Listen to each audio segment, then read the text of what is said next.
Hello, testing, testing. Okay, seems like the microphone is working. Right, give me a second, chat. I'm just gonna see if I can actually hear myself here. Oh, hi there, Shogun. Okay, so Shogun, tell me, does my voice sound normal right now? Or is it doing the deep thing again? Also, hi there, we hear you. Okay, hell yeah, right. So, just give me a second. Turn off the music, the voice sounds normal. Nice, nice, we love to hear it. Let me just tweak the volume a little bit. Because I had the master volume quite low. Let's turn on the music. How good is... Yeah, that's okay. A little bit higher, maybe. I think I'm gonna keep the voices turned off, to be honest, because I don't know what the accents are like in these current sets. But last time I had audio turned on, I was ambushed by the Kenrith cards, and that kind of killed me, spiritually. I mean. Okay, right. So we are there. Let me just put it on screen. I think we're there. Yeah, we're there. Okay, cool. So chat. As the stream title suggests, we are going to see if the Magic the Gathering cards are that strong, because I have heard some crazy things. I've heard some crazy things, but it's good to actually do it. Oh, hold on. We're going to delete some decks. I think this is one of the default ones, so we just delete that one. And this one. And this one. See, I've been playing so long that they're giving me too many default decks, so I've got to like delete them every so often.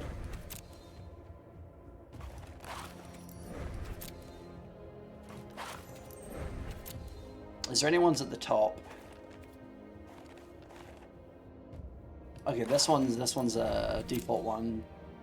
This one's also a default one.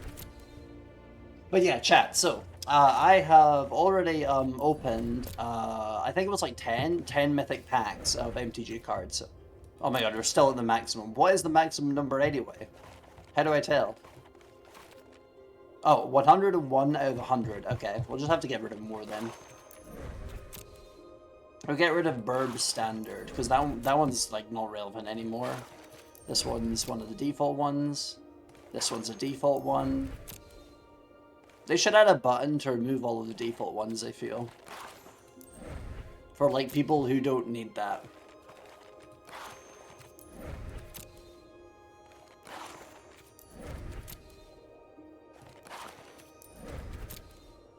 But yeah, so chat. I'm not entirely sure I'm gonna go with, because if my friend Leela, if she joins the stream, maybe I should avoid spoilers. But then again, if I open card packs, that would give spoilers still. I'm gonna have to think about this. Like, maybe she'll post in Discord that she's not watching due to spoilers. I'm gonna look in Discord real quick. Hold on. Oh, I have a Discord ping. Oh, it's VV saying gifable. Ah.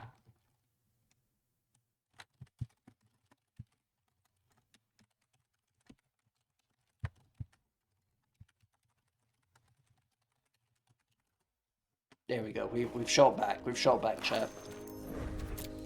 Right now, get rid of this one. That's another one that they give you. Get rid of this one. I'm just gonna clean them out while I'm here.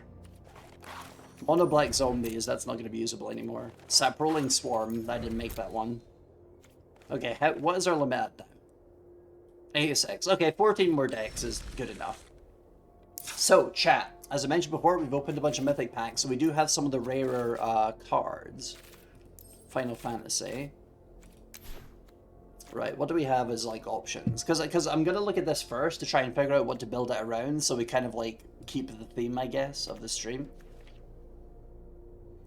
What is your deal? Whenever he enters or attacks, look at the top 6 cards of your library. You put any number of equipment cards from among them onto the battlefield. Put the rest on the bottom library in random order. When you put one or more enchantment, no equipment. One or more equipment onto the battlefield. This way, you attach them to samurai you control. That's pretty strong. That's pretty. So maybe equipment red. And then this guy also does equipment, but like I've seen this card previously. It is kind of ass, so like I'm gonna kind of ignore that one. This one is tiered, so I could synergize that with the blue green red tiered guy, but like we're not trying to do that. We're trying to do Final Fantasy cards right now. That's an equipment that obviously synergizes with the other guy. Trample Haste, Samurai 2+2. Oh, right, yeah, because when he enters, so this would give him haste by default. Okay, okay, I see the combo. All right, I need to select a formula. I mean a format, bro. My brain is not here right now. I am still very much on the ADHD meds. They've not faded out. I think my brain is just kind of all over the place. Has Vivi sent me another message? I must check. Nope, she's not. Cool. Okay, back to the game. Who's this guy? Whenever you cast a non-creature spell, it gets plus X plus 0 to end of turn, where X is the amount of mana spent to cast that spell. If X is 4 or more, draw a card. That's pretty okay. Oh, Emmett Selk. I know this guy. I know this guy. I've seen him in the YouTube videos. Whenever he enters or attacks, draw a card, then discard a card. At the beginning of your upkeep, if there are 14 or more cards in your graveyard, transform him. If he's transformed, he is a 6/6 with Vigilance, Echo the Lost. During your turn, you may play cards from your graveyard. If a card or token will be put into your graveyard from anywhere, exile it instead. Okay, okay. Not terrible, not terrible, but I'm leaning towards this one. Well, mainly because I usually do like blue and red anyway, but also because the card draw's neat, I guess. During your turn, you and enchantment creatures you control have trample, lifelink, and ward 2. Oh yeah, okay, so this kind of synergizes with the fact that the summons, they're like enchantment creatures because they're like sagas. Would also work good with Theros cards, but we're not playing historic, so we're not doing that. Beginning of your end step, return up to one target enchantment from your graveyard to your battlefield with a finality counter on it. That's pretty good. That's pretty good. So we get like graveyard recursion on the enchantment creatures, but okay, I'm thinking about it. I'm thinking about it. Okay, this one's green and red. When they enter, mill 5 cards. Put up to 1 enchantment card milled this way into your hand. Okay, so this does kind of synergize with the other one. Maybe we could go like green, white, red. Exile it, then return it to your battlefield transformed under summoner's control. Activate only as a sorcery. Create a token that's a copy of target non-legendary enchantment you control against haste. If it's a saga, put up to 3 lower counters on it. Sacrifice it at the beginning of... Oh, sorry. Sacrifice it at the beginning of your next end step, and then add double Wooburg mana. Exile it and return it to the battlefield front face up. That's pretty okay. I mean, that's obviously is more for like a full color deck. I don't want to go that crazy. If one or more tokens would be created under your control, those tokens plus a 1/1 green frog creature token are created instead. Sacrifice to give him a 1/1. I'm not crazy about that. Summon Bahamut. I like this one. It's kind of neat. I already kind of know what it does a little bit. I am really tempted to go with them itself because he is cheap and also it's really easy to do his effect. Like, I don't remember if any like sets in like the past few like sets had any what do you call it? The discard effect, Madness. I think it was Madness. And then there's also the other one in Theros where if it gets discarded it does good stuff. So that could really synergize quite well. Yeah, I'll just go for it. I'll see how it goes. Also, do I have any more pings? No, I do not. I need to like constantly check that because I have it open in my web browser now because I mentioned on Blue Sky, but like right before I started the stream, my computer fucking blue screened, and this happened also like shortly after I did the Halo 2 anniversary edition like really long ago, like a few years ago. So I'm starting to wonder if the game is causing that or if it's just the Discord app fucking with me again.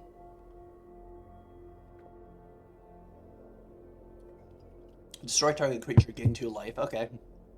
Fair enough. I mean, it is worth mentioning that like destroying a creature used to be like 4 mana by itself, and now you also gain 2 life on top, which is kind of, it's a sign of the times, I guess.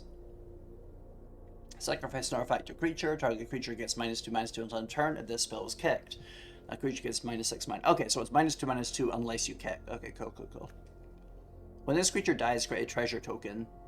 Yeah, I mean, that sounds good.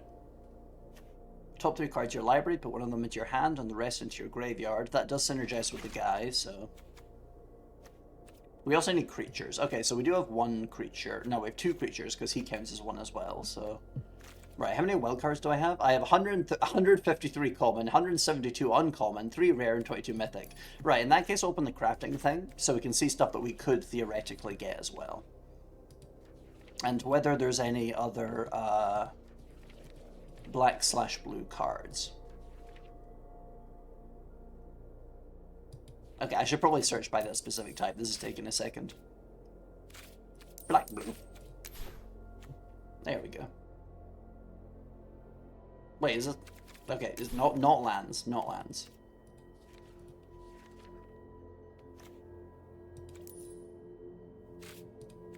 Okay, maybe I just need to like scroll to the end. I honestly, chat, I did kind of forget how this works. Oh, Sephiroth is black and blue also. Okay, cool. Creatures your opponents control get -2/-2 on turn. Whenever a creature your opponent controls dies, put a 1/1 counter on Sephiroth. I guess I might as well take him, because like he is like the same color as we need creatures. Although he is quite expensive, so this guy's cheaper. Each non-creature, non-land card in your graveyard. That's crazy, actually. Draw a card, then discard a card. Okay, so he synergizes with the other guy. Whenever an artifact you control enters Surveil 1, this does kind of synergize. At the beginning of your end turn, if you control 4 or more artifacts, return target creature card from your graveyard to your hand. Then if you control 8 or more artifacts, each opponent loses life equal to that card's power. That's interesting. Okay, so I'm thinking we'll take like a couple of this guy.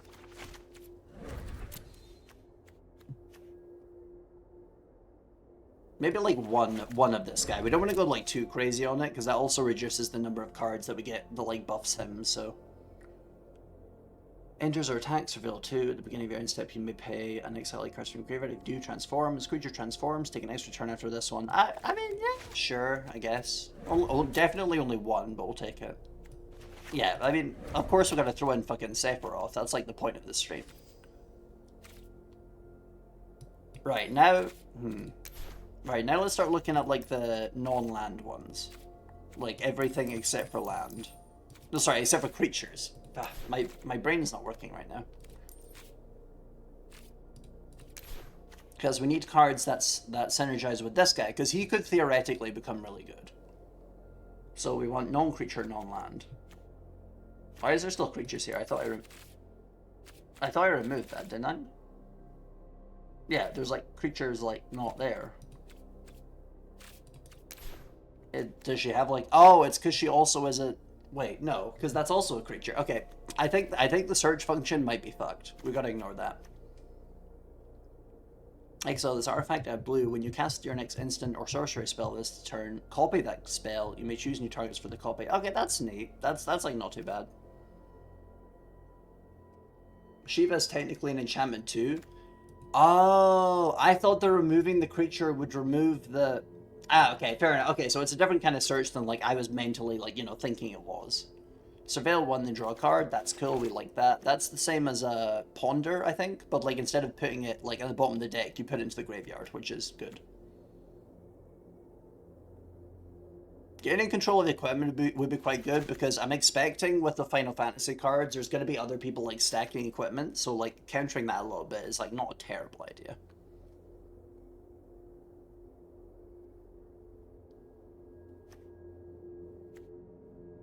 Whenever this creature deals combat damage to a player, draw a card and is a rogue. I think I should take that. What is our current percentage by color? We're pretty even right now, so we don't have to worry about that. Return target creature to its owner's hand. Target creature's owner puts it on their choice of top or bottom of their library. Target creature's owner shuffles it into their library. That's okay, chat. That's a lot of mana to shuffle something into the library. Like, am I crazy or like? And if I'm understanding this correctly, tiered means you only choose one cost, like one alternate mode, essentially.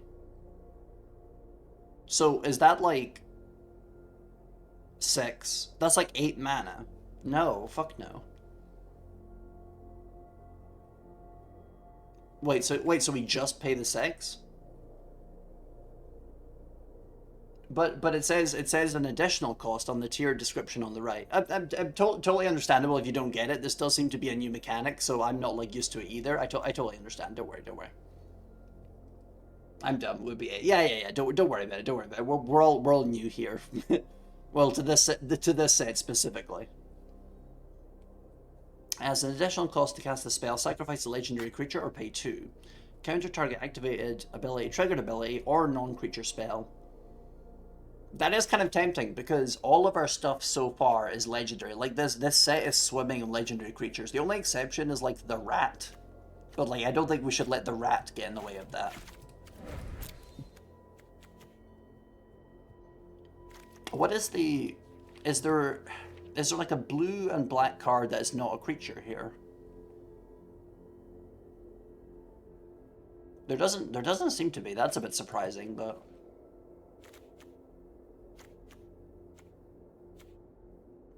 target opponent mills half their library rounded down. Oh, I hate that. We're not doing that.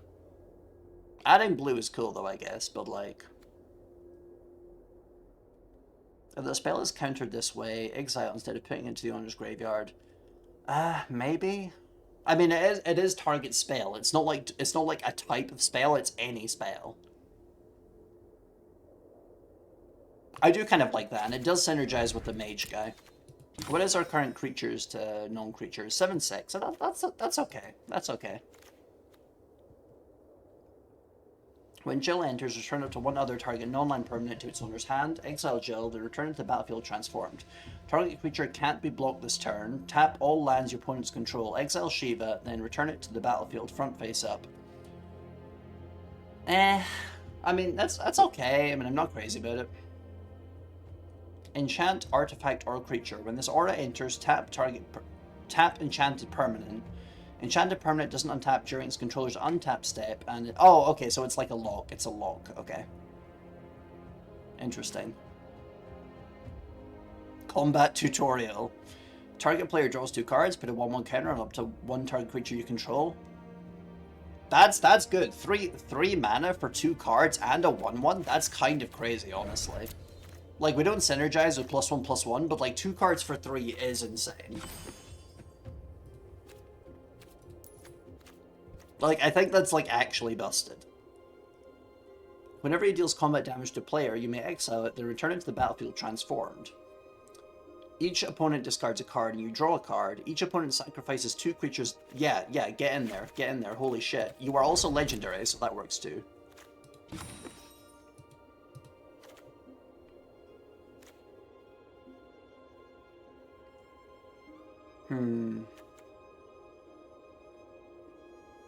All creatures get -1/-1 until end of turn. Target player reveals their hand. You choose an artifact or creature card from it. That player discards that card. I mean, I guess like on the first one, it's kind of like anti-token and like anti super swingy creature, and like the second one is like all right, I guess. It is only 2 cost, and it does synergize with the guy. I guess we'll take it. What kind of win con are you going for?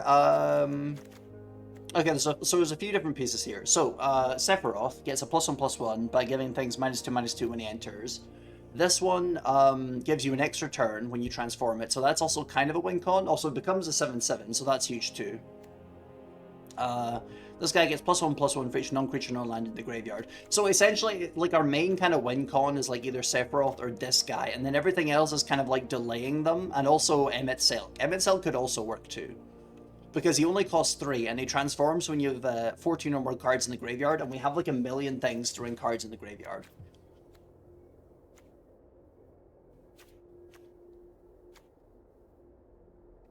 Okay, let's not do this one. We're not returning creature cards to -9999999. That's also crazy. That's funny, but that's also crazy. The final day is create 2 tapped 2/2 black card creature tokens. The spell is cast from the graveyard. Instead, create X of those tokens, where X is the number of creature cards in your graveyard. Oh, okay, that's really interesting. So, chat, for those who've not like seen Final Fantasy XIV, like, I've seen it. I've not played it, but I've seen it. So this synergizes really well, and like the reason it does it from the graveyard is because it gets sent there by this guy who does the thing. Well, he doesn't end the world, but he shows you the end of the world essentially. Black spells cost 1 less to cast. If a non-token creature an opponent controls would die, instead exile it and you gain 2 life. That only costs 4. 6 cost. Put target creature exiled with the Darkness Crystal onto the battlefield. Tapped on you control with additional 2/2/2. Yeah, that's insane. That's actually crazy. Oh no, I ran out of wild cards. Okay, well, chat, we'll need to get another wild card for the Darkness Crystal, because that's fucking crazy.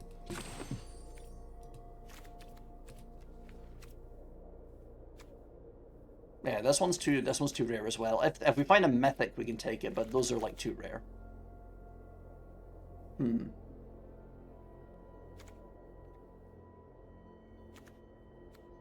Circle of Power. You draw 2 cards and you lose 2 life. Create a 0/1 black wizard creature token with whenever you cast a non-creature spell, does 1 damage to each opponent. Wizards you control get +1/+0. And how many wizards do I have anyway? You're a warlock. You're a wizard. You're a rogue. You're a wizard. We have like 2 wizards. But drawing 2 cards on 4 and getting like 1 token we can like sacrifice, I guess. I'm not insane about it. We do have a lot of uncommon wild cards, so I'll just get it anyway, just to, you know, kind of complete the collection, I guess. Sacrifice another artifact or creature. Put a +1/+1 counter on this vehicle. It becomes a spirit artifact creature. Yeah, so yeah. Phantom Train, cool.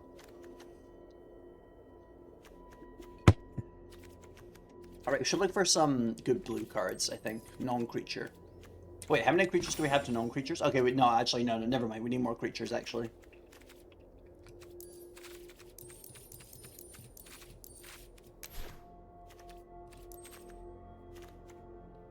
Whenever you scry or surveil, draw a card. Oh, that...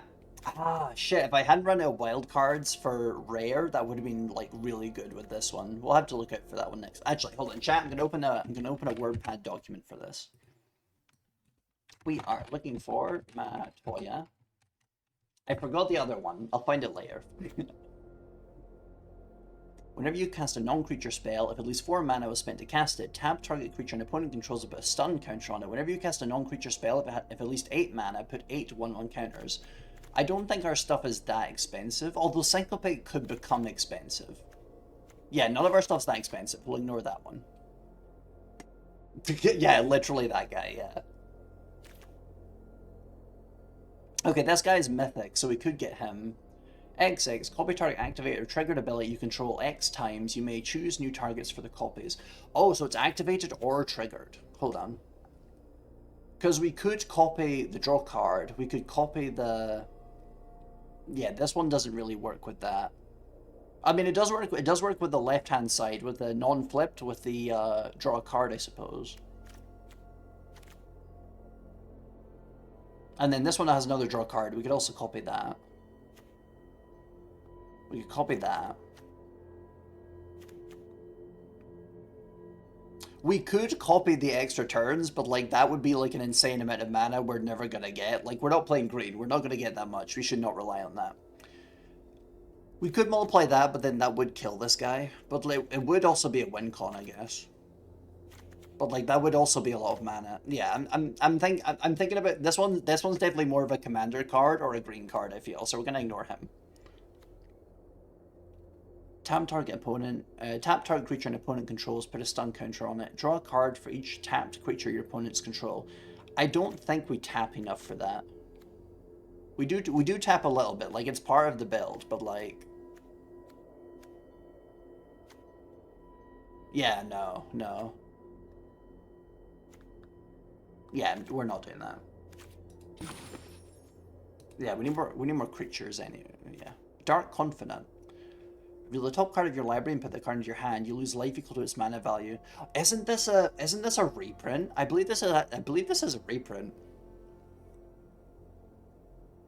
It is an okay card though. It is okay.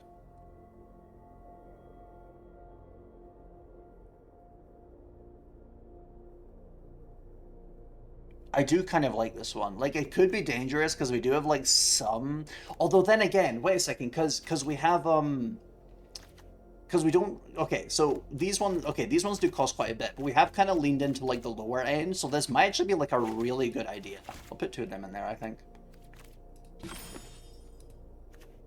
The only life point that matters is the last. Exactly, that's the philosophy. We gotta lean into that, I believe. Whenever he deals damage, you lose that much life. Then if your life total is less than or equal to your starting life total, untap him and transform him. Oh, so he just immediately gets the transform. And then he becomes a 4/4 with lifelink. Whenever he attacks, other attacking creatures gain indestructible until end of turn. Well, I mean, he costs 1 and we need creatures. Yeah, he is busted. He is busted. But we are missing the wild card, unfortunately, so we do have to kind of ignore that one. Cast target instant or sorcery from graveyard, and mana of any type can be spent to cast it. If that spell will be put into graveyard, exile it instead. So the caveat here is that, like, we don't cast it for free. We still need to pay the cost, but we do have some quite cheap ones, so I guess it could be good. Like, if she went in, we could pay this. Wait, no, but right, okay, that doesn't work because this is a counter. Okay, no, I'm thinking too far ahead of myself right now.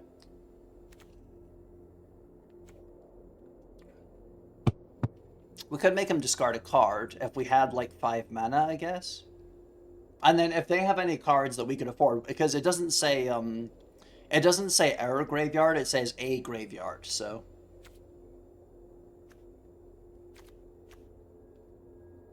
It's just the thing is that like this would probably work a lot better with like a green deck, like, but maybe. And we do this is a rarity that we can get.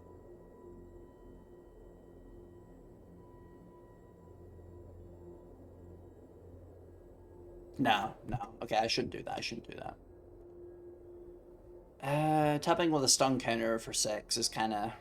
I mean, it does have island cycling, I guess. Like, it has island cycling, and then that's a discard. That discards this card. Yeah, I'll take that because discard is useful for us anyway. I was about to say useless.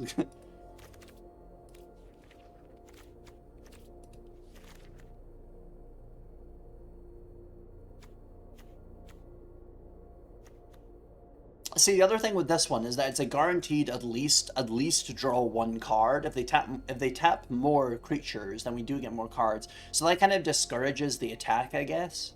I'm trying to think about the positives for this one. But it would be a creature card in the graveyard as well. So at the beginning of your end step, exile target creature you control, then return it to the battlefield under its owner's control. Then, if it's the first end step of the turn, there's an additional end step after this. That's interesting. And we do have a lot of guys that do a thing where they enter, so. And it is a mythic. Okay, I'll put her in, I think.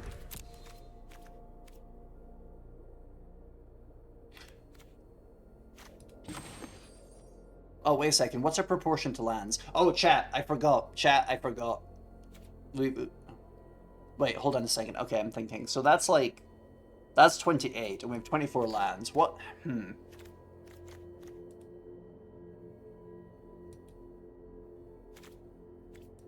Right, I'll just put it in until it says 60, and we'll see what the land balance looks like afterwards, I guess. And then we can, like, remove the least... Because it's really important to look at your deck afterwards and be like, right, which things don't synergize? Because, like, sometimes you do get a bit ambitious with, like, putting things in at first, so...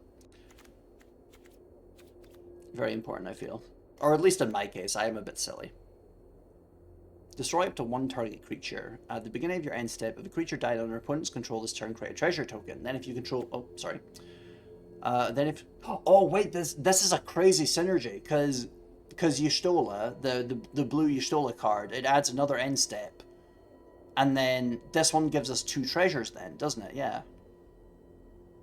And it also transforms into a creature, of course. And it's an enchantment, so once it like goes in the graveyard, it will just be an enchantment. So it works with the other guy too.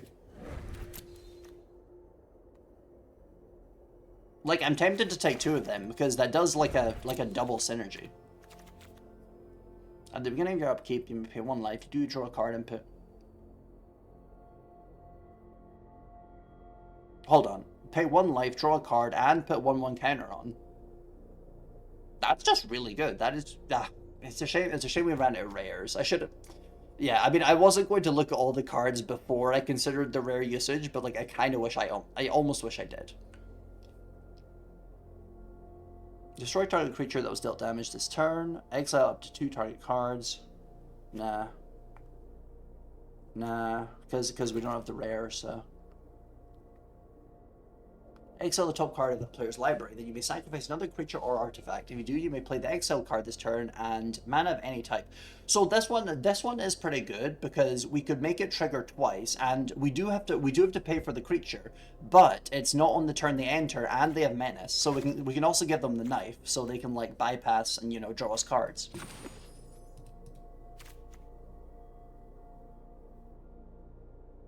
That's interesting, like a card mill, but. Mill 3 cards, gain 3 life. That does work to our strategy, so yeah, we'll take that, I guess. Right, what is our balance again? Okay, we're way black right now. We gotta go for more blue.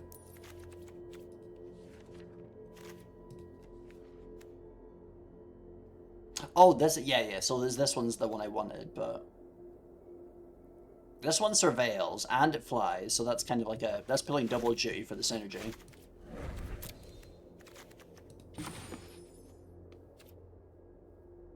And now we need to get more non-creatures.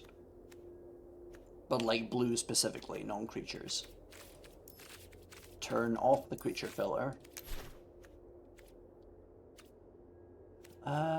This one, I think we'll just take another one of this, because this one, like, this is literally just the card, what was it called? I think it was like Opt. I think it was called Opt. It's like discard Opt instead of like shuffle Opt.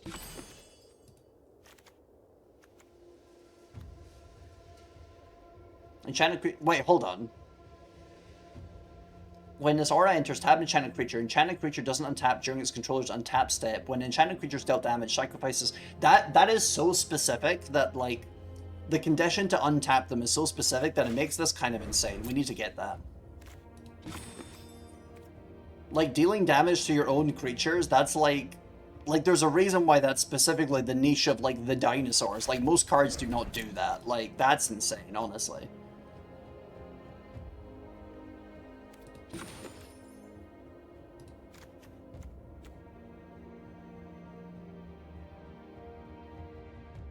I think this one having like this has the synergy, and so I wasn't crazy about this before because of the cost of the bottom one, but like if you don't consider the bottom one specifically, it's kind of okay. And then like if we were in like a really bad situation with a lot of mana at the game end and they have like a big Eldrazi or something, shuffling that into library would be cool too. So hesitantly I will take that one. Ow, my fucking ears. Okay, I might need to turn the volume down. SFX down a little bit.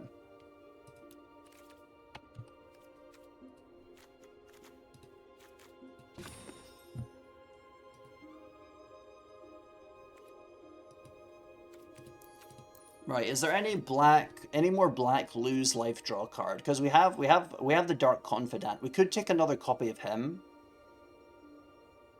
Because the idea is that we want to get like all of our shit activated like really quickly, and like if we take damage then kind of whatever. Our weakness in that case would be red decks, but like the red decks in this current set are like equipment red decks, so they're like a little bit slower than normal, I believe. Well, we'll see. I could be entirely wrong. Enter a stun counter. During your turn, this creature is first strike and death touch. Yeah, so like it's a guaranteed defender, so he's good too. Even if he enters with a stun counter.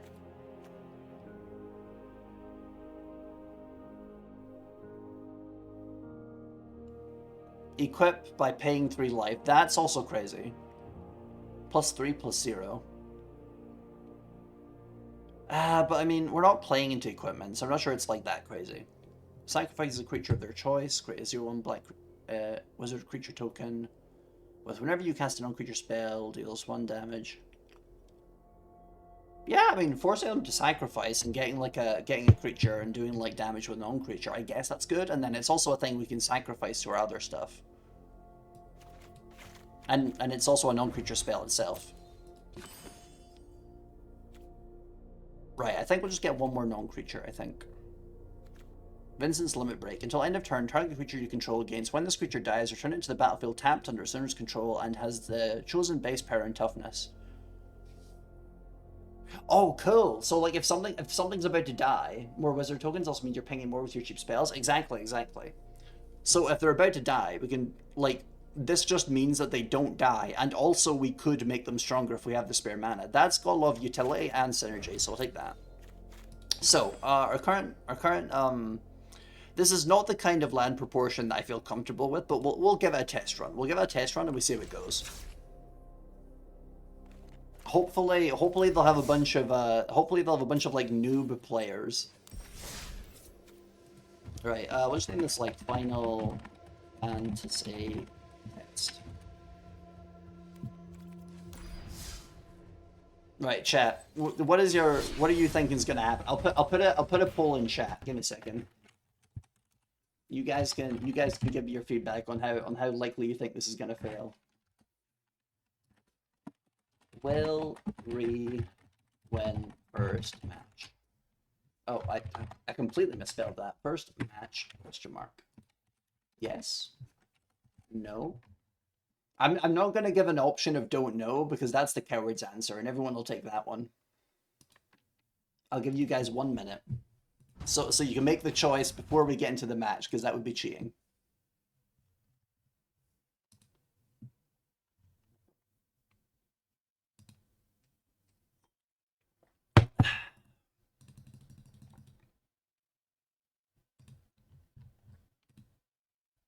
Oh, hi there, Zelman Plays. How you doing? I see it's your first time chatting. Welcome to the stream. I'm a Highland Cow and also Poppy VTuber. We are currently playing the MTG set of Magic Arena. I currently have a poll up. You can because I'm asking whether my chat thinks I'm going to win this first match or not. Because we just made our first deck for this set. It is we're calling it the Final Fantasy test because as you can see here, I do not have other Final Fantasy sets. This is our first match in this new standard meta. Although I was maybe we'll do a little bit of historic because I do want to see how my like really fucked up mutate deck works against the Final Fantasy cards. That would be kind of funny. I believe. Hell yeah. Right. I'll just yeah. There's 2 yes votes and there's only 2 active people in chat, so we'll just continue assuming that chat is saying yes. Oh wait, that's a historic match. Hold on. We're accidentally on my default play of historic. We're not supposed to go there. How do I toggle this again? Standard. There we go. Final Fantasy test.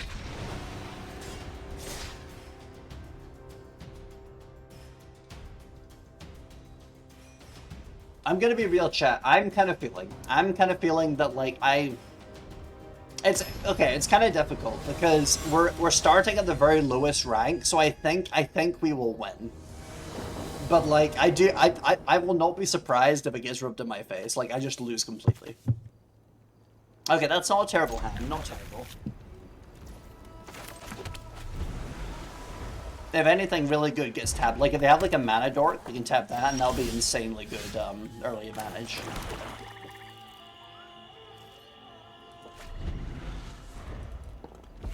Oh wait, there's a little soldier guy with quite many moves. Cool. Right, Thief's Knife, that is the one that gives a draw card when they hit a guy. I'm gonna need to move my head a little bit. He's behind the... Hold on, I'm gonna move my tracking so I can see this guy. Who deals combat, draw a card, and discard. Cool, he's good. He plays into our strategy. Kill him if you must, red player. You just fucking know they're holding like a 3 damage. Never mind. Apparently he didn't have anything. I guess I'm the winner. Okay, chat, anybody... Also, I could have sworn I set that vote to 1 minute. It has been more than 1 minute, but whatever. So, chat, whoever voted that I would win, you were in fact correct. Well done. Now, we're on to the next one.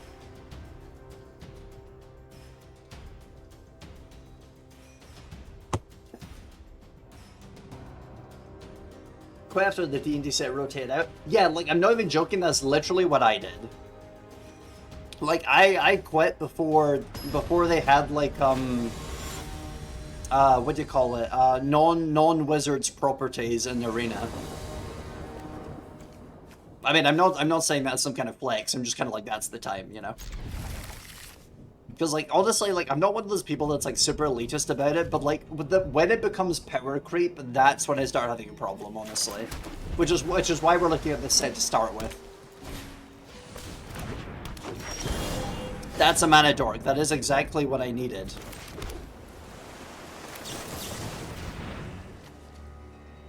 We don't want the rat. We don't have the mana for it anyway. We got a swamp. Hell yeah. I started because of the D&D set. Oh right, yeah. Sorry, I misunderstood the intent. I misunderstood the intention in the message. Yeah, I understand.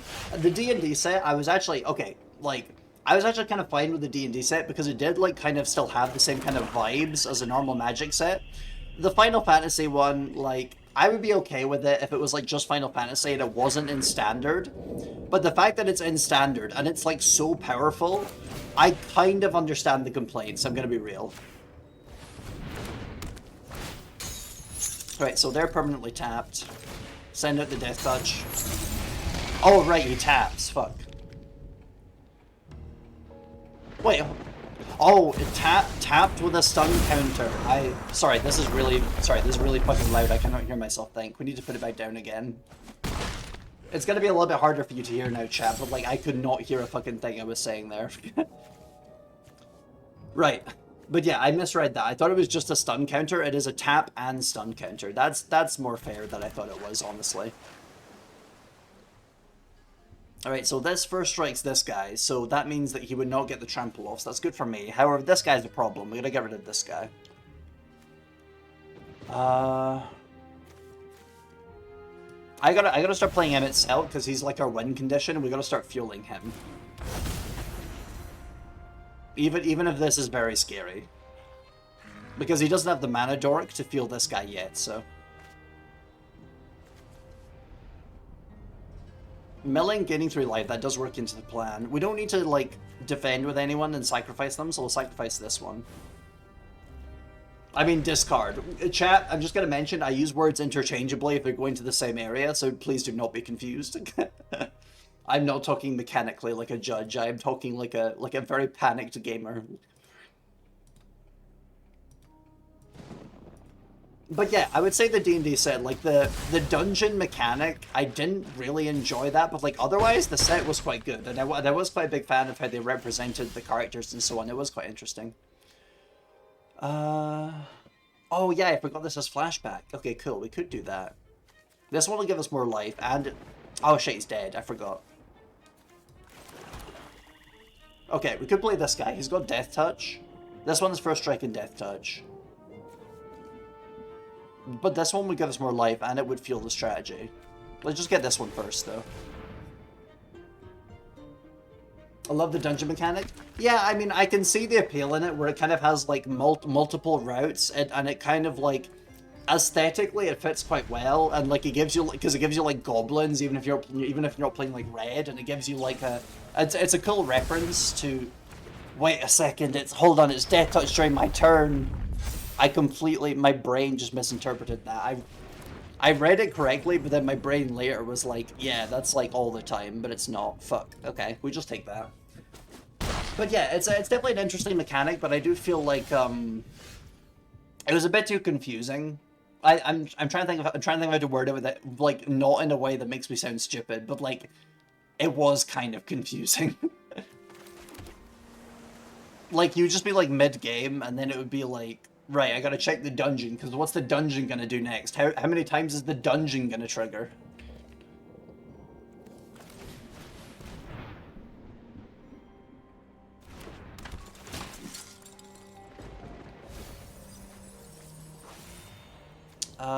Okay, if I play Dark Confidant, he might literally kill me next turn, so I'm double thinking that one.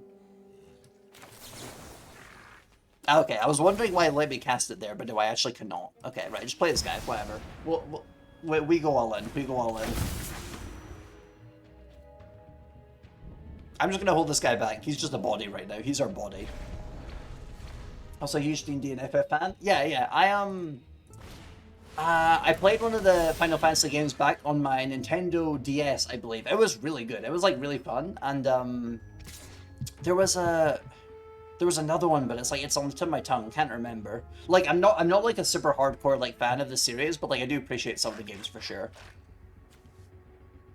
And also, I haven't actually played it, but the story of 14 was very impressive when I watched it on YouTube. So, I mean, you know, if that means anything, but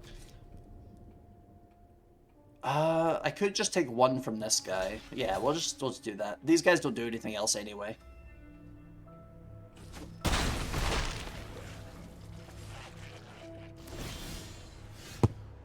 Please be something good.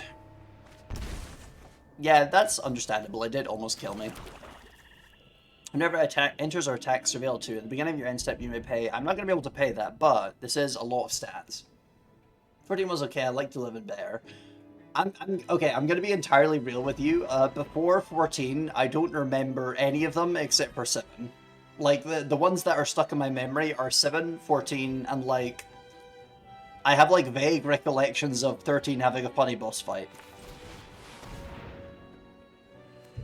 Also, I think Dark Confidant is going to kill me. But that is the price we pay for power. We are the character of Final Fantasy XIV that gets betrayed by the Ascian inevitably.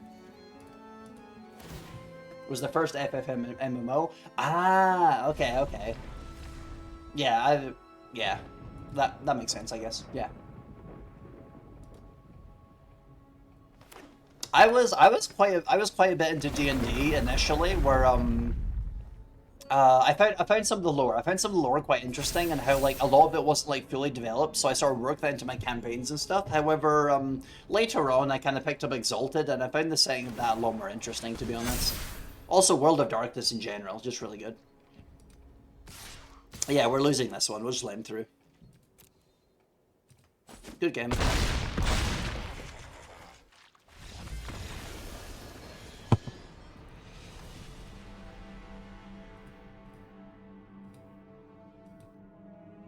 I'm trying to think about how we can improve it, but we probably need to do a few more matches before we pick up, like, the useless cards, I think. Because, like, the World of Darkness is cool. Yeah, it's really cool. I predict... Okay, so, everyone knows about the vampires. Like, some people know about the werewolves, but the one I like the most is the mages, honestly. It's just so interesting, having this thing where it's, like, a guy where, like, he alters reality based on his own opinions because the universe itself is malleable and whatever. And, like, the reason why everything works is because people believe it works like Warhammer 40k orcs, but actually consistent.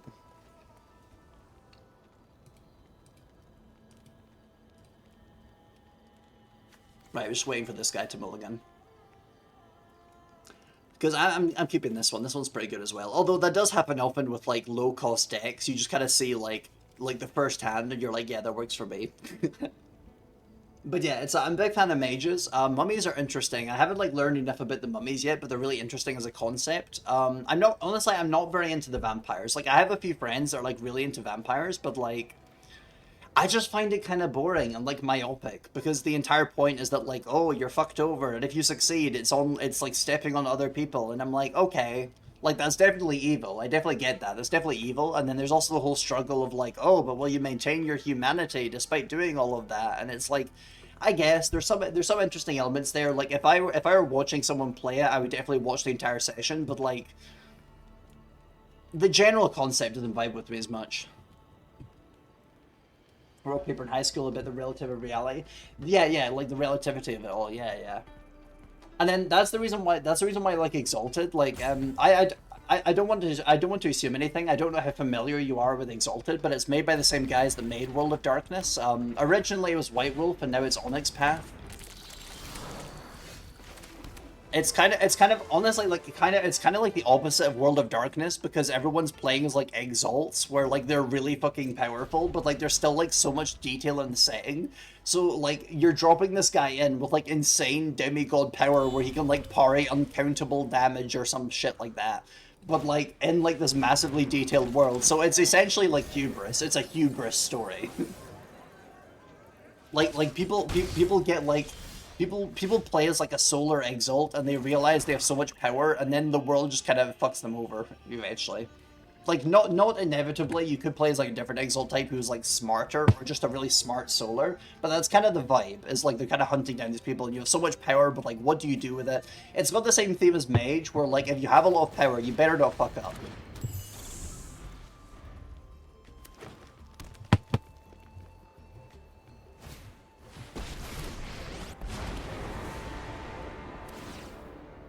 Oh, that's kind of an interesting... I didn't know about this alternate art for Tyvar. I kind of like that. That's cool. Like the... How do I word this? Like the effect they did with the eyes, and like also on the fist. Like the motion, but like also kind of looks like horns. That's really cool. I like that.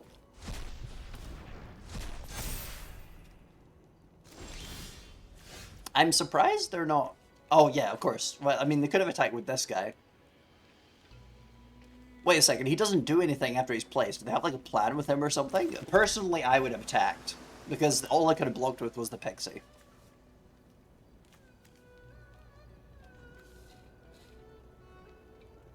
What if we tap permanently their Molt Tender, shut down their mana, hit him with an attack, because they can't block this anyway, and we'll kill this guy.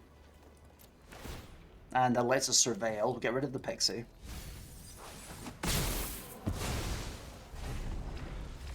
That's not terrible. We're not doing bad.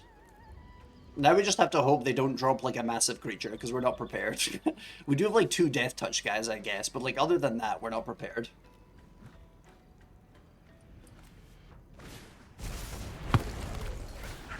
When this creature enters with 4 more permanent cards in your graveyard, return target permanent. Ah, okay, yeah, they're gonna make all of their guys tap for mana. Yeah, that's the plan. I see, I see. So that's why they kept this one. Okay, so we cannot play and equip this in the same turn. We could do with the body. We'll place this body. Get some life as well. This guy has a flashback, 7 flashback. Okay, we're not paying that. Hit him with an attack. Put this into the graveyard.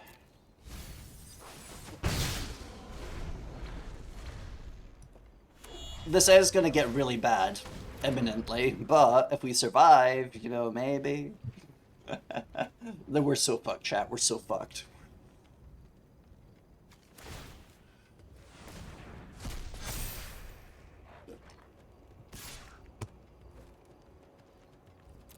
Yeah, we just got to take that one.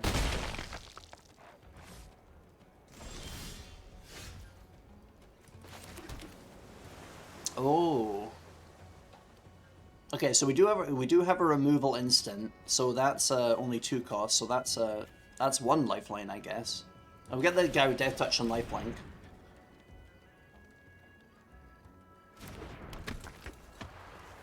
And attack with a Pixie, because I mean, what else are we gonna do with the Pixie? You know, we get damage, we get a surveil. Yeah, remove that one. And just hit him. Just hit him. Also, this guy is lifelink, so when he blocks a thing, we also get like a... I don't know why I'm explaining this, but just in case there's anybody in the chat that isn't aware of like Magic the Gathering mechanics, this guy, whenever he hits anyone, they die regardless of how much damage he did, and we also get health back for how much damage he did. So we get 2 health back, and it kills their thing. So with this, we return a thing to their hand when it attacks if they get like a really big creature. And then that either like cancels their entire attack, or if they're sending anything else, we kill it too. What is your thing? Until end of turn, you may cast creature spells from your graveyard. Okay, if we get removal, we're removing this guy, because we don't... Them having recursion is kind of a problem.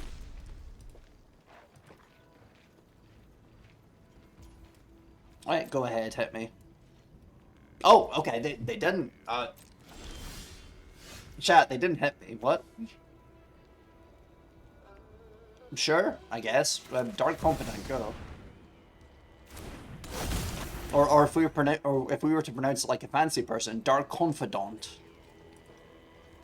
More like Dark Confidant.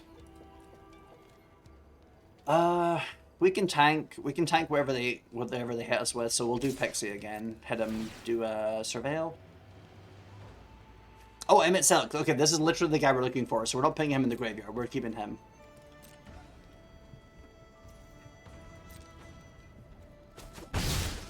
There is a chance, chat, but like it's not like a strong one. We'll just see how it goes. Please draw something ass. Please draw like a land. Okay, it was not a land. They are attacking for 1. They're probably gonna give this Death Touch, aren't they? Or give it like a buff. I'm gonna block it with this guy because he's not doing anything else. Just kill him. I know what you have, and you have a... Wait, you don't? You don't? You don't? Chat, am I... What? They don't. Were they just killing it to buff this guy? What? Oh, it gives them a plant, but like, that's really not worth it. Personally, okay, so personally, I would not have done that. Well, yeah, it grew the ooze, and then they got a plant because the card left the graveyard, but like... I mean, I guess the plant is stronger than the thing they had, but like... Okay, I guess it was a logical move. I'm just kind of stunned. I thought it would have been something else, like something more. Okay, so we can't play this guy because this is also legendary. Like, we can't have two copies of him or we'd have to remove him. Right, we'll do this guy. We get to draw and then discard a card. I'm probably going to discard Secret Uniform because these guys are not using equipments. Yeah, we're getting rid of the uniform.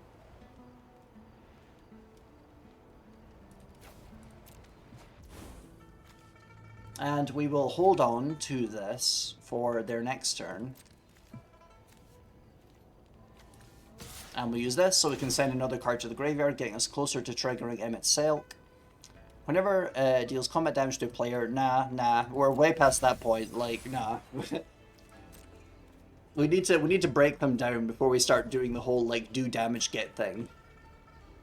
You sound very Scottish, Ree. I'll take that as a compliment, question mark.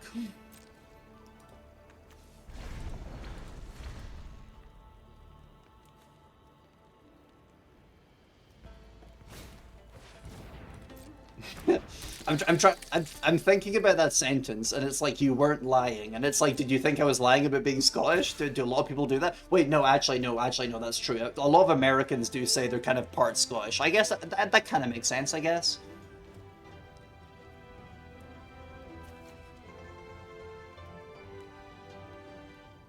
Do I block this? Because they might have a buff card there, and it might do a lot of damage, and I do, I could just kill it with Dark Confidant, because that's making me lose health anyway. Yeah, we'll do that.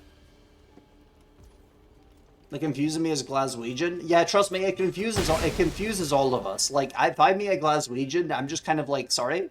Sorry? Like, that's not unique, trust me.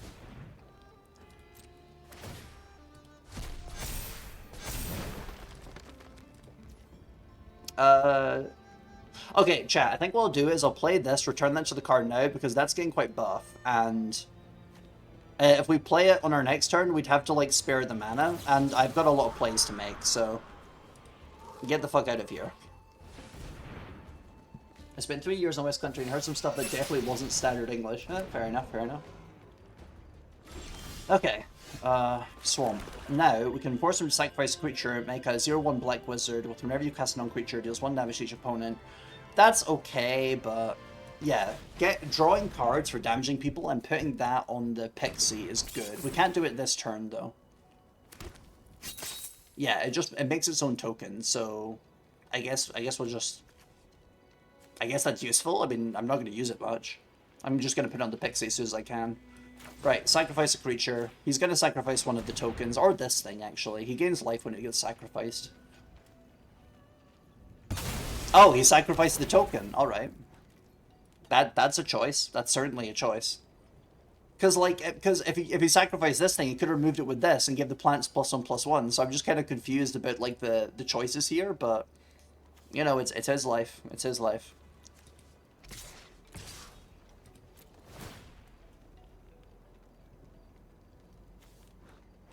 Oh... Yeah, okay, this is gonna directly counter this thing once he brings it back out. We're just gonna, like, have it permanently be tapped. That's gonna be good.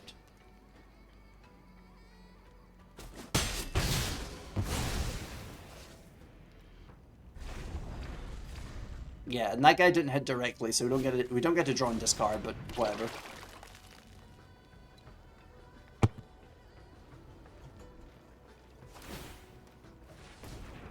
Yeah, he gets another +1/+1. We've seen this before. He has a second one. I mean, I guess that's bad, but, like, I think we're kind of building our shit right now. Like, I think we're kind of beyond this being an issue, to be honest. Like, he's not getting enough plants.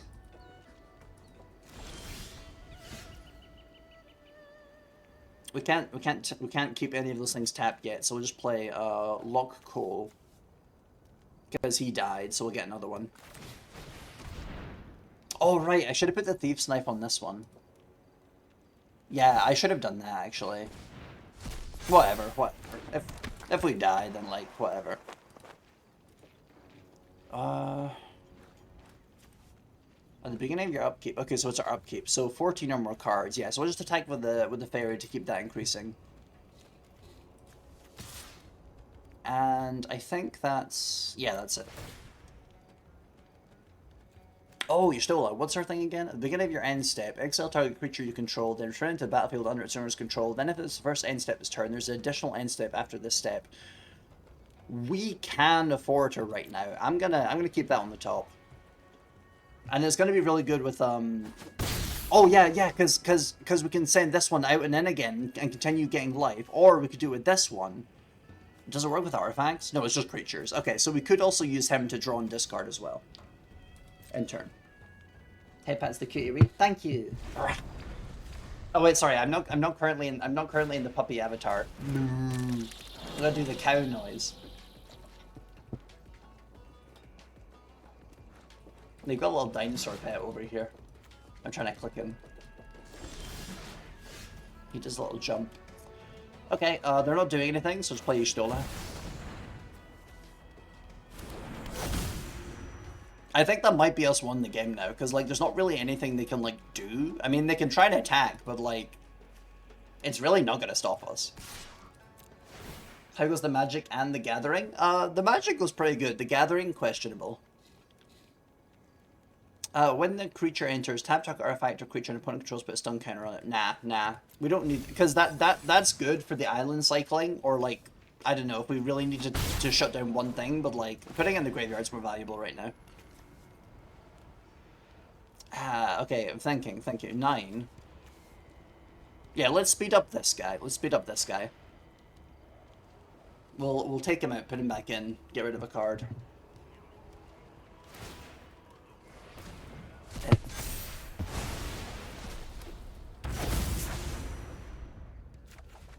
Nice, now we can discard something. The island, definitely. Now we... Yeah. And then... oh my god, we could do it again, I just realized. That's insane. Okay, do it to... But this will give us life. Okay, hold on. And this also mills more cards. Okay, maybe I should have done this guy, actually. Although, I guess drawing was kind of a neat idea at the time. You know what, that was a fine choice. Both are fine choices. 12, okay. We only need 2 more cards in there, and then this guy transforms. He is trying to stop us by eating the creatures, but that will not be enough. Because his oozes are eating the cards from the graveyard. But it can only eat creatures, and there's... I mean, I guess there's like one more creature in there, but like... He is trying to halt the happening, but the end of the world comes regardless. No, they took out the knife! Okay, that's a shame, but that's not going to stop me. Delicious graveyard, exactly. Bro is like 2 motherfuckers munching on it. It's crazy.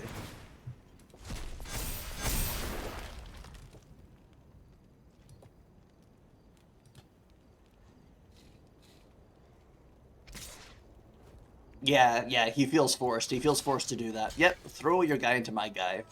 They will both die, and I will gain life.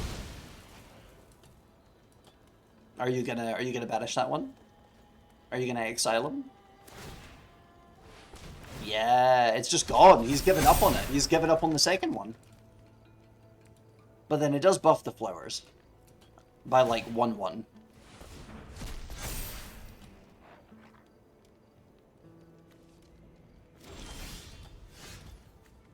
Oh, we get rat. Okay, that's neat, I guess. The rat. Okay, we still gotta wait for this guy to attack before we can, like, permanently tap him. Or we could do it now, and then, like... and then he won't attack with it, unless, like, he gets lethal, I guess, but, like... Yeah, just put the rat down. It doesn't have trample, so we'll just, like, run the rat into it, I guess.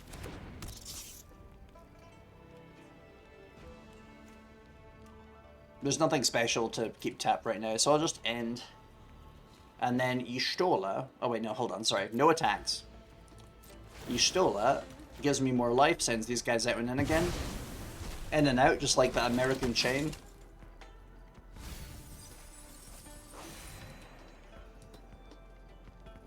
Oh, wait a second, I just realized. It's when he enters... oh, wait, no, sorry. I was about to say when he enters he can transform, but that's not the case. It's the upkeep. I'm mistaken, actually. Right, send this guy in and out again.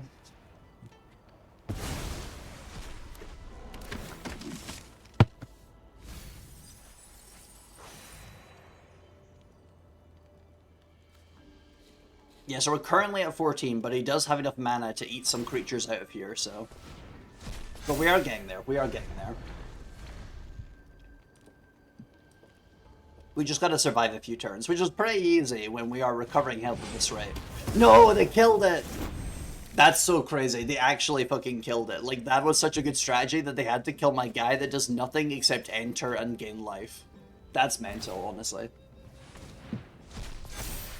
Please, please attack with the ooze. I need to tap that shit.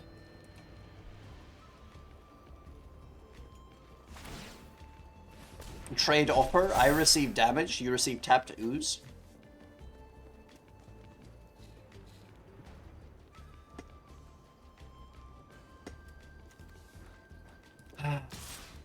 Oh, he's attacking. Hell yeah, hell yeah, hell yeah. We'll just throw the rat at it. It gives us a treasure. Why not? Wait, no, this one's useless too, but... It does have lower stats. The hero is kind of pointless. Yeah, we'll throw the hero at it, I guess, and then we'll keep the rat for later because it is a 2/2. We can have our cake and eat it too.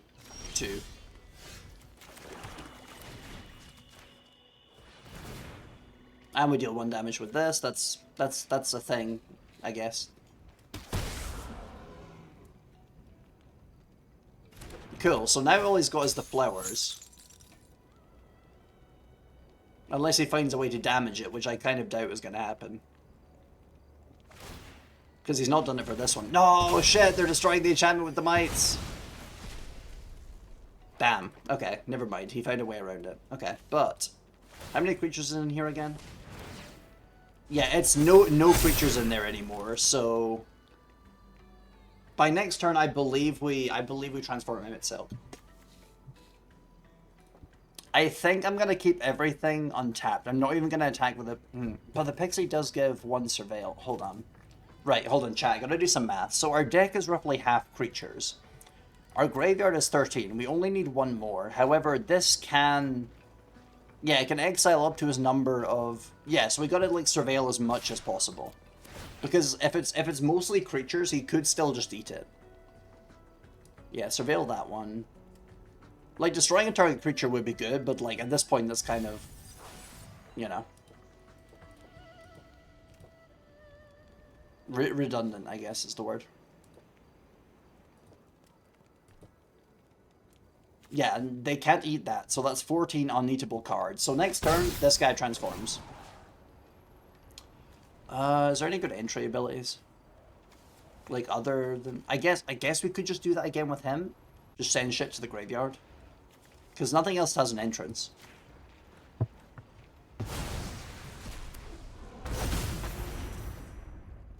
Yep, so we just discard this guy automatically. Oh, right, no, because the fucking thing is going to eat it. Okay, that might be a dumb decision on my part, to be honest. Because we already had the number we needed. Yeah, we learn. We live and learn. Rat, you are doing the cycle. We're doing the rat cycle.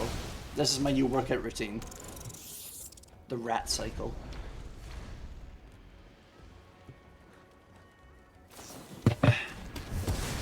Okay, that's a sorely felt loss, but we'll be fine.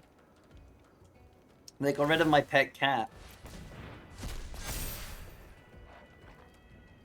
We're gonna survive this turn though, and that's literally all that matters. Because once he transforms, we get to play all the shit from our graveyard, and I don't know if you realize, guys, but like our graveyard kind of stacked.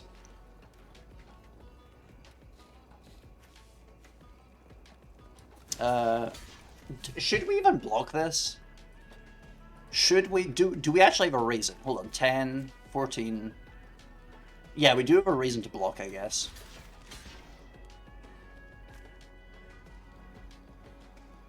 I could just hold this guy back though, because that blocks 14. But then this guy might get trample. Wait, hold on. If that guy gets trample, that's 12, 16.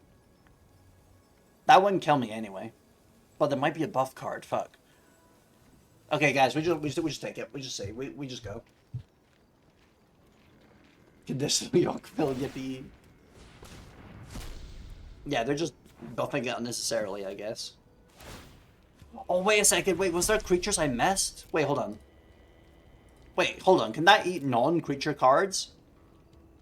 Oh no, they can just exile anything, but the buff is only if it's a creature. I thought it was only creatures because that's what he was targeting. Fuck, chat, it might be over. It might be over, chat, TBH. It might be over. It's so over.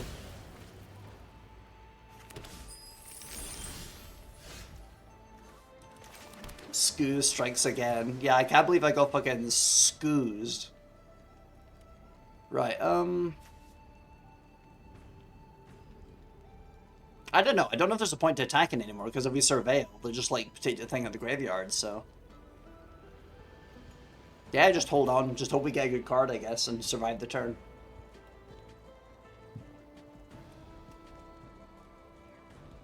That's, like, actually such a shame. That is, like, a direct counter to my deck. The Elder Wizard, or the hungriest ooze, exactly. This motherfucker oozed all over my deck.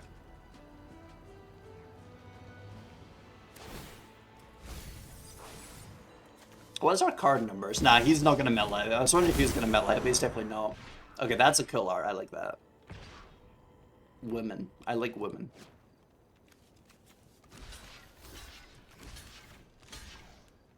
Okay, that would kill him itself, so we're not gonna block that one, I guess. Right, chat, we're just gonna hope. We're just gonna hope we draw, like, fucking Sephiroth or something. That would be cool, but that's probably not gonna happen.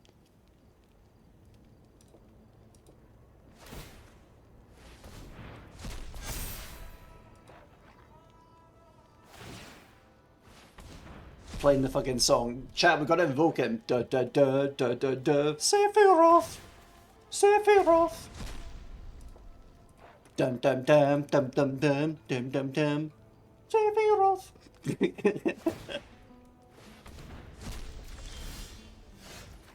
Okay, chat, we do kill a creature. We do kill a creature at least.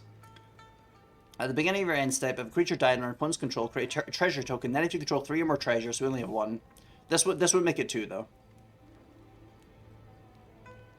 Nah, I mean it would be cool if we got the ultimate mark guy, but we're not gonna. We don't have that on the cards. Kill Ooze? Yeah, chat, we're gonna take a revenge on the Ooze, TBH. He's been oozing all over us.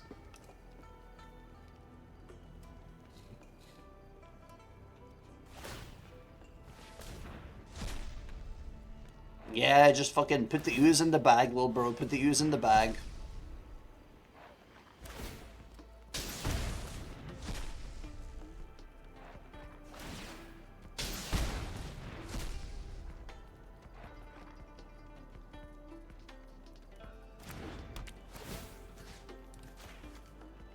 We sniped the obvious. And I guess we just end our turn, and then... I think we die. I think we do die. 6, 4, so that's 10 already. And then we block this one, so that's 4. Yeah, we're definitely dead. We'll block this one, I guess. That looked like it was gonna go well, but there was like a series of misunderstandings. Looking like death. Yep, unfortunately it was indeed death. We don't fear the Sephiroth here, we fear the Ooze. Okay, chat, right, let's look at the deck now. We've done about 3 matches. Let's look at the deck and figure out what's not been working. Poison the Waters, we've not drawn that one, so I'm not going to make any judgments. These ones have not had like an opportunity, so I'm not going to say anything about them. The Rat was kind of useless. I think if we look at this, like, honestly, the Rat was kind of useless. Like, theoretically, if we didn't draw the correct mana, it could be good, but, like, I feel like it's lacking synergy, unless, like, specifically the synergy with the other thing, but then we have other cards that can kill things. That was a great seal/draft card. Yeah, it's just not the kind of thing we're looking for. Is there any treasure cards that do synergize?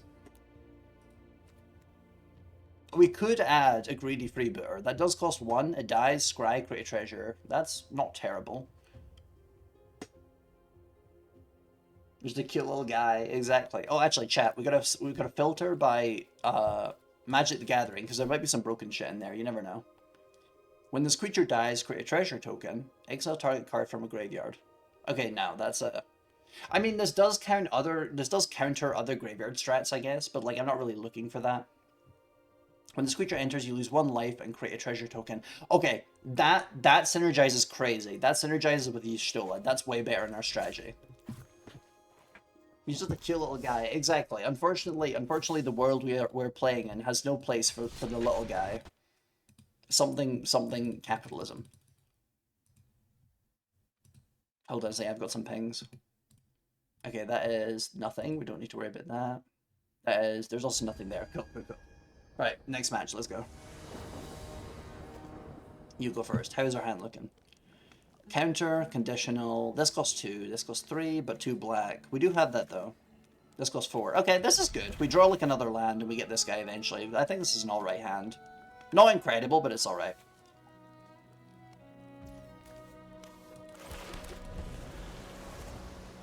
Generally, whenever I draw a hand, if it's like I can kind of see the progression, then I'm like, right, we'll just keep it, because I've been burned so many times. I've been burned so many times being like, oh, I could get like the perfect hand, and then it's like, that just doesn't happen. You get like a worse one. It's never worth it. Okay, what's your deal? When it comes level 2, return target instant... Okay, so he's like instants and sorceries. Okay, so Syncopate would be cool, but we've got to get a creature down. Is it prowess? Yep, I'm fucking terrified as well. We could make him sacrifice the otter if it's the only thing there. Which it might be, because they might just be doing instant sorceries. What if they try and kill this guy and we just corner with black mages? That'll show that fucker. Enjoy your 2 damage prowess. Yep, I fucking knew it. I bet you don't have a creature for 1, do you? They don't have a creature for 1. Sacrifice that otter. Show me his blood. He will pay for his crimes against Upi. And also Cow. Yeah, that's right. Select that fucker. There's no decision. Pick that fucker. Exactly. Bro was weighing. He wasn't sure.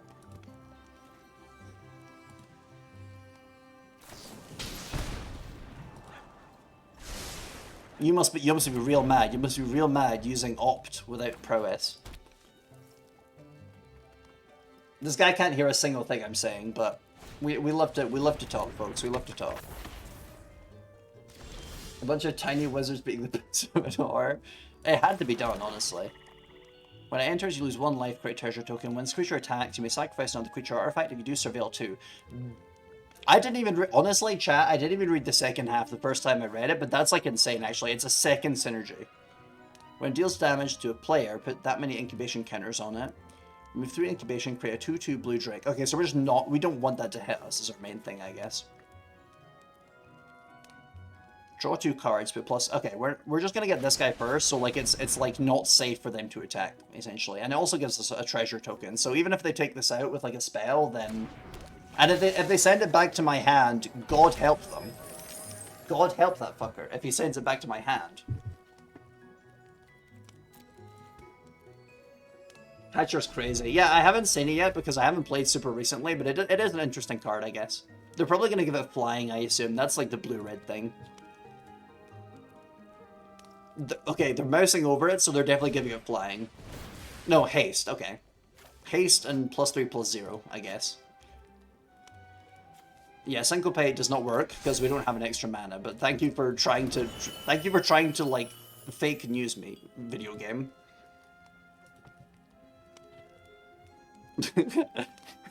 Blood is casted. A 1 mana Syncopate is no longer invited to the Friday Night Magic. Okay, they're buffing it to hell, I guess. I don't see any flying. So I'm gonna be real, I'm just kind of confused. Oh, it's got Trample, that's what it is. Okay, Trample. Yeah, blocking 1 of that damage is not gonna do anything for me, so... Yeah, go ahead.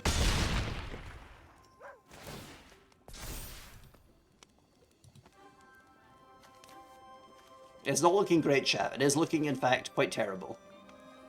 Monstrous Rage. Yeah, I do actually remember this one from Eldraine. It was pretty good.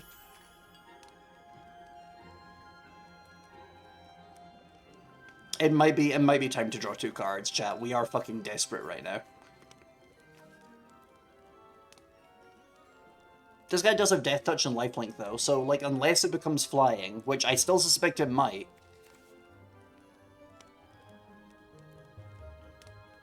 Right, we'll do this. Chat, I'm feeling brave. I'm feeling brave. They got a Drake. Oh no.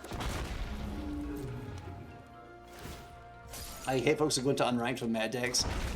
Well, to be fair, I believe this is ranked because I just pressed standard, so like maybe it's ranked, or maybe I'm stupid. I could also be stupid.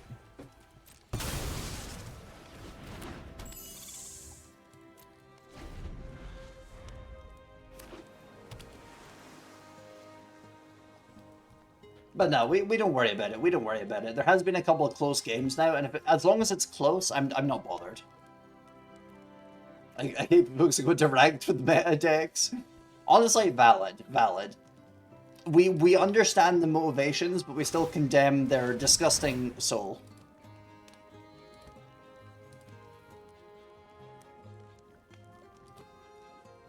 Oh, they didn't buff this person. I actually love this turn. That's crazy. Okay, I guess I block with the pixie. We live for now, at least.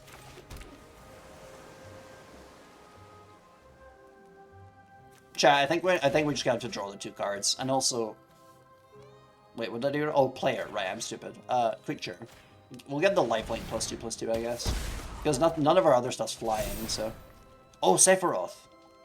Okay, chat. Idea. We hit them, and then assume that the trader, this guy, can tank it, because this is lifelink. So this would mean that we survive 2 drakes. God forbid they somehow get a second drake before they attack, though. Or if they manage to buff this one. This does have prowess, so that is slightly terrifying. It is a possibility.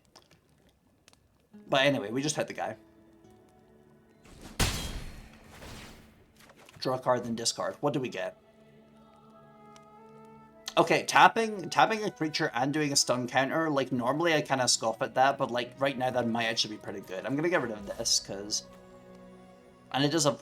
We're not gonna use the island cycling, though. That's no. Please, I swear to God, please do not have a direct-to-player damage card. Oh, they got VV! I remember hearing that VV is very overpowered. Add X mana in incoming edition where it's their power. Activate only during your turn, only once each turn. Whenever you cast a non-creature spell, put a +1/+1 counter, deals 1 damage to an opponent. Okay, that is direct damage, but... I think we live this turn? I think we live.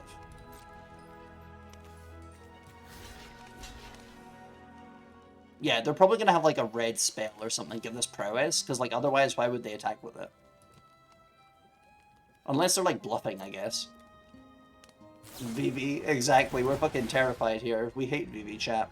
Well, the VV in the card game, not the VV VTuber. We love VV VTuber. The VV card, though, it slanders the VV name, I'm gonna be honest.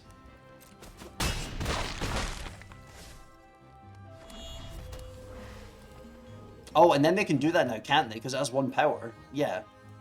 Oh, well, I mean, I'm not sure there's anything they can do with it, though, because it's already red-blue. Yeah. This is... Okay, chat, this is my first time ever playing against VV, so I'm just kind of sussing it out right now.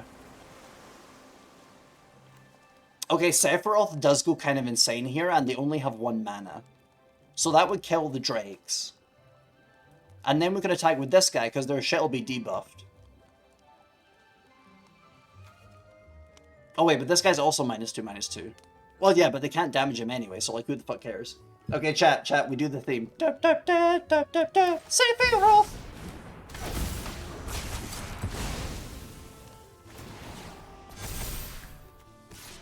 Oh, wait, it doesn't do -2/-2 into my creature. I'm sorry, chat.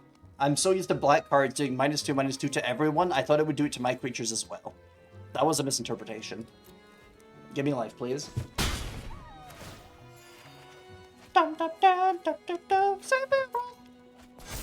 Why did I take Dark Confidant? I'm sorry, chat. I had a moment of madness. I took fucking Dark Confidant.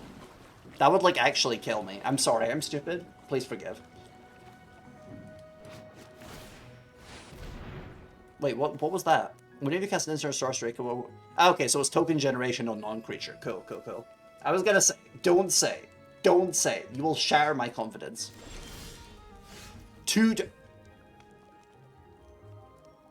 I did ask for this.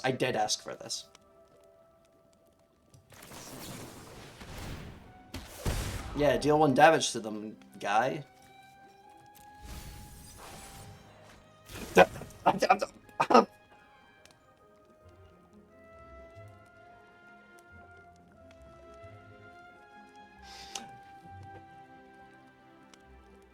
Huh.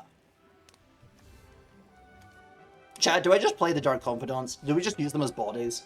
The triple. We have 3 fucking Asians. This is truly the Emmett Silk deck of all time.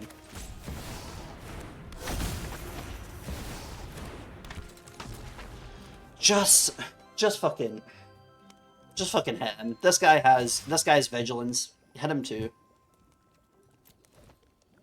I'm genuinely, like, I'm going to kill myself. And I don't mean that. I don't mean that as in I'm suffering. I mean that as in the Dark Confidants are gonna draw cards that kill me. They literally, like, this person literally just has to outlast me now. Okay, never mind. They got a thing with flying. Never mind. They are gonna kill me actually. Equipped with 2? Yeah, they can do 2. Yeah, I guess 1/1 is trample and haste, so Vivi becomes a 4. And then, oh god. Yeah, I think we lost. I think we probably lost. I haven't even looked at the resolve yet. We've lost. You know what, chat? I was gonna die anyway. I would rather die at my opponent's hand than my own fucking Dark Confidants. Okay. Okay.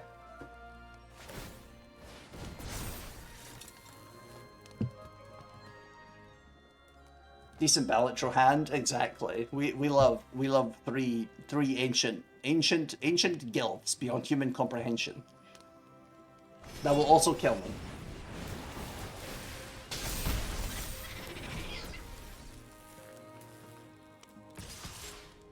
Chat, I don't know if I told you, but wait, it's not flying? I thought they made it flying.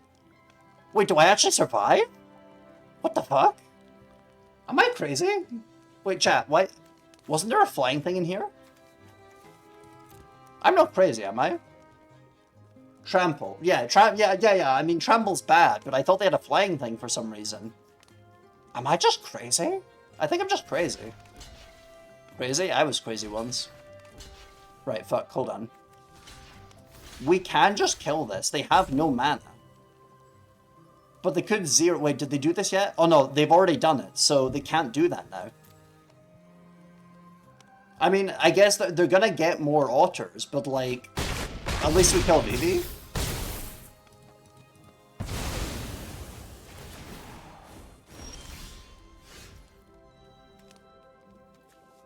Okay, we don't play confident. I've learned. Listen, I've learned. We're listening and learning. They only have 3 life. They have to block with an otter. Wait, chat, am I fucking cooking? Wait, chat, am I fucking cooking?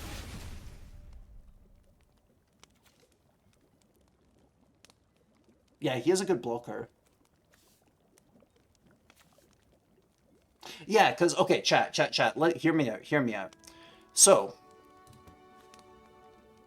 they're gonna get the altars, and the Dark Confidant is not going to survive into my next turn if he attacks, which I believe he's going to have to. So, we attack, he sacks an altar to Cole. Cole gives me 3 life. As long as the Dark Confidant does not kill me, I think we win. Because then we do Sleep Magic. That does 1 damage.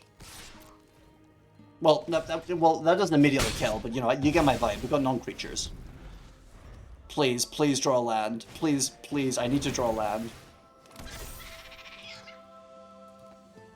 Just don't hurt me. Don't hurt me.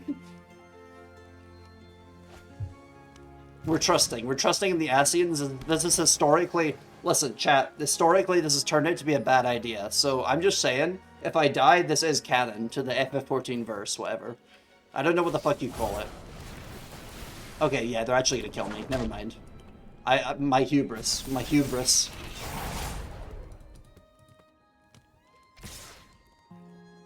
Wait, hold on a second. Okay, so hold on.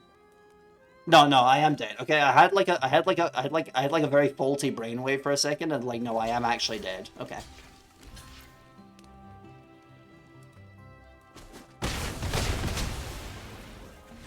Listen, all I'm saying, that was close, and they were playing Vivi. That was quite close. Nanomachine, son. Oh, thank you for the follow. Right, chat. Let's do another deck review real quick. Just in case there's anything that I forgot about that wasn't good. So this guy was going to be good. We just didn't get the chance to use them, so I'm gonna give him another chance. Dark Confidant, we reduced them. I thought it would be good. I thought it would be a good card draw engine. I was too ambitious. We draw 3 of them. Listen, I know I'm biased. I know you don't always draw 3 of them. But that really fucking hurt. Return a creature, planeswalker you don't control to its owner's hand and spells kick by the permanent bottom of its owner's library. So maybe we'll branch out. Maybe we won't do all all Final Fantasy cards. Maybe we'll try like some separate stuff. But yeah, also, sorry, I probably didn't emphasize enough. Thank you very much for the follow. How do I pronounce this? Jackwa212. Thank you for the follow.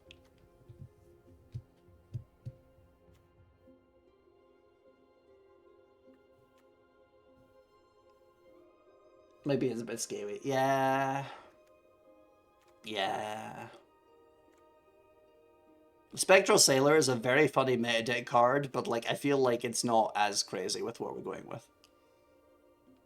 I should go and shower and such night, but good luck with the games. Oh, thank you very much, and have a nice shower. Chad, did I tell you? No, I think I did tell you last stream. I don't think there was as many people there. Last stream, I was having a shower, and then I had like a bunch of ideas for my Exalted campaign. For those who were there earlier, I was mentioning like Exalted is like my favorite TTRPG right now. It's my hyperfixation. I had like amazing ideas for that in the shower like yesterday. It was actually crazy. I am like back on my productive grind. It's insane. Destroy target creature with total power and toughness 5 or less. That might actually be really good, because it's a non-creature, so it has the synergy, and, like, for example, the Vivi card is, like, it starts at, like, less than that, and I believe once you use 1 non-creature, it becomes exactly that. Or wait, no, am I misremembering? It was 0-4. Okay, no, never mind. Because then it becomes 1-5. That's 6 total. Okay, I was slightly off there. Whatever, doesn't matter. Right, we go again. I am really enjoying this, though. I was expecting it to be, like, really annoying, like really hard meta, but, like, we have gone quite close. Like, I don't feel like I'm at, like, a significant disadvantage for not fully understanding the MTG set meta so far, you know what I'm saying?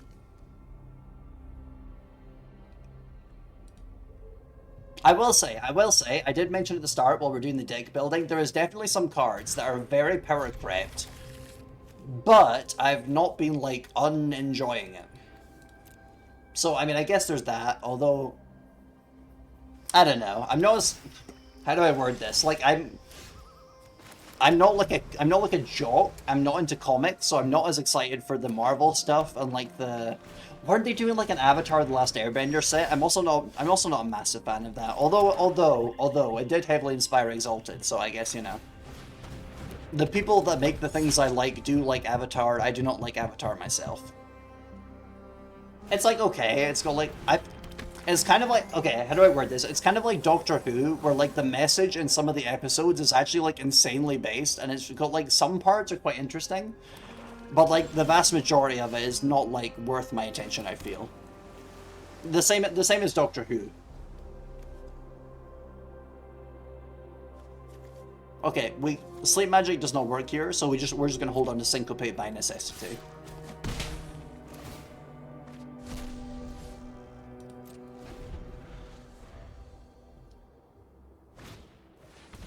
Okay, we can't Syncopate that.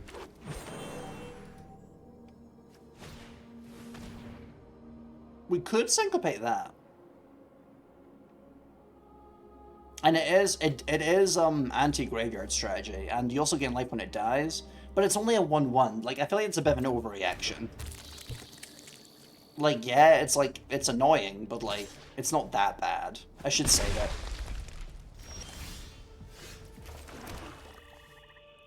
And this guy is pretty good, so. Although, we will be giving up the Syncopate by playing him this turn, so hopefully they don't, like, drop, like, their game-ending thing or whatever. Also, chat, I just realized, it's only creature tokens that have add 1 mana of any color, so we don't even need to worry about that right now, honestly. I don't know why, but my brain read it and I thought it was like all creatures, and that is pretty crazy, so. Okay, so if you attack with this guy, they would be forced to use Llanowar Elves and this, so I don't think they're going to block these guys. Unless they have like a card to like counter or something. Because I don't think they want to throw away their Llanowar Elves. I don't think they're going to do that. Yeah, we got it. Hell yeah.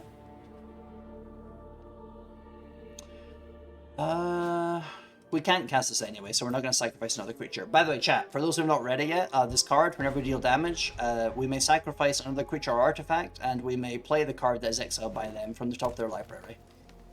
Using any mana, I believe. Yeah, any mana. Yeah, exactly.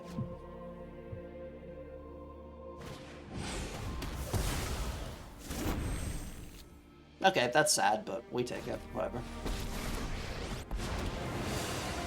Tyvar. We've seen this guy twice now. Is he like the meta? Is Tyvar the meta? I think he is. Yeah, and this is a different person. I'm looking at the subtitle because I remember that more than their name.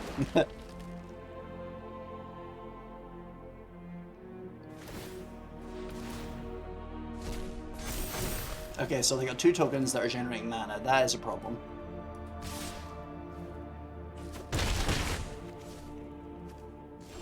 We could tap the Llanowar Elves, but that would only deny them 1 mana. I mean, it does only cost us 1 as well, so I mean, I guess it's probably a good idea. If we attack this guy, they'll be forced to block with both of these guys, which will let me, take out the plant, I guess. And that's also 1 mana, but this is not going very well. We could just draw 2 cards instead. That's probably better, because if we do draw Sephiroth, then he would just kill all of them, but we also don't have enough mana for Sephiroth. I think he was 6. It's risky, but I'm doing it. It seems like the better option, honestly, and then we can lock the Llanowar Elves. What does Tyvar do if he lives? Untap up to 1... Yeah, okay, so... That would directly counter Syncope, yeah, so we'll try and attack this guy. And we'll just take out whatever they throw at our guy. That is mana. Okay, so cool. If we do get Sephiroth, that would help. Oh yeah, I forgot we get the Mage, and they have lifelink, apparently. Where did they get lifelink from again? Circle of Power. Oh, it's from that card. Okay, cool. Right, we hit this guy. They're going to be forced to block, unless they just let him die, which, I mean, I would understand personally. Because this generates mana. But then this guy does stuff in the graveyard, so... Although I do choose which one dies. Okay, so which one's better to kill? Probably this one, because this guy does stuff in the graveyard, and we can, like, have him not do that by not hitting him. And he's just a 1-1 anyway. Oh, the lifelink is until end of turn. I should have read that card. Oh, it's all wizards. Okay, that explains it. Do I have a ping? I have 5 pings. Who's pinging me? I think I'm gonna mute one of my group chats because they are kind of going off right now. Yeah, mute that for 24 hours. We do love the homies, but they do be distracting.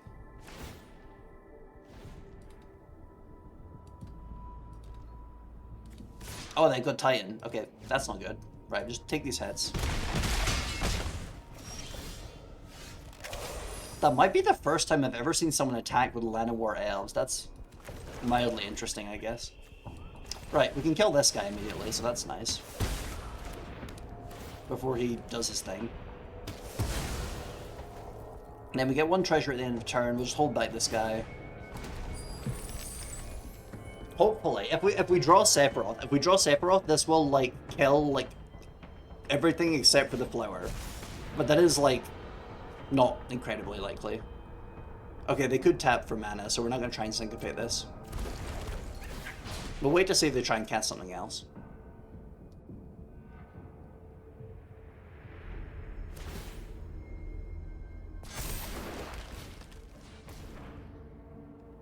We cannot syncopate this. And they're returning something from the graveyard. Let's see what it is. Mana value 2 or less. Oh, that guy. Exile a card from graveyard at 1 mana. Cool. Right, I guess we might as well just block the 4 damage. Ah, shit. Okay. Yeah, I think we've lost this one as well. Unfortunate.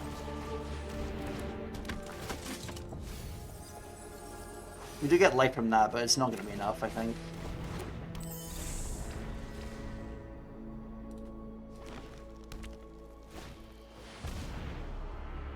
How much does syncopate? So that's 2. So before, yeah, no, they can just tap the lands for that. No, that's not enough of a punishment to stop them. Because what I'm hoping is that they cast a card where they're forced to tap the flowers, and that'd be quite nice. Oh, they have another flower, and now they're stronger. Fuck. But yeah, I am starting to get the vibe that like this deck specifically, the token mana generation Tyvar thing, I think that's probably the meta right now. Because I've seen this like a couple times, and that generally doesn't happen unless it's like the thing everyone's running. It is kind of a shame that it's just kind of in like the lower tiers though. Like clearly someone's just trying to like climb back up the ranks again, and it's quite annoying. Okay, we could syncopate this. Why not?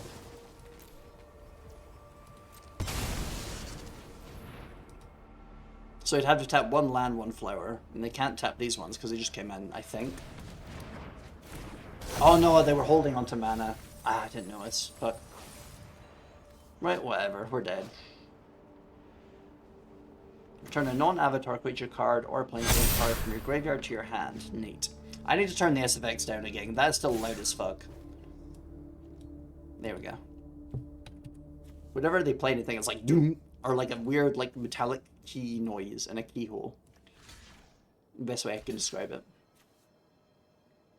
Okay, so how much damage is this? So 5, 6, 8, 12. Okay, so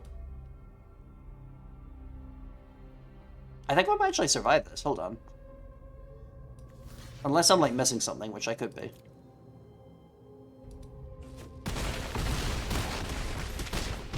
Oh yeah, I was missing. Yeah, I was missing several creatures. Never mind. Trying Pioneer with the mill deck. Good luck to you. Good luck to you. It is strange days when I wish the mill decks good luck, but apparently the meta is green black self mill. Fucking I thought those days were gone. I thought the days of Dredge were over. They have returned. Somehow Dredge has returned. Star Wars meme.jpg. Hold on, I need to check my pings. Someone is pinging me again. Oh, it's someone who did a Chari event. Okay, I guess that's not. We will forgive the ping.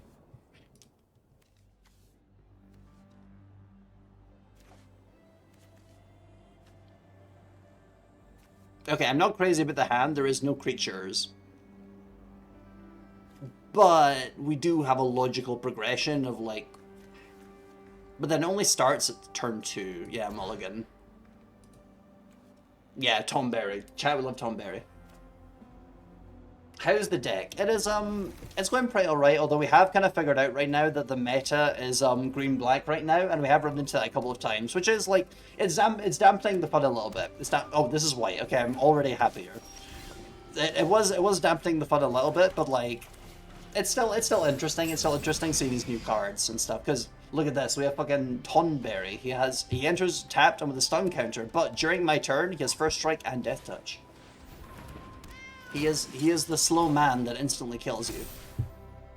He is the Silent Hill antagonist of an unreleased game, I'm certain.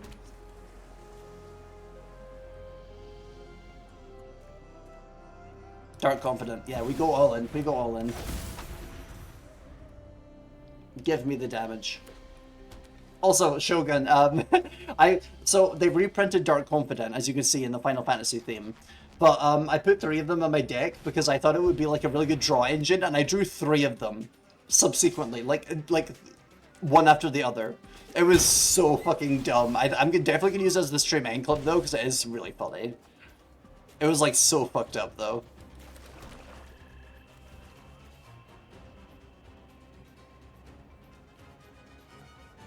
Can't attack her. Okay, I can't block either. Fuck. Okay. Chat, they've disabled my Tonberry. I can't believe they would do this. We don't need island cycling, so play these guys, I guess. Card games. Exactly. I'm just gonna hold back. I'm gonna hold back.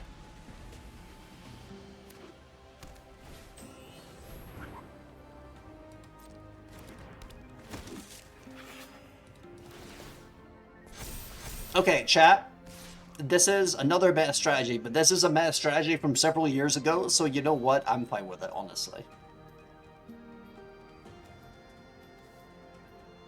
Oh, I've got an idea, actually. Hold on. So if I block with this, then they only have 2 creatures left, which would force them to block with this one and a Janny's Pridemate. So I'm just going to attack with this one, and it's just going to go through. Unless they sacrifice this guy, which would be quite surprising.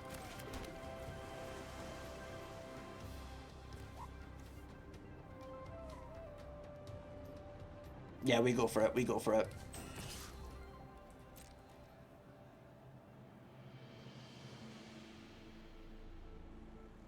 Oh yeah, and then once it hits, we could sacrifice Tonberry, and that's as the cost for the thing where we play one of their cards. Oh, they are blocking. Okay, never mind, never mind. But we do kill the Sanctifier, so that's nice. And we get some bodies from this. Oh right, but they come untapped. I'm silly. Okay, they come untapped, but whatever. I don't think they kill me this turn, unless like they end up getting like, yeah, it's just a land. Yeah, they're not killing me. I like the Chocobo. I like the Chocobo on the side. We give him a little pet. This blade from the graveyard instead create Exodus tokens for Exodus number. How many creatures do I have in the graveyard? 2 of them. Okay, so that would just be 2 horrors again. I'm gonna island cycle this because that puts it in the graveyard and it also gives me another island, which like we're not like aching for, but you know, the strategy. And then we'll just keep these to block. I feel like this could end up turning around, but I'm not holding out hope. They must have a buff spell. There's no way they're letting that guy go in when I could just kill him. So I'm gonna block both of them. I don't trust this. I just don't trust this.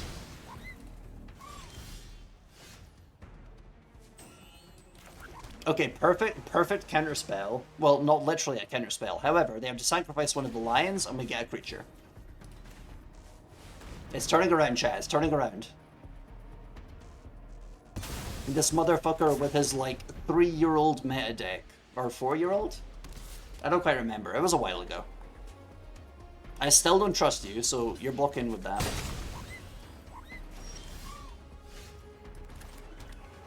Okay, we can get three things with this. Not as many as I was hoping, but whatever. More than last time. And then we just gotta hope this guy doesn't kill me. Which I don't think he will. He only has 1 card. Silver T3 with Demir Mill? Hell yeah. We'd love to see it. That's the best you can do? Okay. Right. We just need a kill card. We don't have a kill card. They've won. That's unfortunate, but we tried our best.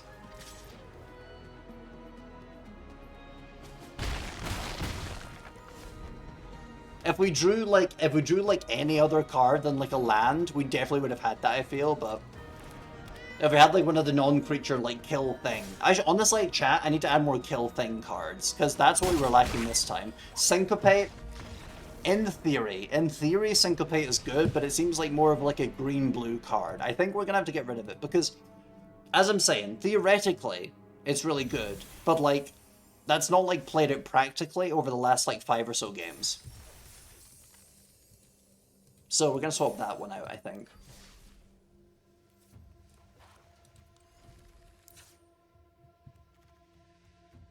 Because like sometimes you just have to give up on like the idea that it could work because like it's not playing out, you know? Where is it? Oh, here we go. It's got an X cost, so it's down here. Right, what if we find like one of the non-Final Fantasy... Wait, hold on. Is there like a Final Fantasy black and blue card that we've not collected? Oh, wait a second. The Darkness Crystal. I really wanted that one. Maybe we could... Okay, chat. Maybe we could buy packs, and that might give me a... a rare wild card, because the Darkness Crystal is like really, really good, and I really want to get it, but it's like we're just missing one wild card for it. Because like, oh sorry, it makes black spells cost one less to cast. All non-token creature, sorry, if a non-token creature an opponent controls would die, exile it and gain 2 life. So that also counters the green thing. It counters the green thing. Put target creature card exiled with the Darkness Crystal into your battlefield tapped, and you control an additional +2/+2. Sorry, +1/+1. Sorry, my brain is going all over the place. It's inventing digits right now. Okay, I think what we'll do is, yeah, so we'll just we'll replace it with like something else, and then we'll try and work towards getting the Darkness Crystal, or the other card, Matoya. Where's Matoya? So I can show this. Oh, so I can show this to chat. Yeah, here we go. Whenever you scry or surveil, draw a card, which is busted as fuck with this deck. However, we do not have the rare, so. Right, I'm gonna make a note. Dark Crystal and Matoya.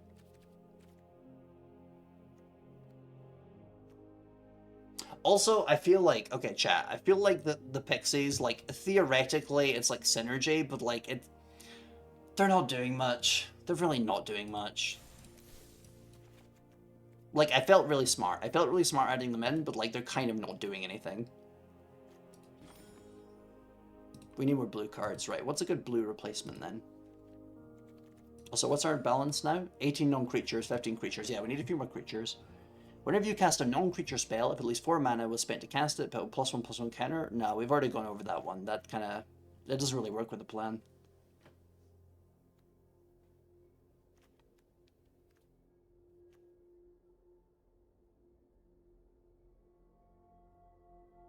Okay, chat, I'm still kind of tempted. I'm still kind of tempted to get this one, because copying activated or triggered abilities seems really interesting.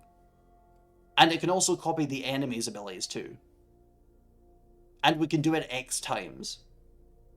This is not a green deck though, so I should contain myself. I'll add that to the green deck when I make it. The green-blue deck.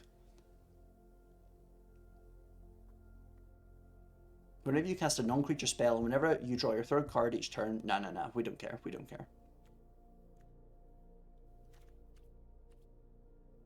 But God, it's so interesting though. I really want to try it, but we're not doing green-blue right now. I really want to make this one work now that we've actually put like effort into it. Affinity for towns. Okay, that's really interesting. Affinity for towns, draw 4 cards. That's funny. I like that.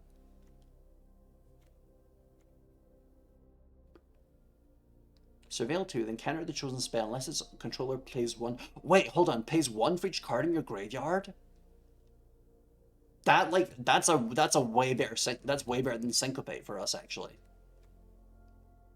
Exile this artifact, add blue. When you cast your next instant or sorcery spell this turn, copy that. What does the Water Crystal do? The Dark Crystal was good. What is the Water Crystal? Blue spells cost 1 less to cast. If the opponent would mill 1 or more cards, they mill twice that many. Oh, it's mill. It's mill. Okay, yeah, chat. That's not as good as the black one, honestly. Is there any colorless cards I'm overlooking? Shuffle all non-library... non-land cards from your graveyard into your library. You gain life equal to the number of cards shuffled into your library this way. That's kind of interesting, because we do put a lot of cards there, and maybe it can, like, save us if we're, like, desperate. Water Crystal and Sphinx Tutelage. Ah, yeah, I see. I don't think... Hold on, do they have persistent... Hold on. I don't think... Nah, okay, I was gonna check whether they have persistent petitioners in standard still, because persistent petitioners is like fucking... Wait, no, that's not the one I'm thinking of. It's the one that doubles mill. I forget... Wait, was it persistent? Hold on, It wasn't that one, it was a different one. Yeah, it was Bruvac. Okay, Bruvac is... Okay, he's not in... Wait, hold on, I'm filtering by colorless. Okay, no, Bruvac is not in standard. If Bruvac was in standard, that would be fucking terrifying.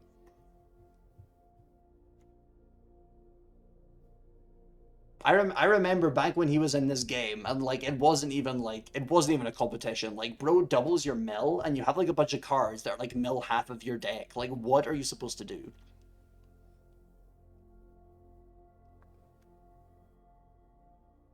All right, chat. Okay, I'm actually gonna BRB. I'm gonna BRB a second because I gotta hop to the toilet real quick. BRB.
Right, I am back. Okay, so I was thinking.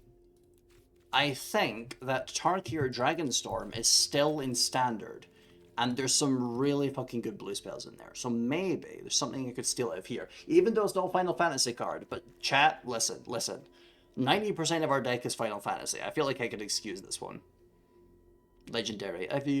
When you cast your second spell each turn, copy it, and then exile the spell you cast with 4 time counters on it. If it doesn't have suspend, it gains suspend. That's 2 mana. This guy is 2 mana. And he's mythic. Right, we take that one. We obviously take that one. Like, there's no other way. See, chat, I was thinking about it because I'm, like, really missing my my blue, red, white cards. Because they made, like, a better version of Deflecting Pam in this card. However, hold on. Is Deflecting Pam even in Standard? Did they reprint it? Wait, they didn't reprint Deflecting Pam? What the fuck? Okay, chat, for anybody who doesn't know, you'll have to Google Deflecting Pam. It's 1 white, 1 red, and if something's going to do damage to you, you make it deal damage to whoever controls that source instead. And it's like, it's way better. Like, New Way Forward, like the other version of it where you draw cards equal to how much damage it would have done, this card. It's neat, I guess, but like having the ability to just say like, no, that doesn't hit me, actually, it hits you, is so fucking funny. It's like so good. But then this one's like 5 cost to make it like harder to get. So you can't just like immediately fucking jump scare people, which is such a coward move on their part, honestly.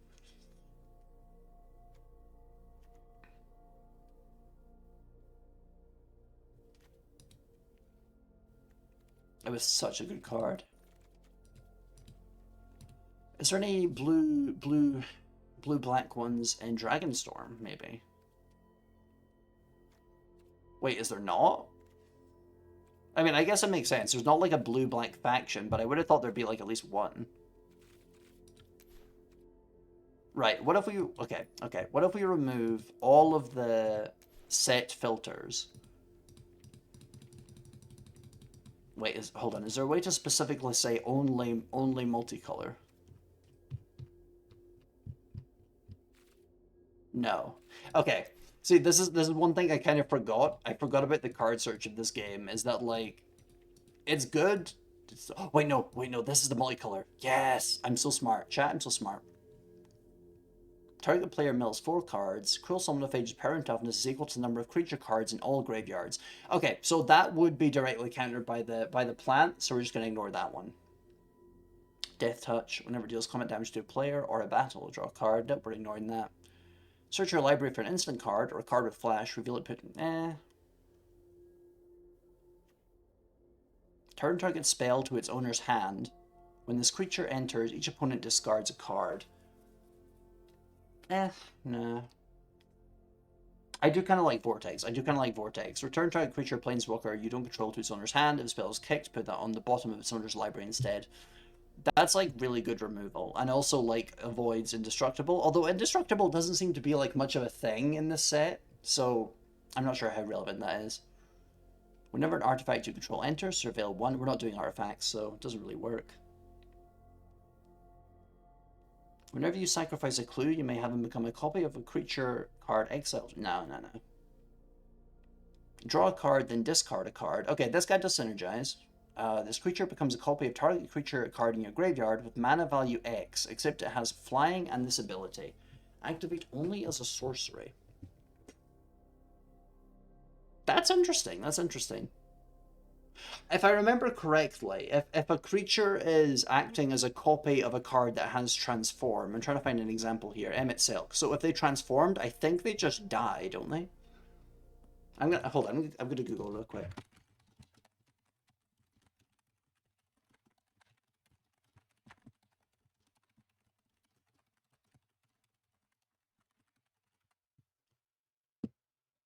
If creature is transforming a creature, it can transform as well, but it depends on whether the copier is a token or... Oh, weird, okay. If it's a token copy, it can transform, but if it's a non-token clone, it can't transform as it doesn't have a second face. Okay, this is the AI summary, so I don't trust that. Let's go to Reddit real quick. Oh, nothing happens. Okay, chat, if it tries to transform, nothing happens, apparently. Like, it'd still be interesting, though. It could still be interesting, because it does copy things in the graveyard, and it only costs 2. And we're putting a lot of things in the graveyard. I think I'll try it. I'll try it. Right, that was a lot of yapping with no playing. Let's go back to the playing. I should turn on audio for whenever I'm tabbed out, because I keep tabbing out to look at Discord, and then it probably ruins the audio for everyone. I'm like so fucking ADHD, honestly.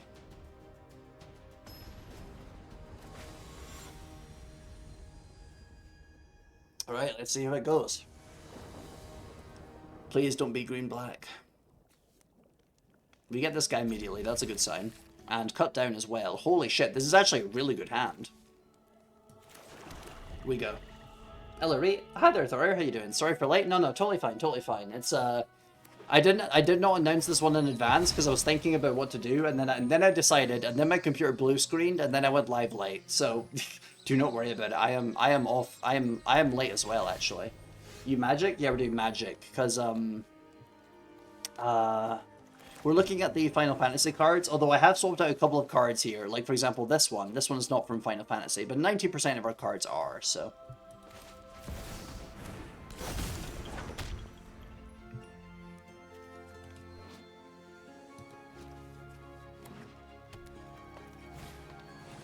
Okay, chat, what I'm thinking the combo will be is... Oh, wait, no, they didn't play any creatures. Okay, so the plan is that I was going to do Cut Down on a creature, but they don't have one. And then Poison the Waters, so this guy copies Poison the Waters, so it activates again in 3 turns. But we can't do that now, obviously. So I will just do this, gain 3 life, mill 3 cards. Or we could look at their hand and remove a thing, but no, it's better to copy it.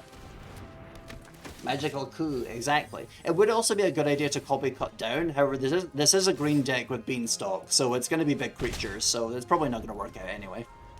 Unless they place down like a mana dork, I guess. The magical moo. Oh wait, that perfectly applies actually. I'm going to cut down this. We love it when a plan works out. Moojic, exactly. Right, okay, so it's second spell. Okay, so it's any second spell. Wait a second, does that include creatures? Yeah, it would, because it's any spell. That's really interesting. Okay, I'll have to look into this more later. I mean look into as in like think about this more. Right, reveal your hand, show me your shit.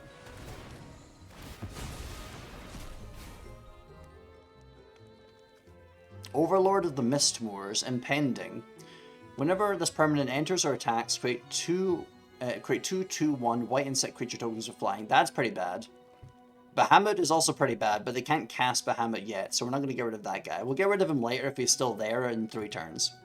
We need to get rid of this guy though, because they can play him for only 4 as long as it takes as long as they wait 4 turns for it. Which means that they could cast it on this turn, which is good, so we avoided that. very skinny overlord. Yeah, he's yeah, he is a bit of a stick. He does summon insects, so you know, makes sense, I guess. Okay, cornered by black mages directly counters him having this guy. Sacrifice that guy for me.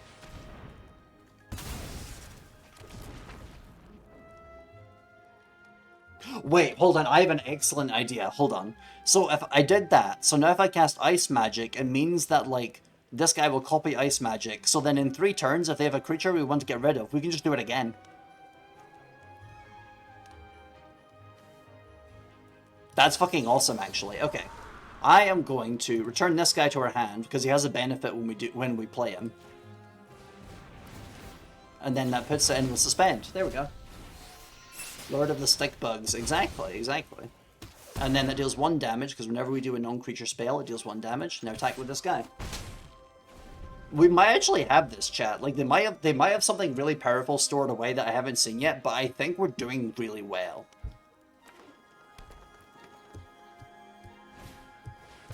Okay, what is this? Surveil 2, you gain 2 life. If the spell was cast from a graveyard, exile it, then put it onto your battlefield transformed, and then it becomes... Esper Maduin. Reveal the top card of your library. If it's a permanent card, put it into your hand, add 2 green mana, other creatures. Yeah, so it's kind of a build-up thing. We don't worry about it yet.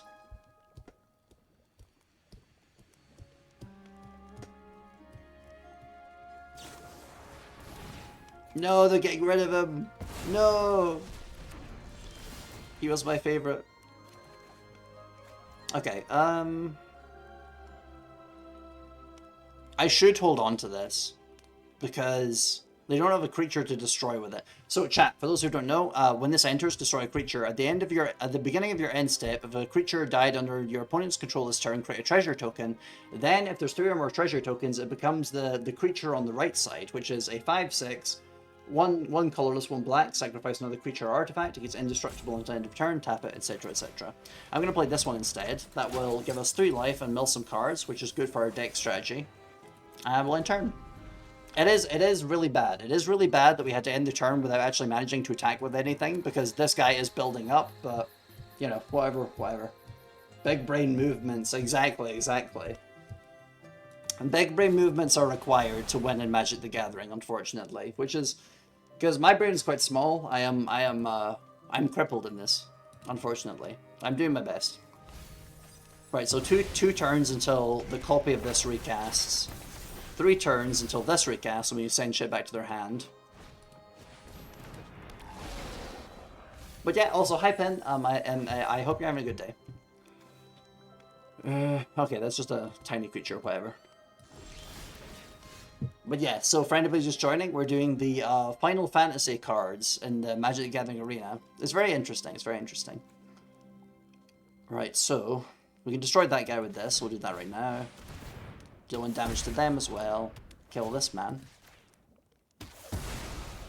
Oh, and it exiles him as well. Oh, cool. So he's not getting that back. Hit you with this guy. You're doing good. I'm glad to hear. Yeah, it's a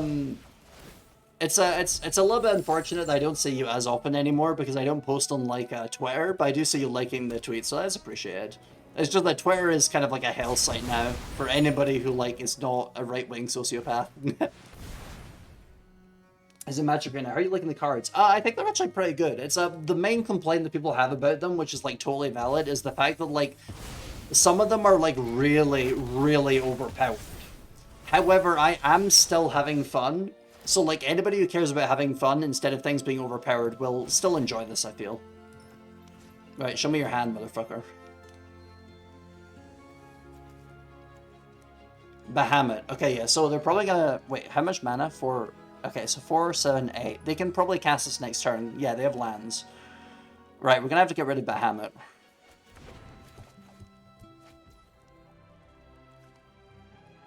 Death Touch Lifelink guy. Might be good to play him. Or we could draw 2 cards with this. That might be the better idea, honestly. Yeah. And then we also get a little wizard guy there. Yuna reanimates the Bahamut? Oh no, shit, I didn't read Yuna. Also, yeah, it's...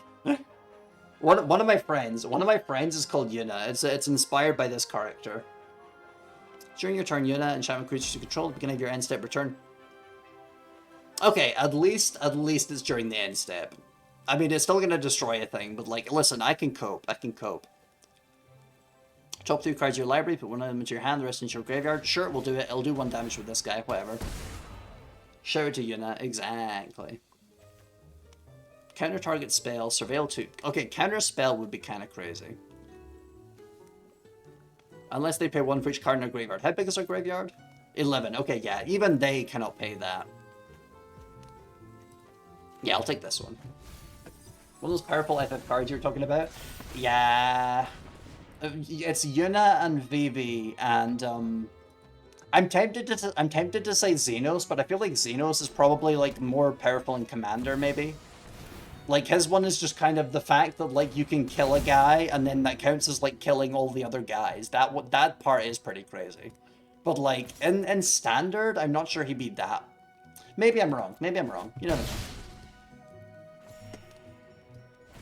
Kind of like the design we try. Yeah, he's fucking... He looks awesome. I fucking love that guy.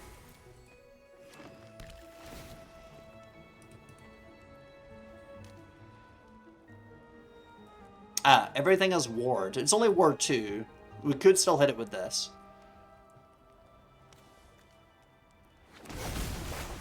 Oh no, they're about to nuke something. Not my side quest! Chat, my side quest. It's uncompletable now, unfortunate. Does this let us play any mode? Ah, okay, we still have to spend the mana. Okay,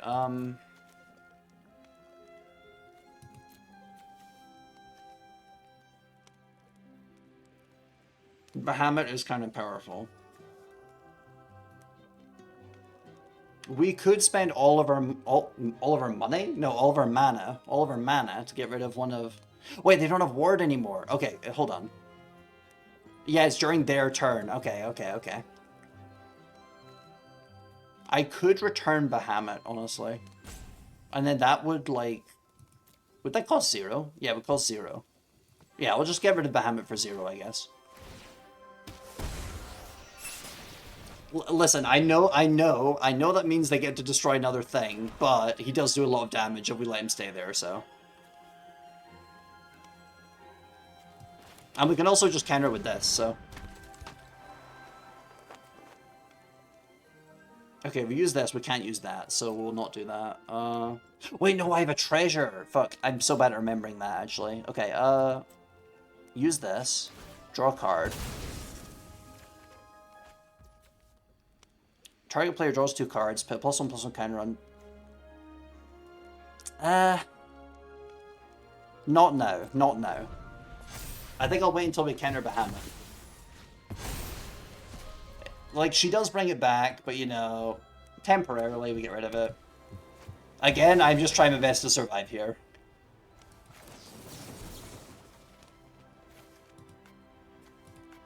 Oh, wait, can I select it? Oh, we're paying. Okay, yeah, there we go. I'll pay. She lost her side quest. Exactly. God, we're so fucked.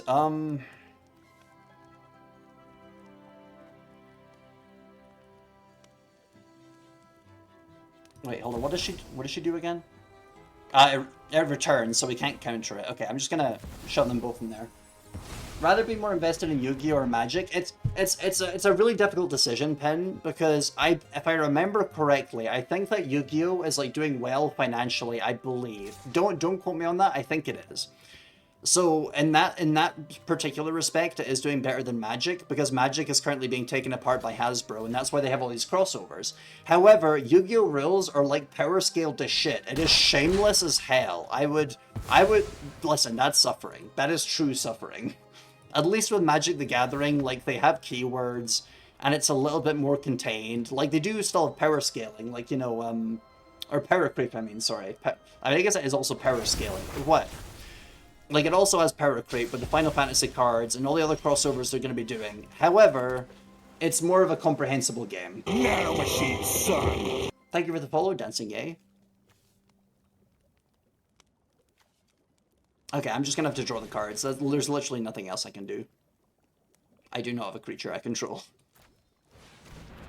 Hello? Hello to you too. Chat, it might be over. It's so over, chat. Destroy non-land permanent. I've got no non-land permanents, you fuck.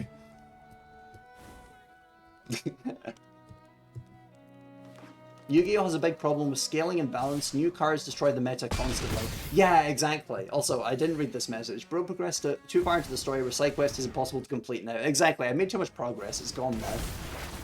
This is a hard draft? No, this is a standard. I'm learning about the Final Fantasy cards right now.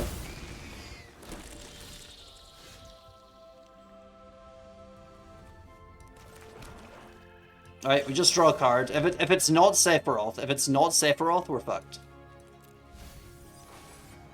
Okay, it's this guy. What do you do again? Ah, okay, yeah, we're fucked.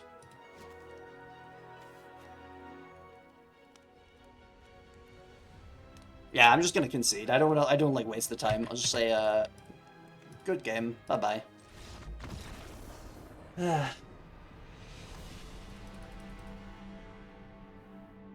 The entire Despicable Me minion army over there. Exactly. They're saying shit like banana. And like the audience is laughing and I don't get it. But yeah, exactly. As Dory was saying, and as we were talking about a second ago, Yu-Gi-Oh! Has like a really big problem with scaling. Like Magic, like it has like a big problem, don't get me wrong. It's not quite as bad though. Like if I brought my Mutate deck into this meta, I would probably get fucked. Like, I would get fucked, but it wouldn't be quite as bad. Whereas in Yu-Gi-Oh!, I played against a Labyrinth deck with one of my decks from, and it wasn't even an old one. I'm not being like a nostalgia person where it's like, oh, I miss when it was like this. I mean, like, I played a deck from like, I think it was like 2 years ago, and it was just a sweep. They fucking sweeped me. So like you need to be constantly buying into the new meta in Yu-Gi-Oh! And there's like no place for older cards, which like I really don't like. Whereas like with Magic the Gathering, you see like commander cards from like all different sets. Like obviously it's like the strongest ones from those sets, but like at least there's like something to go back to. Because it's only like it's a massive shame as well, because I'm not like a Yu-Gi-Oh! Hater. I used to play it like all the time. But now there's just no reason to go back. There's just absolutely no reason. Yeah, and there's other formats, yeah. Because, like, in Yu-Gi-Oh! They've got the normal format, which is, like, every card from, like, every set. They got the format with, like, the older cards, and then they have the one with just any cards, I think. I don't remember, but... It's not going great in Yu-Gi-Oh! Land.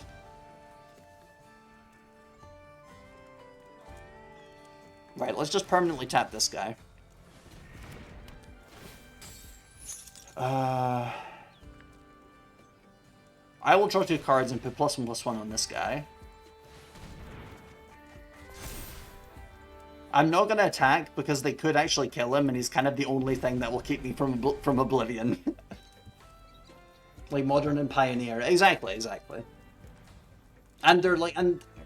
I was gonna say they're on top of the ban list, but that's like absolutely not true. Disregard that. I think Yu-Gi-Oh! Is actually way more on top of it, to be honest. Which is surprising.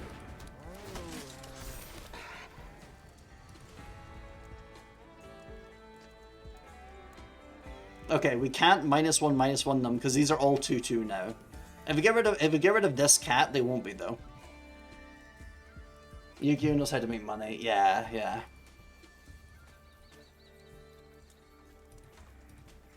But yeah, it's just kind of night and day, where like if you play like an older Magic the Gathering deck, you can make like a bit of progress. Like if they play like the more powerful newer cards, yeah, you would still be kind of fucked. But like in Yu-Gi-Oh, they have shit where it's like the Labyrinth cards, where if anybody has not played like the super like last couple years Modern Yu-Gi-Oh, the Labyrinth cards, you cannot target them. Full stop. You just can't target them. As long as you, I think it was like if you have a set card or if you have like a card on the field. I don't remember exactly what it was, but it's like a blanket target protection, which is insane. So like I played against that and like I couldn't do anything. It was just over. Like I couldn't do, like my removal did not work. It simply did not work.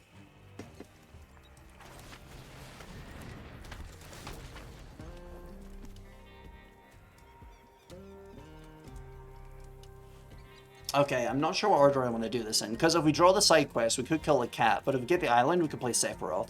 I think I'll do this. I think I'll keep this one, because we want to kill the cat first anyway, and then after that, Sephiroth, wipe their board, get a bunch of 1/1s. Also, chat, this card's really cool as well. You have to pay 4, 5, 6. You have to pay 8 mana, but she turns into a thing that gives you an extra turn and is a 7/7, which is very fun. Right, let's kill that cat. Or we could kill the flying guy, actually, because that's the only thing they're attacking with, and we can't really do anything about it. However, but also Sephiroth could kill them, even if they're 2/2. Yeah, let's kill the flying guy, because Sephiroth can kill these anyway. And then we just don't attack with her, so we just, like, take the damage, get a treasure, yeah. Playing Yu-Gi-Oh! Today, he would lose so hard. Yeah, literally, like, in the Yu-Gi-Oh! Anime, like, you already kind of know that they're, like, giving him specific cards so he can, like, feasibly win. They couldn't do that. Like, in modern Yu-Gi-Oh!, even if they gave him, like, the exact card that would be the most effective in the current situation, he would not win. Like, there's no way. Like, it's just not possible. Unless they're also saying, unless they're deliberately bricking the hand of his enemy, I guess. Okay, I don't trust this. Why are they attacking with it? It's gonna kill this one. I'm gonna let them through, and then Sephiroth will kill him next turn. Or they buff them now, and then that does a lot of damage to me, but that wastes their buff, and then that lets Sephiroth... No, they're holding onto the buff. I think that's what they're doing.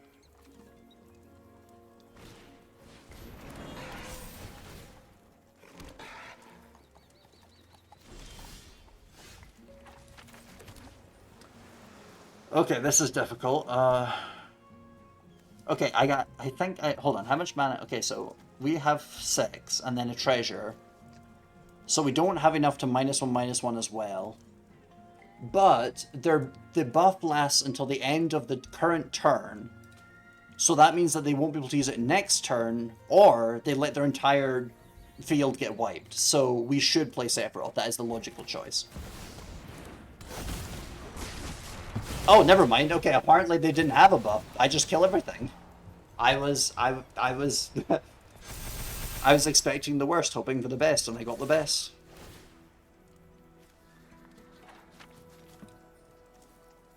I'm gonna keep this one, just in case. We get another treasure.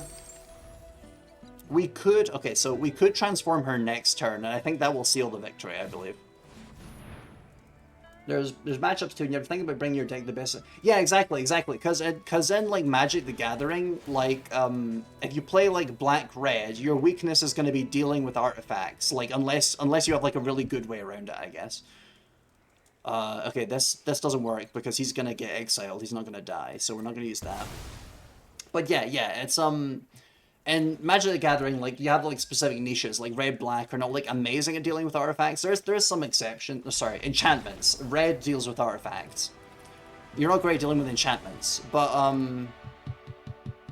in Yu-Gi-Oh, it's this weird kind of mishmash where, like, if you have, like, a specific archetype, sometimes, like, you just, like, flat out cancel someone. And, like, that's nowhere near as fun. Because if I were playing as, like, red and black against, like, a green and white enchantment deck, there's still, like, an obvious route for me to win. I can still, like, you know, outspeed them, like, remove any creatures that, you know, buff the enchantments or let them draw the enchantments.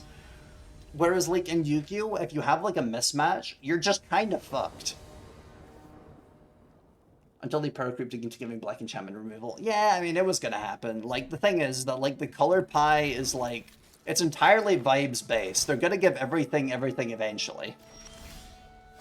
Like, people like to do this entire thing where it's like, oh, you see, the Boros faction, this is how they were. Because I literally have a friend who is like, oh, I really like the Boros faction because, like, the logical conclusion of the colors red and white is anarchy. And it's like, no? I mean, with the various interpretations Wizards has done, you could argue that, which is the entire point I'm making. But that is absolutely, like, that's only one of... Like, you could literally say that red and white is fascism. You could say that, and you would be entirely correct. Because, like, with all the ways they've represented the colors, it could just be that.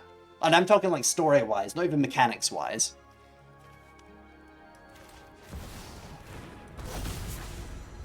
But, like, it's the same deal with mechanics, because they've had blue do everything. Blue has done everything. Okay, we're gonna get rid of the reinforcements, I think.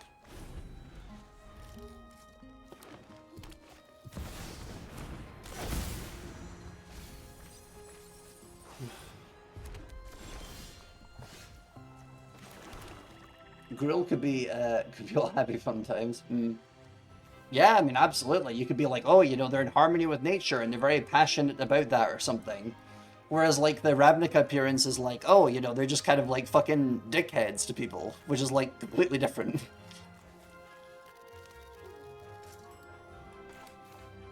I'm thinking. I guess I could just do this now because I can just do it later as well, but, like, drawing another card. And it would do damage, but, like, I'm at my max health, so whatever. And then if this guy, like, becomes super buff and attacks, I can just kind of... yeah.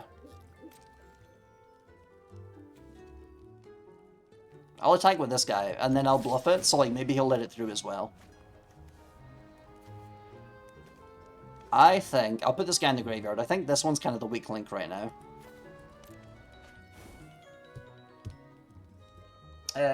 What are a few of your favorites so far you've tested? I like Sephiroth, because he's kind of like a massacre worm, but like objectively better. like that's just it. He's just massacre worm, but more powerful. And also like an extra color, so that's probably how they justify it not damaging like everything, I guess. Wait, hold on, I forgot. Does massacre worm harm both sides? I need to check. I might be completely just... I might be, like, fucking hallucinating that, like a ChatGPT thing. Massacre worm. I thought it had both sides. No, it's only opponent control. Never mind. Okay, never mind. I was totally wrong. Okay, they have no mana, so this is not gonna... yeah, just block, I guess?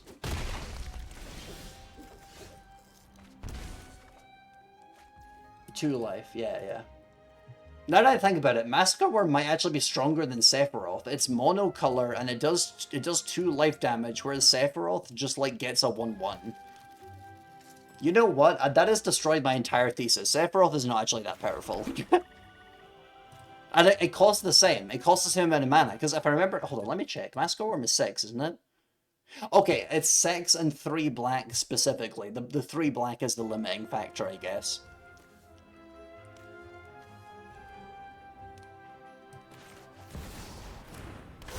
Right, and then we get to copy a spell, so... I will use this, and then this guy will copy it because of my second spell. So in 3 turns, I can hit this guy with a tap as well. And play this, because why not? I am not going to attack for obvious reasons. It does become a 10-10 on the same board. But like it does kind of rely on like your enemy's creatures being like 2 life or less, I guess. Because like if I did it against this guy, that wouldn't do shit. I mean, unless I attacked, then I did it, I guess. I mean, I guess that could work. Do I block this?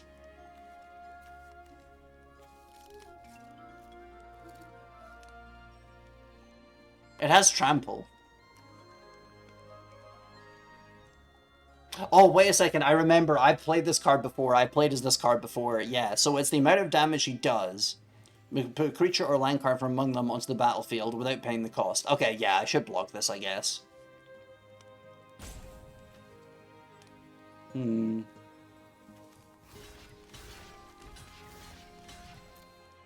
Go, my minions.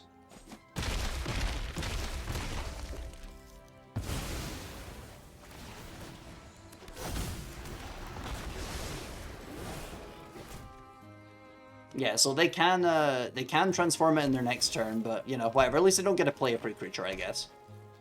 And then I can final days, which is 1, 2, 3, 4. It counts for me. What am I doing? Oh no, never mind. It doesn't count for me if it's not in the graveyard. Okay, so it's a few creatures anyway.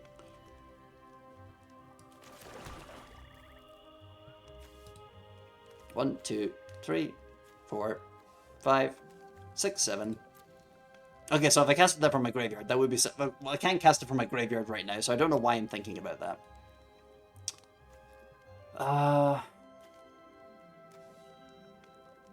Yeah, I guess just do that now, because that's more stats. I mean, they come in tapped, obviously, but like it's more stats than this guy's alone. Are we chilling? I don't think we are. I still think we're probably going to lose, because they're definitely going to, like, play this guy again. And they're also getting a bunch of dinosaurs, so I don't think we're chilling. I'm just kind of... I'm just very chill about it in general. Oh, fork, exactly. Although, they did tap the land as well, so the guy comes in tapped, fortunately.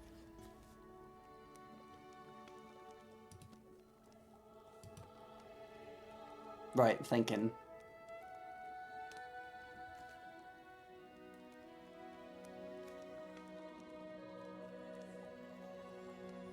Okay, so I don't think we have any... Oh, we do have one non-land, okay.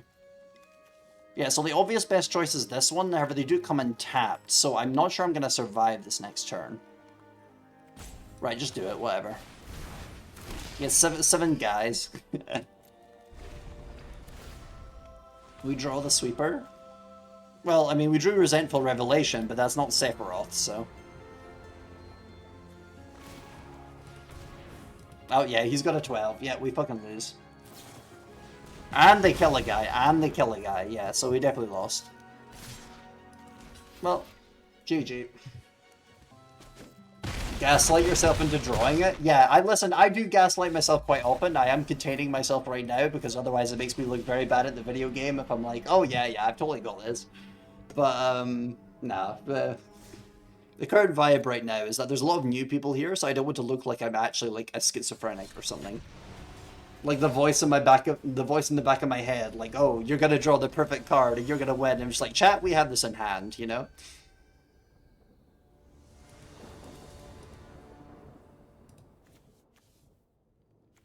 Okay, okay, we do have the card draw engine, yeah. Also, chat, for those who just joined, there was the funniest thing ever that happened earlier. I saw Dark Confidant, and I'm like, okay, that's a really good card draw engine. What if I put 3 in the deck? And I did that, and then I drew 3 of them, like just one after the other. I drew 3 of them, and I was like, fuck. Like, when I needed, like, a good creature. It was so fucked up. Oh, by the way, chat, for those I've not explained it to yet, Dark Confidant, 2 mana, 2/1. At the beginning of your upkeep, reveal the top card of your library and put that card into your hand. You lose life equal to its mana value. Yeah, so it's just a typical kind of, like, black, spend life, get card thing. And it's pretty good, in my opinion. Because, like, if you draw a card, then, like, you don't lose any life.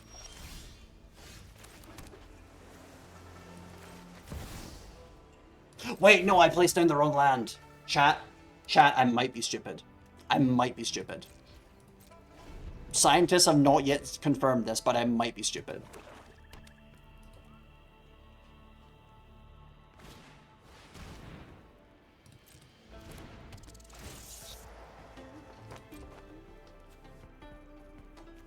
I'm gonna get rid of this one because these are not creatures we care about, like keeping tapped specifically. I know they're gonna have like some ninjutsu shit, but they're not gonna play it yet, so we don't worry about the future when it's not here.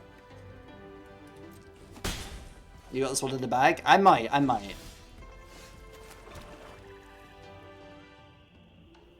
Okay, this time we do Cole instead of Dark Confidant. This guy's got Lifelink and Death Touch, so that's an alright play. They're probably gonna kill it though. They are playing black. Stupid, no, you move. Moo. Exactly. Thank you for the head pat. I just realized I've not placed any, like, dual color lands. I should probably do that. Why have I not done that? I'm being very silly. Exile a card from their hand. Right, what if we exile you?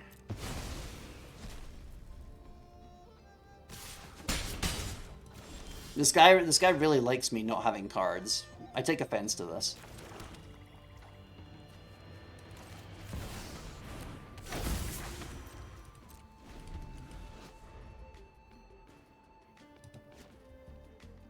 Yeah, I haven't put any dual lands in the deck. I just kind of, I didn't think about it. I'm gonna be real, I didn't think about it. I don't think. Bottom text.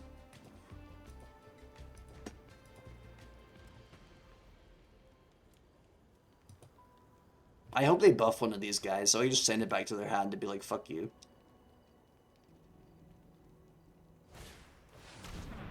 Oh, when this creature deals combat damage to a player, they lose half their life rounded up. When this creature dies, if it has no counters on it, return it to the battlefield tapped under owner's control with 2 stun counters. Goodbye.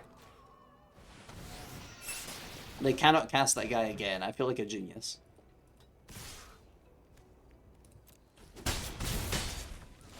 Brian work not. Exactly. I have Dane Bramage.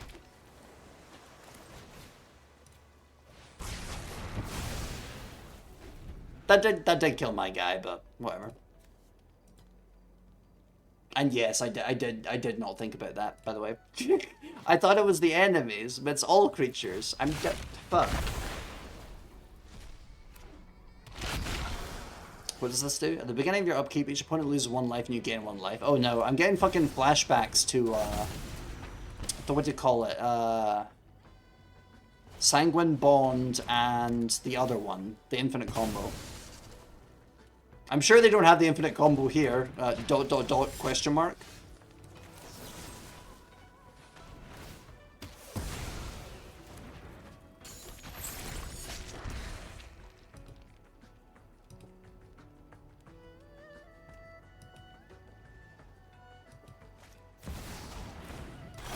Don't think they do? Okay, that's good, that's good.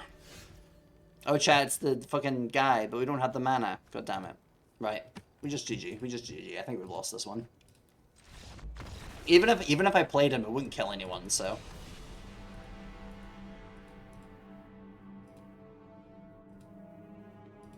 Chat, what's your favorite bit this stream? I think my favorite bit is whenever we're hoping we draw Sephiroth and I just go like dun dun dun dun dun dun Sephiroth to like invoke him, you know?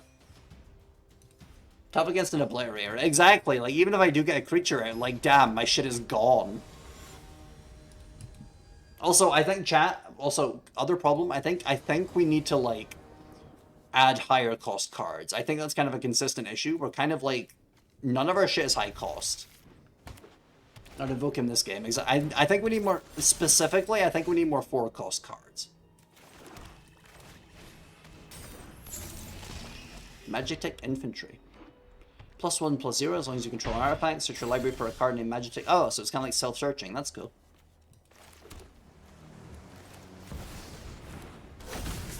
Okay, chat, we're invoking him. Dun dun dun dun dun dun Sephiroth! Dun dun dun dun dun dun dun dun dun Sephiroth! We're doing the music from the Vibio gem.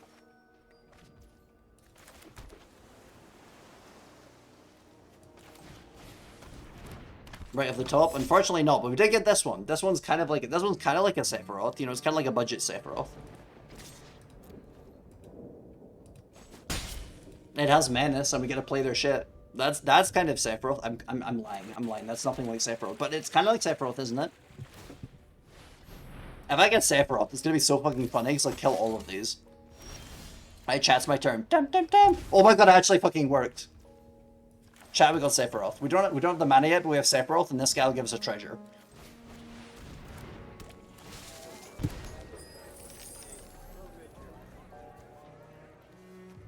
Right, we just send out Tom Berry again. God's strongest soldier.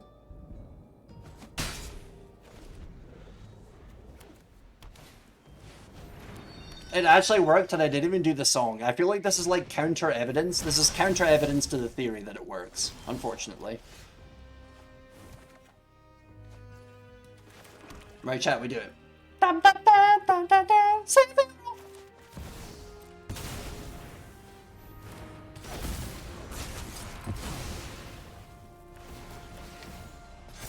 Bro is an AA, that's crazy. Anyway, we win. Oh, we can sacrifice someone and surveil. No thank you.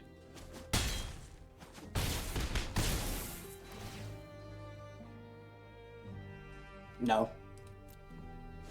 We don't have mana to cast it with that guy. Should game and exactly. Literally, the only way we can lose now is if like something genuinely crazy happens. Yeah, they give up. Okay, that was a good game. That was a good game. Well, I mean, I say that, but the only thing that happened in that game was they played like soldiers. I wiped out the soldiers, and I went, Sephiroth! GG. It was a good game for me, that's what counts. Alright, okay, chat, let's look at our deck again. As I said, we need to get like 4 costs. So what's stuff that's not working for us? The trader is good. I kind of feel like keeping the... Oh, actually, before we do anything, we gotta alter the lands. We gotta go for double cost, double color lands. It does 1 damage to target opponent. Okay, it deals 1 damage to them, but it enters tapped. I mean, we'll think about it. Enters tapped. Until end of turn, it becomes a 4/4 blue and black shark creature with death touch. It's still a land. Whenever this land attacks, target player mills 4 cards. That's kind of, okay, that's kind of interesting, because we could make ourselves mill 4 cards, and that does kind of work for my strategy. And that also is a lot of cards to mill. And enters tapped unless you control 2 or fewer lands. I will put in 1 of these, and only like 1, because otherwise it kind of counters its own effect. Really, really good when you flood out in late game. Yeah, exactly. I think I will take it. Because we do have some stuff with flashback as well, so like, it's just kind of multi-use, I guess. Surveil. Oh, and surveil, because that puts things into the graveyard, which is where we want them to be. And remove swamp. Yeah, we still don't have a rare wild card, so we can't copy Undersea Sewers. It is kind of fucked up how like the good lands are like the hard wild cards though.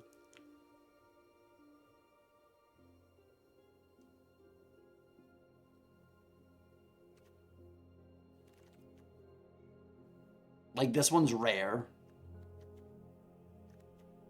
This one's rare. This one's rare. If it enters tapped and doesn't do anything, then it's common. Fuck you. I mean, I guess this one does 1 damage and it's common as well, but whatever.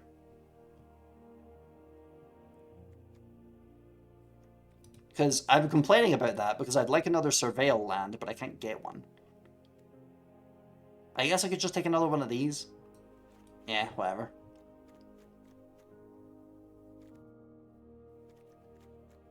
Maybe a few, sorry, 1? I'm sorry, I don't understand. Okay, so chat, I understand. Listen, chat, I understand. We love Tom Berry, but we need to get rid of Tom Berry. He's not that good. I'm sorry to say. If 7 or more cards in your graveyard, return up to 1 target non-land permanent to its owner's hand. That's not terrible, and he does have Menace, and he's a 3/3. Whenever you sacrifice a clue, return this card from your graveyard to your hand. No. Mind Drill Assailant. That's crazy. First of all, that's a crazy name. As long as 7 or more cards in your graveyard, this creature gets +3/+0 and Surveil 1. Ah. It's interesting. I'm not going to take it, but it's interesting. Choose a number between 1 and 10. Whenever an opponent casts a spell with the mana value, power, or toughness equal to the chosen number, that player loses 2 life and you draw a card. I remember this guy. He's so fucked up. That's such a fucked up card. I kind of want to take this one. Like, it's really fucked up. Sheoldred the Apocalypse. Yeah, we love damage. We love damage in this house. Enchanted creature's base power and toughness 1/0. Sorry, 1/1. 1/0, that would kill it. 1/1 has death touch and is an assassin in addition to its other types. Why does this cost 5? Oh, it gives you control of it. Ah, okay, yeah, it makes sense, I guess. Whenever a creature an opponent controls would die, exile it instead. This is kind of crazy for the current meta. At the beginning of each end step, create X 1/1 black rat creature tokens with this token gets +1/+1 for each other rat you control, where X is the number of creatures that were exiled under your opponent's control this turn. And it has ward. Okay, I'm kind of tempted to... Okay, this one doesn't synergize with our strategy, but it fucks with their strategy. Talion and Vrain are good. Okay. Wait, I haven't looked at Vrain. Which one? Or maybe I did look at Vrain and I just forgot her name. Who's Vrain again? Right, let's have a look. Oh yeah, that is the one I was looking at. Okay, cool.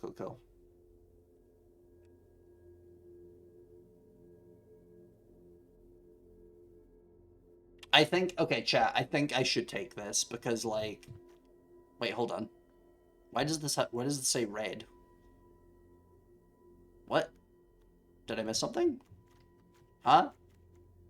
Oh, I was trying to add an extra one. Why is that even there? I must have mispressed something. Just the rat. Yeah, I think I'm gonna go for the rat. And then is there anything else that's not been great? Okay, listen, chat, stolen uniform is theoretically really good because I was expecting a lot of equipment in this meta, but we've not seen a single piece of equipment, so we've just got to get rid of that. It's not working out. And then we take Talion instead. There we go. So now the mana curve is like a little bit more normal.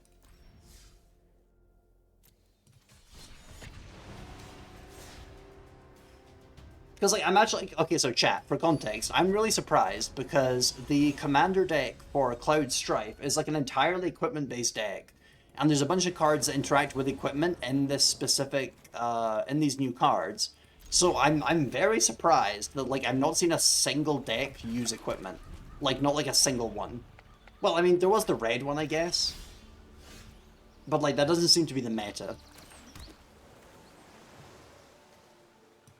Right, get the Dark Confidant down. Or at least, like, not like the meta, but, like, it doesn't seem to be, like, very high power strategy, because I almost beat that guy. He had, like, 3 health left. Like, it was really close. Whenever this creature or another creature you control dies, target opponent loses 1 life and you gain 1 life. Okay, so I just want to get rid of this one quickly.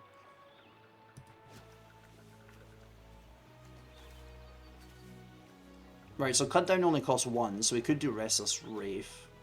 Or we could play Island and then... Oh wait, no, because cut down would use the black, and then we'd only have 2 blue left. Okay, yeah. Okay, I think what I'll do is I'll do this, cut down.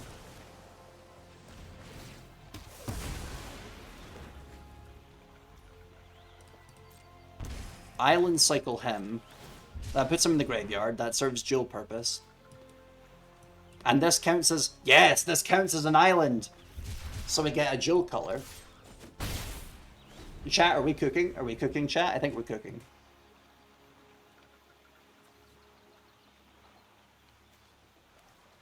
And then if we draw a basic land, I'll play the basic land first to get the Namazu Trader. The game plan's coming together. We're simmering. Okay, fair enough, fair enough.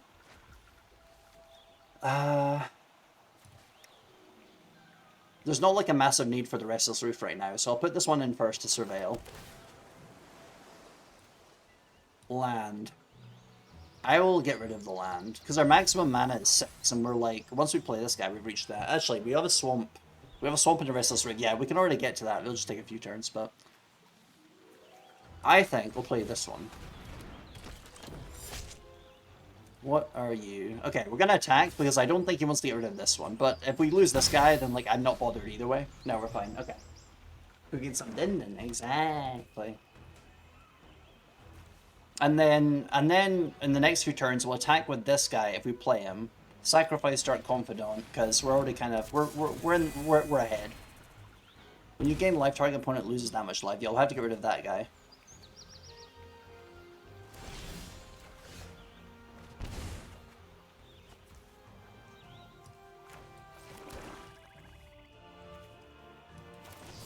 Right, surveil and draw. Right, get rid of that. Put that in the grave. We have 2 non-creatures in the grave, so that's going to buff this guy, but we can't play him yet. Okay, we can't flashback. It's always very deceptive, because it has like a blue outline, so I thought I could play it, but I cannot. Likeness Lure, I think it's a logical play right now.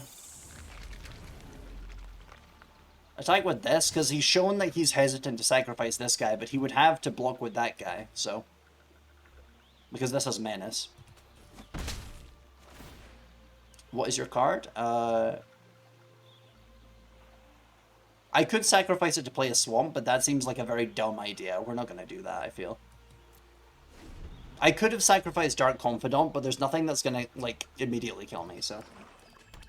Although that could be a very bad decision, I guess, if this does a lot of damage and then it kills me. Whenever opponent loses life, you gain that much life. Whenever... Okay, unfortunately, chat.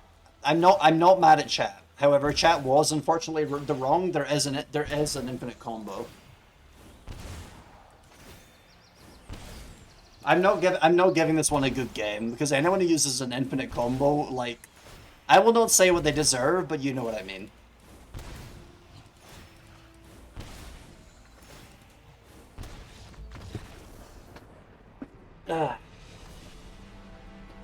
Okay, new notes chat. New notes chat. Whenever they play the rabbit, like that guy that I beat who's using the rabbit, they're not actually playing the Ajani pack thing. They're actually trying to build up to an infinite combo. We need more removal.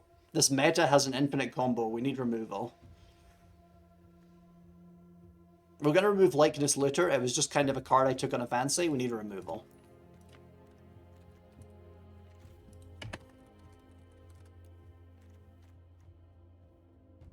Sacrifice a creature to destroy a creature. This one would be good. We do have a lot. We do end up with a lot of mooks. Destroy for 2. That's like 1 extra mana instead of sacrificing a creature. This is 1, but it's only toughness 5 or less.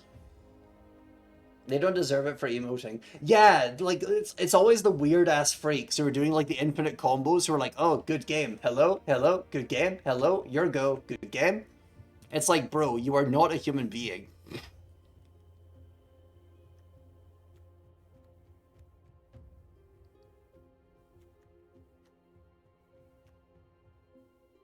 Destroy target creature or planeswalker with mana value 3 or less, and they also can't be countered.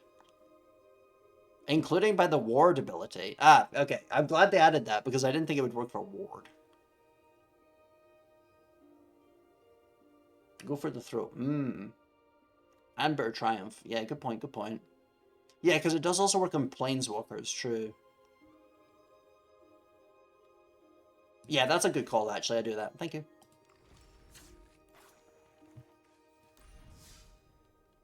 Because I have noticed that the what's his fucking name, Tyvar or whatever he is, the elf brawler guy, he is in the meta too apparently, so that might be useful. And then if we don't see him, then whatever, we pay through life and we kill a good creature. Right, I'm gonna start looking at Discord. Give me a second. I have several messages. Who is this?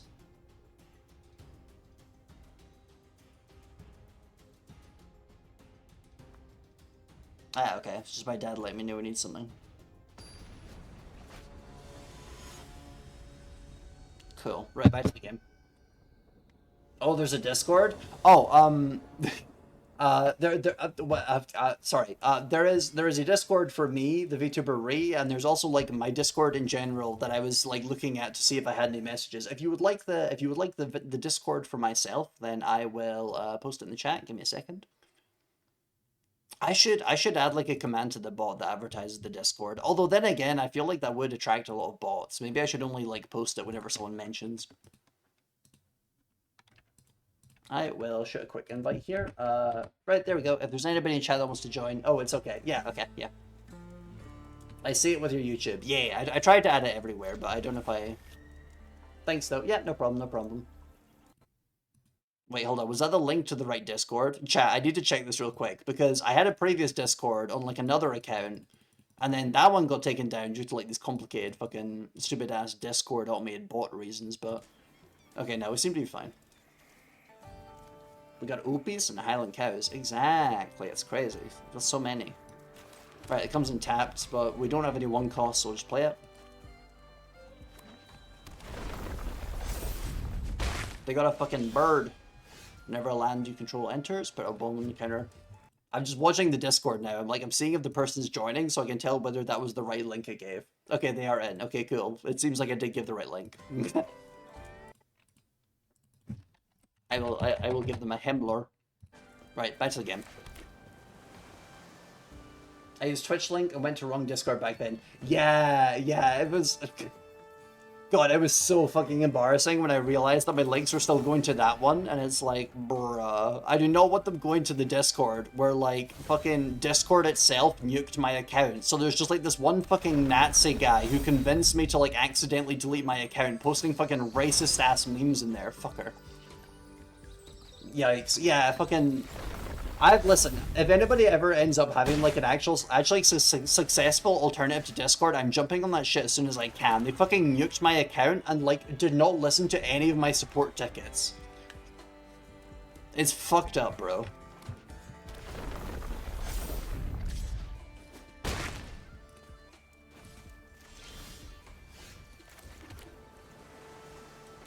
Whenever deals don't combat to a player, you may exile and then return. Oh, what's your transformation again? 7/7. Oh, that's really fucking good, actually. Yeah, so we can force him to not attack by playing this, because if he attacks, then it's tapped, and he can't stop... Unless he has a counter, he's playing blue, he might have a counter spell. Discard moderation is really fucking stupid.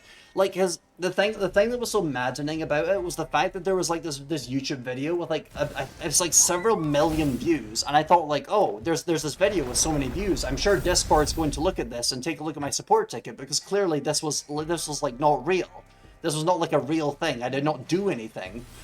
No, the video still has like that many views, and they've just they swept it under the rug. Like, it's a known issue, and there's like several people who've lost their accounts due to it, and like they just don't care.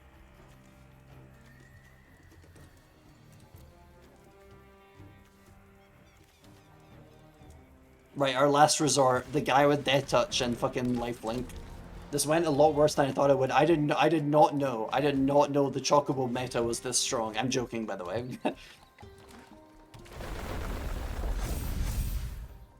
They do whatever they want. Yeah, literally, like they fucking... Remember when they tried to implement fucking like NFTs and like cryptocurrency and shit? Like they literally just do whatever they think is going to get them profit. Like people think like, oh, now that they've got this new like Activision Blizzard CEO, it's going to get so much worse. And it's like, bro, worse than fucking what? What they are currently doing? Fucking cringe ass, fucking goldfish memory, stupid motherfuckers. Sorry.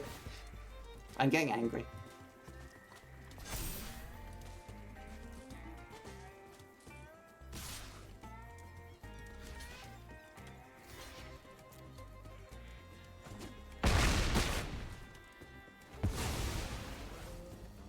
Like, literally, whenever anyone brings crash out or hash out, I'll take the hash brown. Right, anyway.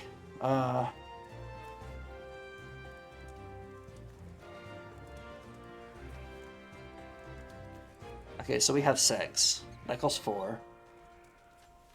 Yeah, so we can only play, like, one thing, which is incredibly annoying, but whatever. Maybe we need, like, more 3 costs, and then that kind of rationalizes the mana curve, maybe. Anyway. I've got to pick something.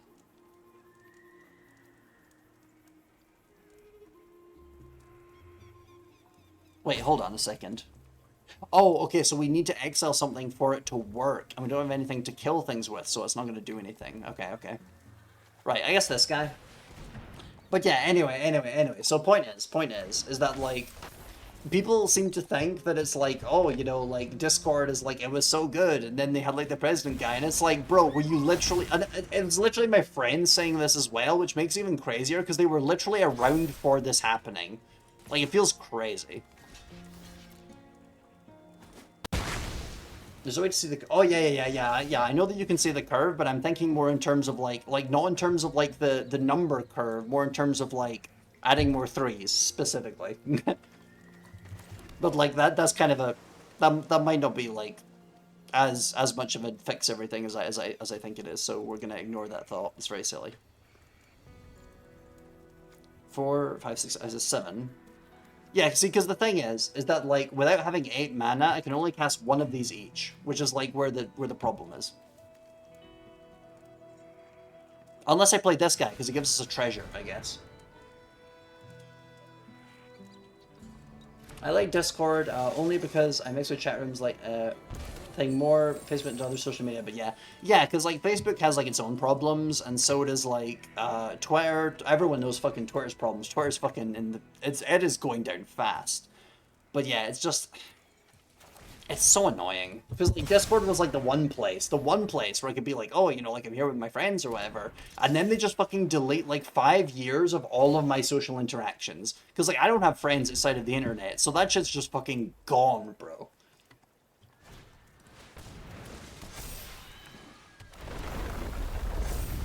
Okay, this doubles 1/1s with a landfall, so that's a problem. Nothing got exiled this turn, so... Okay, I might need to swap this guy out, because I forgot about the fact that, like... So the way this works is that, like, it's when things get exiled, but they get exiled by being killed, and my plan is not necessarily to kill things, but to get to the victory condition, you know.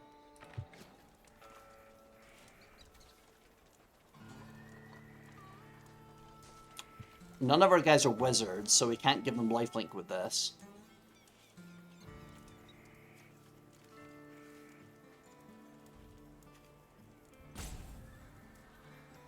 I might just have to do this, because next turn it'll let us get like a bunch of guys.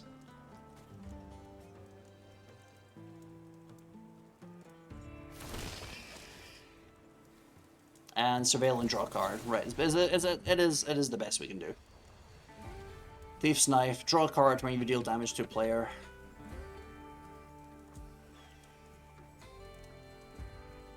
It does give us an extra creature, but like no, we need like removal, I think. I shouldn't get tempted by that. Fuck, Dark Confidant, god damn it. I'm not gonna attack because like I feel like if I do then like something fucked up is gonna happen. Cause then they might have like an opening or something. I mean obviously they would because I have 2 creatures. Oh, I'm so fucking dead. The guy is 16 now. Yeah. Whatever attacks, put a 1/1 counter on it. Yeah. Oh, hi there, Melody. How you doing? Yeah, and then they get land cards. Okay, chat. I'm starting to think maybe I should do a blue and red deck. And listen, I know it sounds like I'm biased because I just fought this guy. However, I'm actually thinking it because I want to use the clown guy that like multiplies effects, because like that makes more sense in a green deck. And like a green and blue deck because the guy himself is blue. Yeah, right. Let's try that because this is not really working out for me, and I don't really play black and blue generally anyway. So. Site format standard. Final Fantasy. Where was the guy? Oh wait, no, I'm searching by Joe color. I should be doing that. There we go. So chat, this guy, Go, Master of Mimicry, XX. So it's like it's two per activation of this. Tap, copy target activated or triggered ability you control X times. You may choose new targets for the copies. This ability can't be copied and X can't be 0. This is really interesting because like triggered abilities is like anything that happens when a condition is met, which is like insane to me. So I really want to try that guy.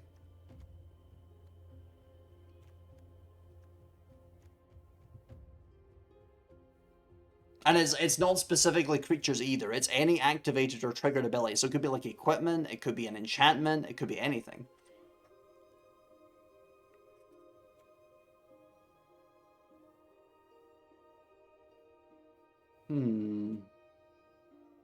Okay, this one's kind of neat. Whenever this creature attacks, untap target attacking creature.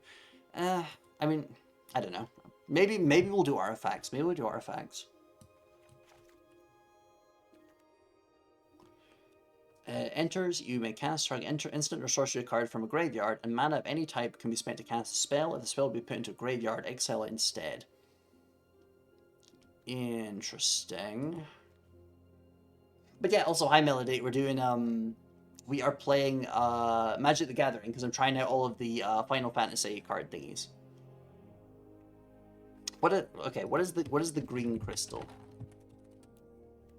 Earth crystal.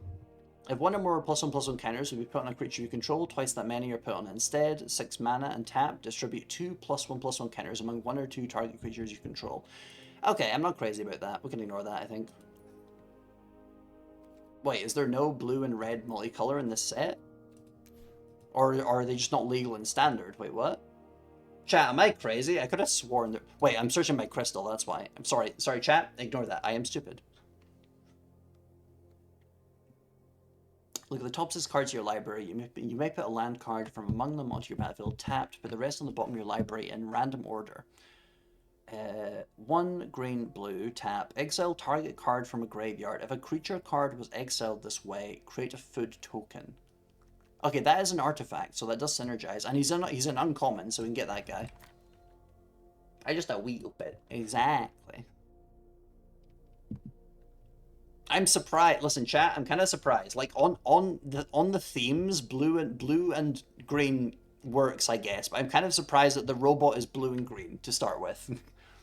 When a Mega enters, for each opponent, tap up to one target non-land permanent the opponent controls, put X stun counters on each of those permanents, and you gain X life, where X is the number of non-basic lands. Oh, so we're aiming for non-basic lands. That's interesting. That's interesting.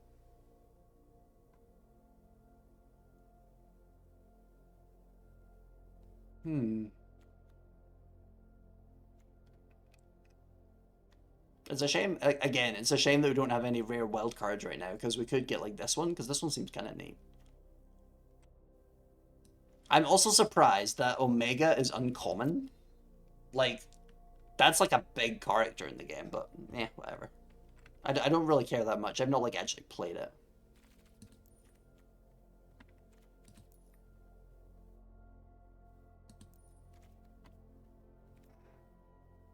Target player draws 2 cards. Yeah, that one's still quite good.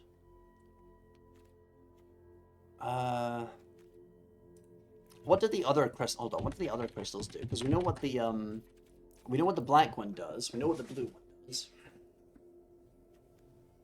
What does the red one do? Red spells. Creatures you control have haste. 4 red. Create a copy that's a copy of target creature you control. Sacrifice it at the beginning of the next end step. Ah, okay, fair enough. Wind crystal. White spells you cast cost 1 less to cast if you gain life. Oh, we've already read that one, I think. Creatures gain flying and lifelink. That's pretty neat. First legendary spell you cast each turn.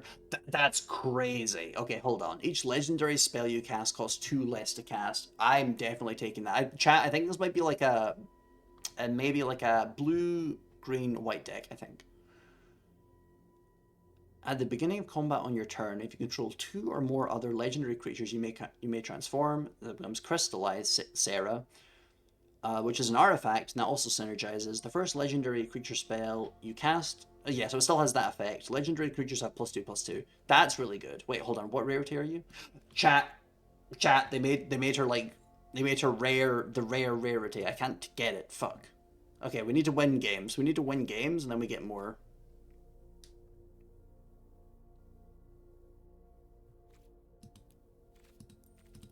Is there like we could get the Chocobo then. Or sorry, it's called Choco. It is not. It is a specific Chocobo. Whenever one or more birds you control attack, look at that many cards on top of your library. You may put one of them.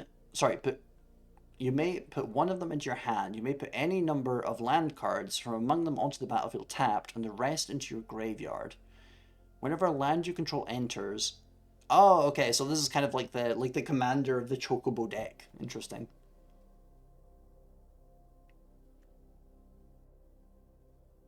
Oh, right, that's why she's here. She has, like, all the colors in the transformed version. Never mind.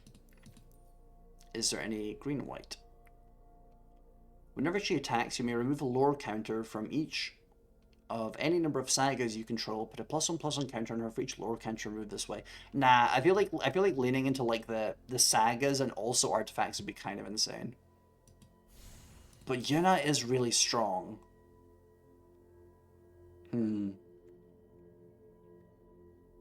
Oh, hell yeah, they summon a dog. Chat, we get a dog.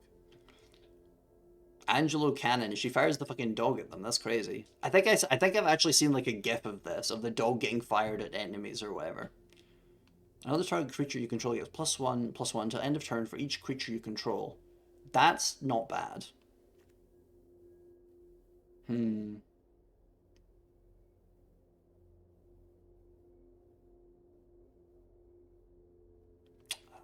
Does that synergize?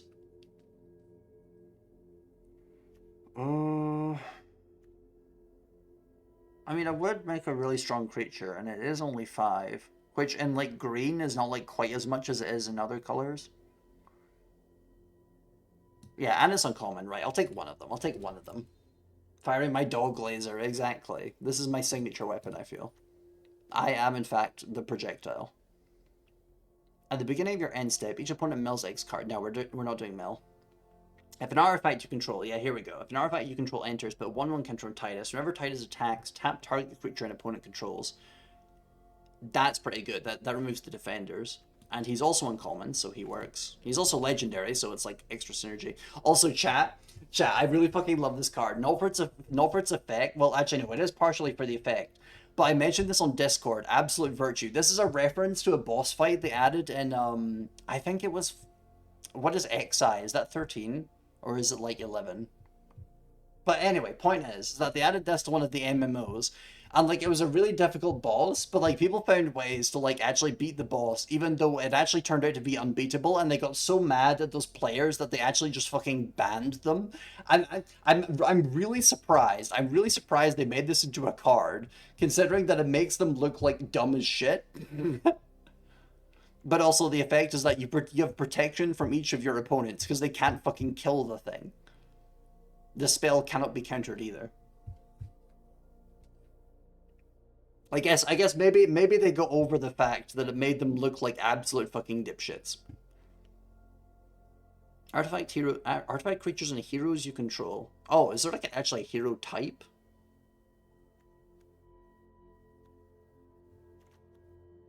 Wait, hold on. Artifact creatures and heroes. Wait, huh? Hold on. I'm gonna look at Scryfall real quick. The website that shows you all of the cards.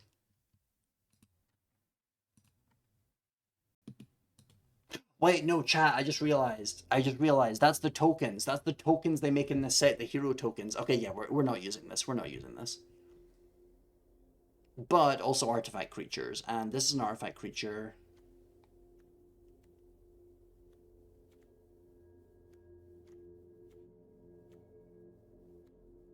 Yeah, I don't think we really have enough artifact creatures. I think we'll just ignore that guy.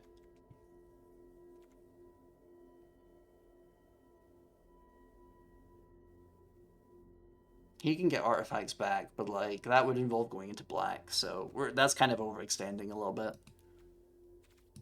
Right, what is the color combos we've not looked at? So we've looked at blue, we've looked at blue-green, we've looked at green-white. Oh, we looked at blue-white. Oh, I think we actually have looked at all of them. Okay, cool. Right now, I think we'll just search by artifact, the word artifact.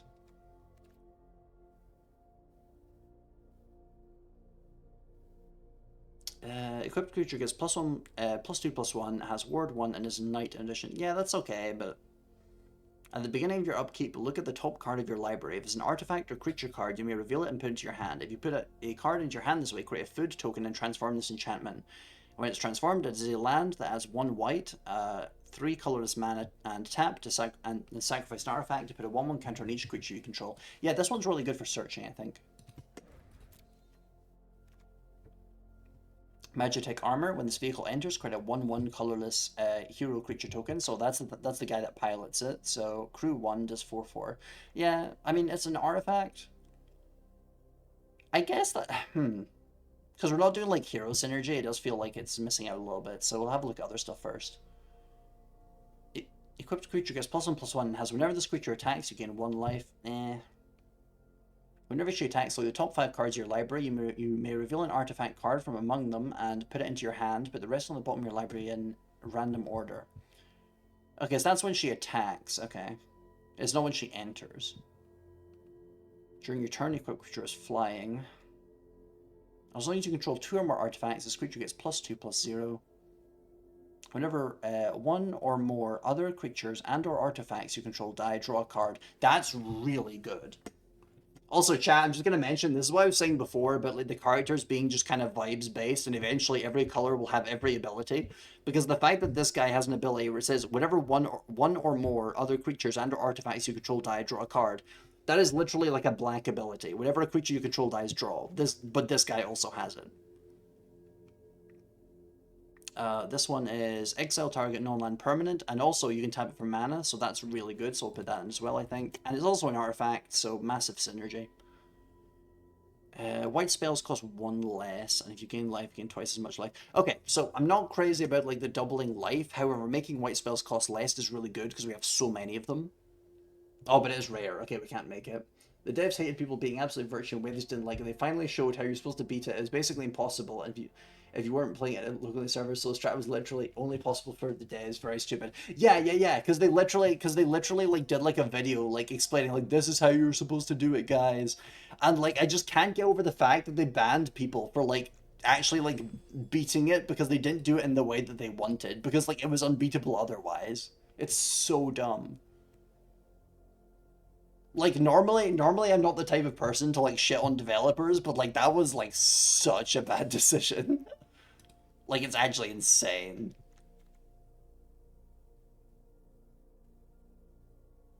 Okay, reach in the current meta might be. Oh, I didn't know the diamond weapon was green. One less for each permanent card in your graveyard. Interesting. Reach, of course. Immune to all combat damage. Oh, it's got like indestructible, but like specifically for combat damage and not all damage. Okay. Costing one less for each card in the graveyard is pretty good, so yeah, so we'll get that. We still have plenty of wild cards, I just had to check. Destroy target artifact, enchantment, or creature with flying. That is pretty good, and we don't have a lot of non-creatures. I gotta like hyper focus on the artifacts though. I can't get this one, it's rare. Chocobo Racetrack. This is some fucking Mario Kart shit. Whenever a land you control enters, create a 2/2 green bird creature token with whenever a land you control enters, this token gets +1/+0 until end of turn. That's... yeah, I mean, it's an artifact, but it costs 5 and it makes birds. And we're not doing the bird deck, so I'm not sure it's great. Holocene Behemoth, destroy target artifact or enchantment or draw a card. It costs 7. I don't think that's very worth it. I mean, it's a 7/7, but like, eh. Alright, do we have any... is there any, like, hold on. Is there, like, an artifact with, like, drawing? Whenever an artifact you control enters, you may draw a card, and if you do, discard a card. Okay, so that's kind of like Emmet Selk, but blue specifically. When this enchantment enters, draw 3 cards, discard 2 cards. At the beginning of your end step, if 8 or more cards are in your graveyard, transform it. It becomes a crew 1 flying vehicle with 4/4. Okay. Instant ramen. Chat, they've got the meme. They got the instant ramen. It was first released, the first link that actually got to fight. Found its collection was unbeatable. They called it GM and he had to reset it, and they had to patch the server. God, it's such a fucking disaster. Drawing a card for 2 and this having flash is kind of funny, so.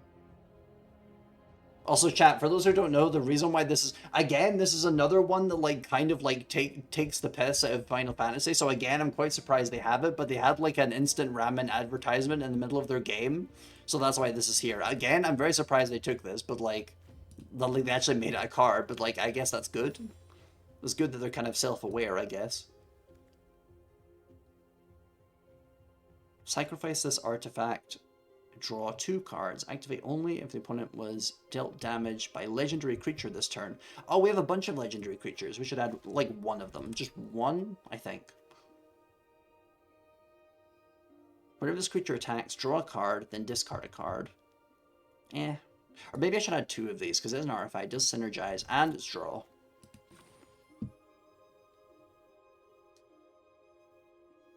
Gold T4. Hell yeah, good job. Whenever you cast a non-creature spell, and whenever you draw your 3rd card each turn, put a +1/+1 counter. Okay, so it's like prowess, but with +1/+1 counters, I guess. And it also works with the artifacts, because they're non-creature spells. But we do also have a lot of creatures, so... Okay, we'll just ignore that for now, I think. I'm kind of tempted to get this one.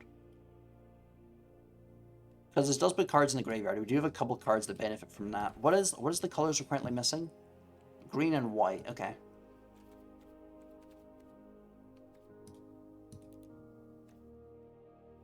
Exile this artifact. Choose one. Return target creature card with mana value 4 or less from your graveyard to the battlefield tapped, or exile target skeleton, spirit, or zombie. Bruh, I fucking said skillet because I mixed up spirit and skeleton.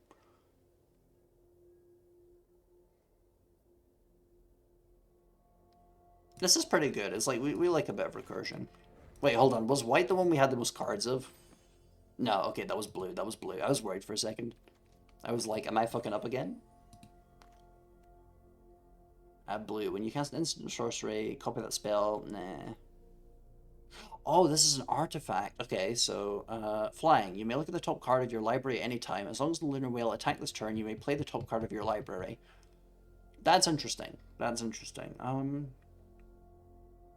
And it's only crew 1, so we only need like a 1 per creature. Maybe it would be a good idea to start like adding like more of these, because we get like the hero cards and they can crew the thing, and we can just put the equipment on someone else. Huh. Well, this one is cheaper, so we can add this one. And okay, so we do blue is, but we do kind of need this. So I'm just yeah. All right, I think I'll just skip over that one. Right, the least we have is green, so we'll get onto green. Oh wait, what's the filters I'm using again? Oh, artifact. Okay, unfilter. You may reveal an artifact, creature, or land card from among them and put them into your hand. Put the rest on the bottom of your library in any order. Oh yeah, we saw this one earlier. I mean, I guess that's not bad. What's this one? Target creature gets +2/+2. Double target creature's power and toughness until end of turn. Triple it instead if you do that cost. Like, it's interesting, interesting.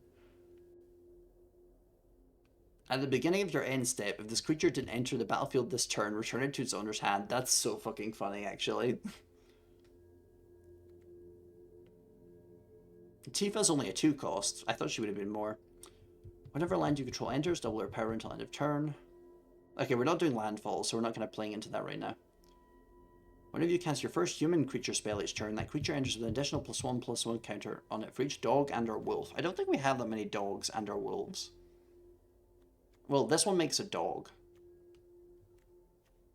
You're a cat.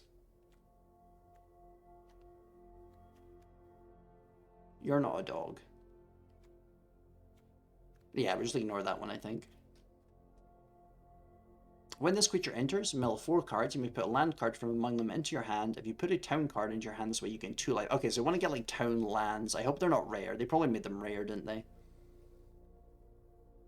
Reach and Zbard in addition to its other types. Search your library for a basic land card or town card. Put into your battlefield, tapped and shuffled. When you search your library this way, put +1/+1 counter on target creature. 2/2 bird creature token with whenever land could. No, that's the bird. We're not doing birds. That's landfall. We're not doing that. That's bird. This one's literally just like a vanilla mana dork. That's kind of funny, I guess. It's like less powerful than the 1-cost elves.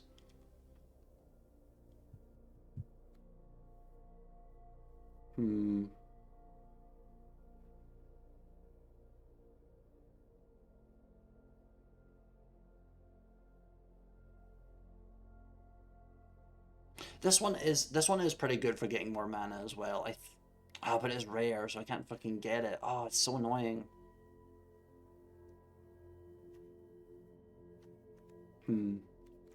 I guess I'll just grab, because this lets you get lands as well, so it's just kind of a good like tutor, I guess.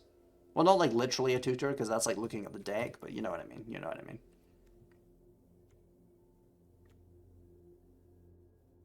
Right, let's turn off the filter for Final Fantasy so we can get like more card variety, because there's probably like other things we could be getting that'd be synergizing really well, and we're just kind of missing them right now. Artifact. Is there any artifacts that are like blue, white, green? Probably not, but...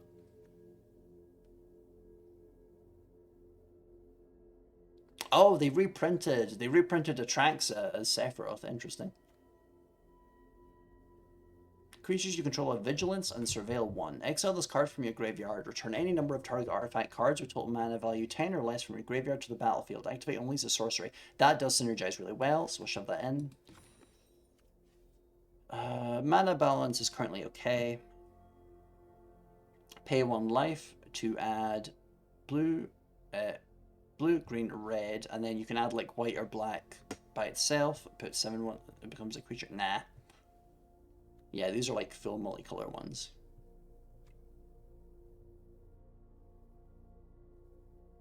It is like, it is a little bit tempting to go full multicolor, but like I really should not do that.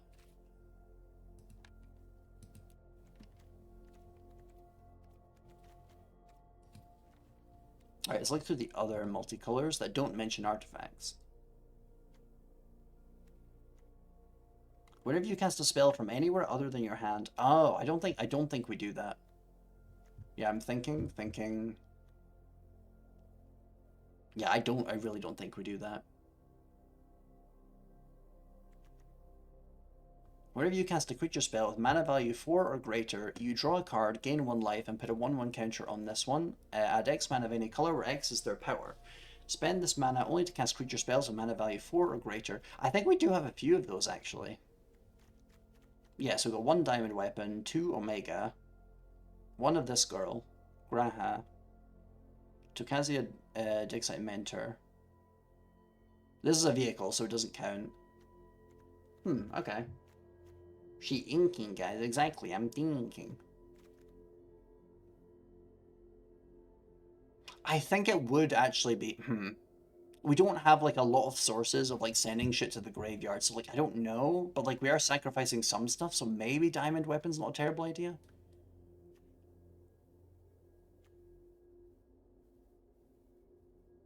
And this guy is, like, he's, like, one of the main artifact synergies. Okay, I think what we'll do is add another one him, craft that. And then add this one, because this synergizes with, like, the higher cost ones. You may exile a non-land card with mana value 3 or less from your hand. If you do, it becomes plotted. It may be cast as a sorcery on a later turn without paying its mana cost. Okay. Whenever a legendary creature you control enters, put a +1/+1 counter. Yeah, we have so many legendary creatures. That's, like, necessary.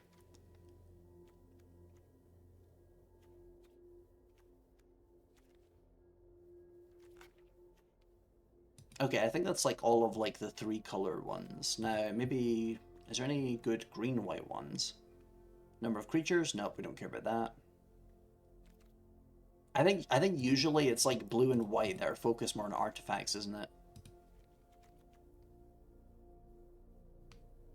Right, maybe if I do the artifact search again. Each legendary permanent you control is Ward 2. That's not bad. That's not bad. Because, like, literally, like, almost all of our stuff is legendary, so we'll shove that in. Exile another target creature or artifact you control. Return it to the battlefield under its owner's control at the beginning of the next end step. I don't think we have a lot of entry abilities, do we? Oh, never mind. When Omega enters, for each opponent, tap up to 1 to gain X life, stun counters. Okay, so that would be an entry. This one's also an entry, but you would have to delete the other dog, so we're going to ignore that. This is not an entry. This is not an entry. Not an entry. Not an entry. This one is an entry. Land card from among them onto the battlefield. Okay, okay.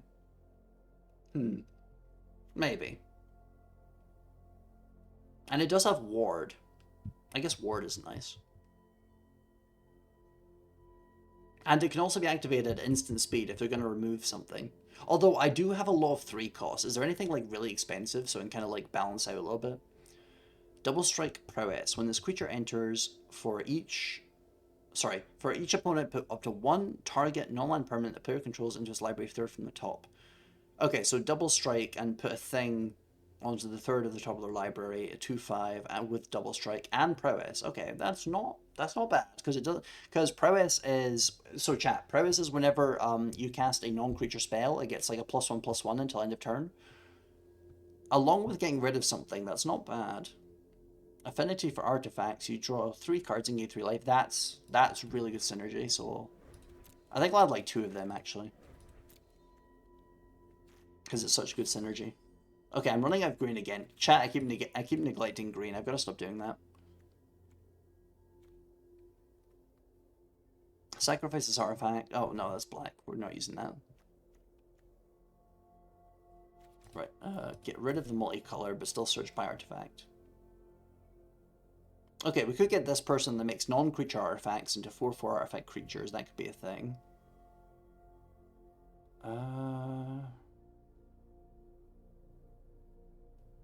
We could use this to spawn more artifacts, and it does only cost 1, but it doesn't do anything else. Sacrifice this artifact, draw a card. Sacrifice the artifact, target creature you control is +3/+3. Interesting.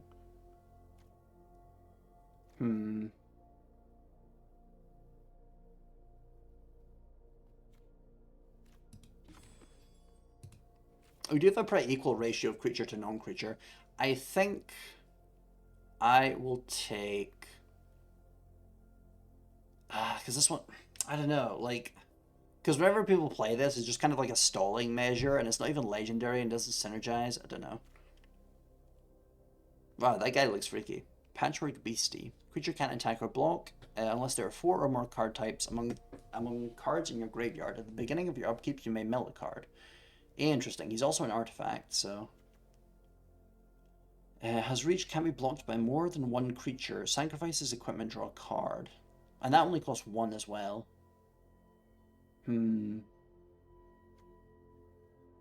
Has Death Touch, as long as you control 3 or more artifacts. Whenever an artifact you control enters, you gain 1 life. If this is the first time this ability is resolved this turn, put a 1/1 counter. Okay, yeah, so this guy just kind of scales if we have artifacts coming in, so I'll just add one of them. Whenever 1 or more artifacts you control enter, put 2 +1/+1 counters on this creature. Whenever 1 or more enchantments you control enter, draw a card. I don't think we... is there any, like, combination enchantment and artifacts? I don't think there is. We don't have, like, summons. And those are, like, the enchantments. I guess we could... Oh, wait, shit. The Teething Wormlet is rare. Fuck. God damn it.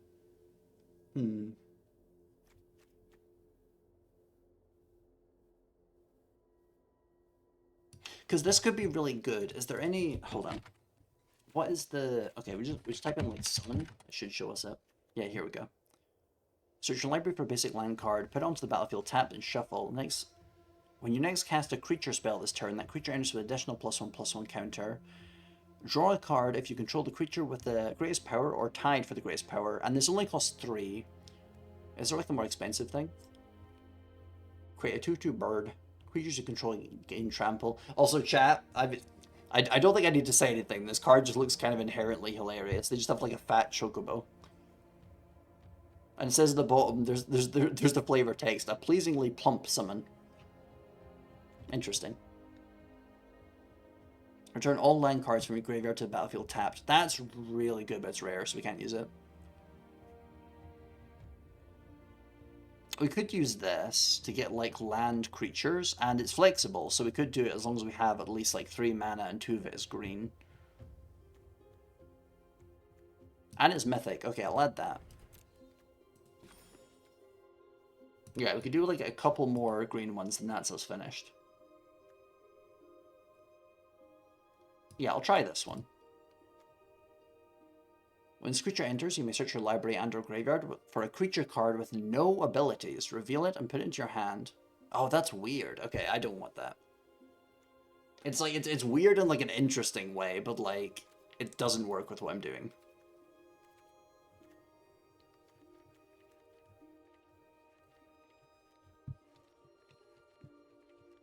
Right, just move.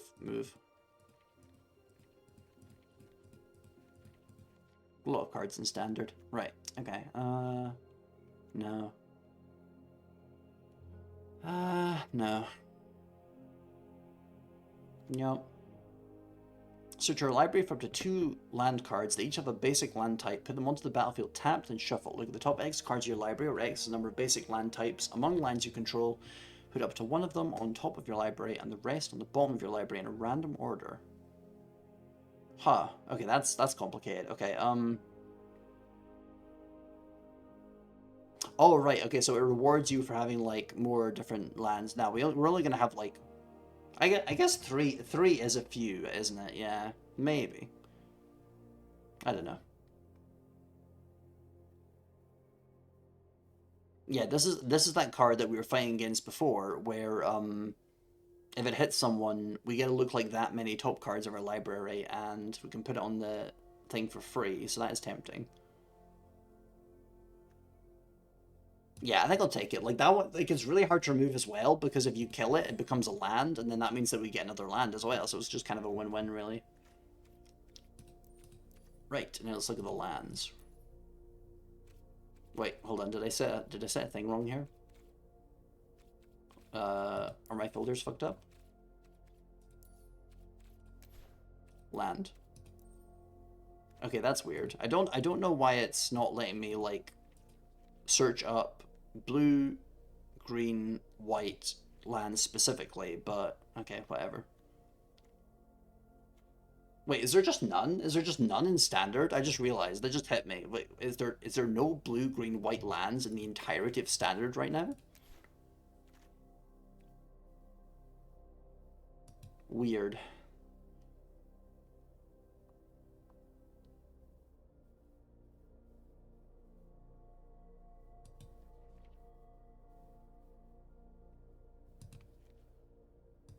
I'm gonna keep looking because there's gotta be like at least one. Because like if I remember correctly, I think they always cover like all of the combinations, don't they?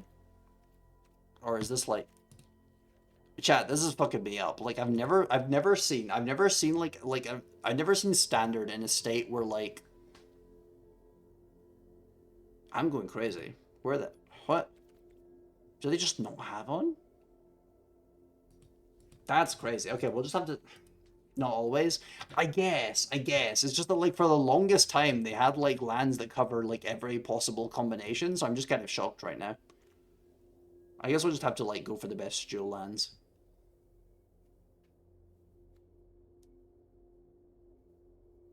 Hmm. Okay. God, I'm still so mad that we don't have any rare wild cards. We have literally everything but rare. We even have like mythic, and that's better than rare. Um, doesn't Omega have a bonus for non-basics? Yeah, he's a bonus for non-basics. So I think we'll just try and get like as many of these as possible, I guess. Right, move on. Oh. Okay, where's the button to like remove one? Because it's only letting me like remove all of them, or like add one. Because I thought you just click it. Okay, I guess we're just getting rid of all of them. Right, chat, make a note. We had 8 planes. And there's tabs only to control few to surveil. Once a player has 13 or less life, deals 1 damage. Add colorless or 1 damage. Colorless or green and white does 1 damage to you. Not a big fan of that.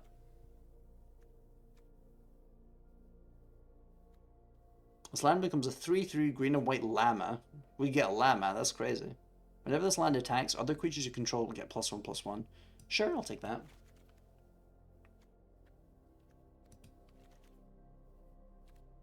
Scry. Yeah, that's always good.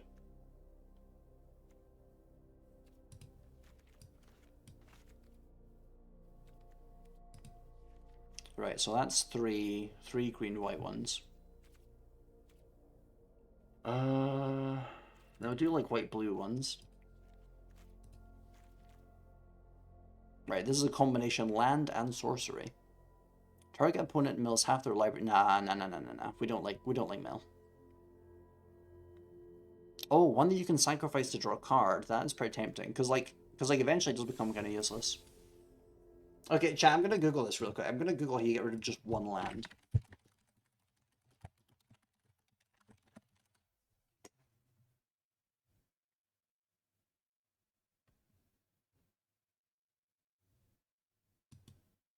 Yeah, because it says, hold on. It says you click them. You can click the land to remove them one by one. But why? Huh? But if I click it, it just says it's the crafting. But I'm just gonna chalk it up to it being like a really badly designed program. Whatever, I don't care. Oh, we could use this one. Sacrifice this land, discover 4, activate and lose the sorcery. I have to take it out of craft mode. Oh, I really wish the game like explained that because That's kind of silly. I'm gonna be honest, chat, that's kind of silly. Or like, or if they just didn't have that, to be honest. Like, I feel like they shouldn't have that, like... Or like, have like some kind of like, I don't know, like visual indicator that that's what's going on, because I've not figured that out for the longest time. Oh, here's one of these other guys that turn into lands. When you die... Oh, sorry. When you cast an instant spell from your hand, it gives rebound. Do we have many instants? I don't think we do. Nah. Nah, it's just artifacts. Okay. Hold view deck Riddler, hit those two rectangles up next to the male icon. Yep.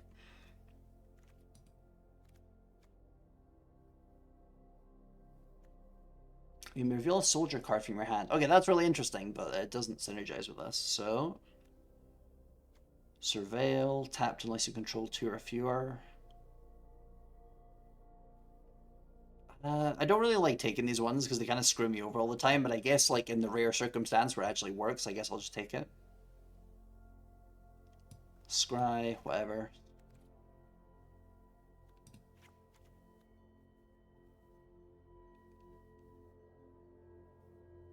Okay, so that's 1, 2, 3, 4, 5. Yeah, we need 3 more, and then that brings us up to like the same number of white lands as we had when we deleted the plains.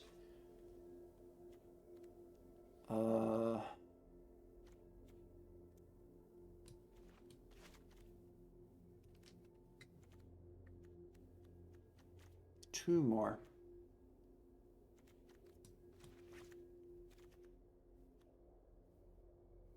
Yeah, just get the scry one. I guess like I could take the surveil one, I guess. Because there is some stuff that does return things from the graveyard, so I guess like it's slightly more useful.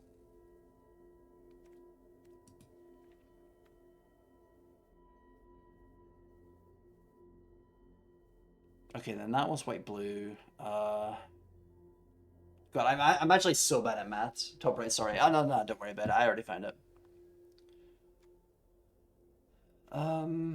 Right. What if I just search the word scry? That's probably gonna help me a lot here.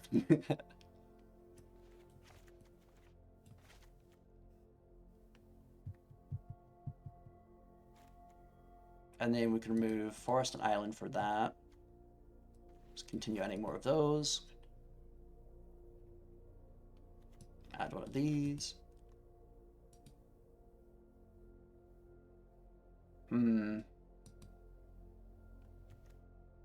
I don't know whether I should keep like some basics, because like they don't come in tapped. It's probably a good idea, but like Omega does synergize with them, and we do have a lot of stuff to bring Omega out, so it would kind of be a shame if it didn't do very much.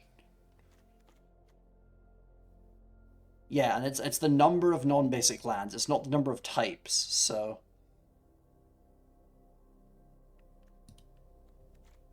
Is there a way to look at, like, land balance in terms of mana? Not really. Okay. Darn. Okay, so there is, like, kind of a thing here. So 2 plains, 9 forest, 5 island. Wait, only 2 plains? Do these not count as plains? No, they're just lands. Just simply lands. Okay. Yeah, okay, that makes sense, I guess.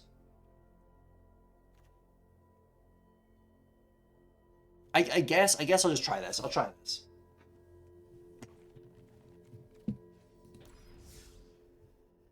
Okay. I'm not gonna bother picking another poll up, because whenever I put a poll up, people are like, "You will win this match." So chat, we're going in. And we're assuming that everyone expects me to win. So we'll see how it goes. Because for those who are just joining, last time we did like a poll where it's like, "Is Ree gonna win the first match?" And then everyone said yes, and then I didn't win. So whatever. Oh, okay. This is not quite the mana we wanted, but this does. Okay, Blitzball does add 1 mana of any color.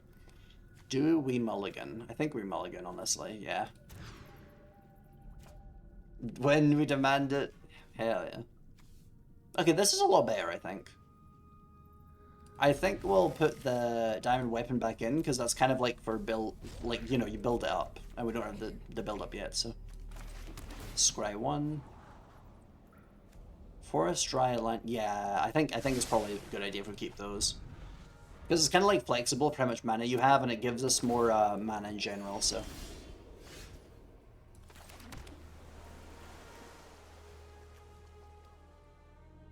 Exile this artifact, choose one, return target creature. Ah, okay, so we can just like play it now and use it later.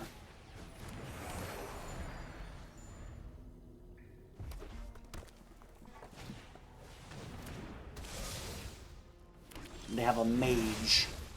Whenever they cast a non-creature spell, now they're going to do 1 damage to me.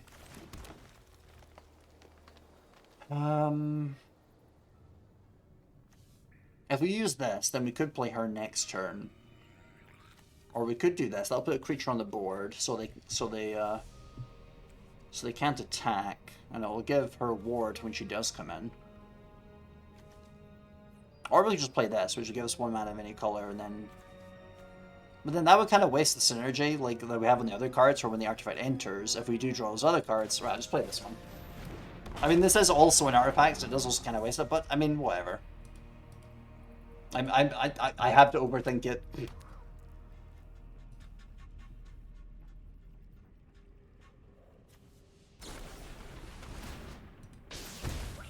Damn, they just killed my guy.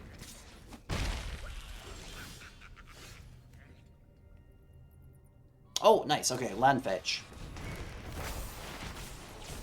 And also a creature. I think we already have plenty of forests, so put another island in.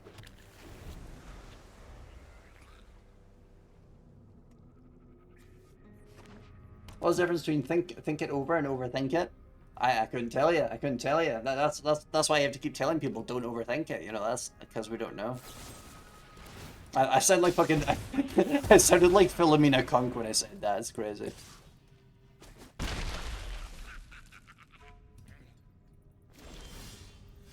Oh. Okay, chat. Maybe I should have kept like. Maybe I could swap out one of the like islands for planes, because we could have searched for planes with that other card, and then we could have played this guy in this turn, but now we cannot because we didn't do that. Okay, yeah, I've already got plans for how to improve this. Creatures you control have vigilance and surveil 1. Exile this card from your graveyard. Okay, so the point of this person is to do stuff like from the grave, so just play her anyway. If they kill her, then like whatever, that's kind of the game plan. Yerp. So now her thing is later on we can pay two colorless, 2 green, 2 white, 2 blue, exile this card, return any number of target artifact cards with total mana value 10 or less from your graveyard to the battlefield, activate only as a sorcery.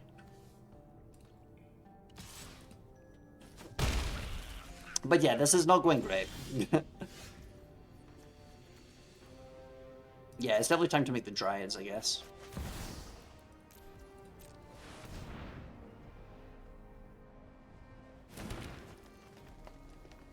What's the art on this one? That's kind of neat. I like when they do like the forest creatures like weird ass alien shit. Why are you attacking? Okay, I'm gonna block this one and they're gonna buff it or something, but whatever. At least they waste the buff card. Yeah, they just like attack this guy with the thing, and then your guy's attack doesn't even go through, and it's like, I feel like that was like mildly pointless. Loses 3 life unless the player sacrifices a non-land permanent of their choice or discards a card. I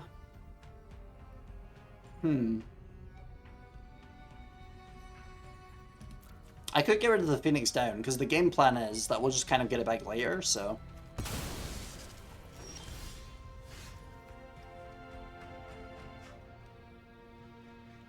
Yeah, okay, and then get this guy, who controls this card whenever a thing dies, because we're going to have to block with this against that thing, probably. And... okay, so, Sacrifice an artifact to do blah. If you put a card, food card in your hand, so we create a food okay, so food tokens will give us back life, but like you can't do that immediately. Oh, wait a second, play this guy, so we can't block with this one. Damn, I'm being silly. Fuck. Not good. Not very good. Okay, so hopefully they don't have non-creature cards right now, but they probably do. And then that'll do 2 damage for each one.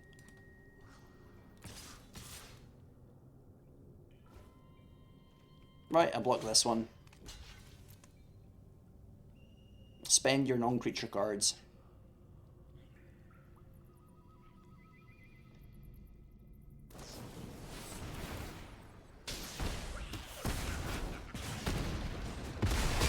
Yep, that's just how it goes. Normally permanent card. Okay, so we're gonna discard a card or we will die. So this one gives us 3 life.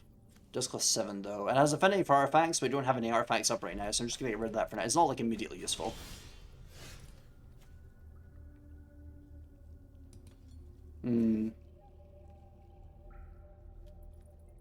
This is 4, 6, 8. Okay, so we definitely don't have 8, so we're not gonna do that. Because we can't do that.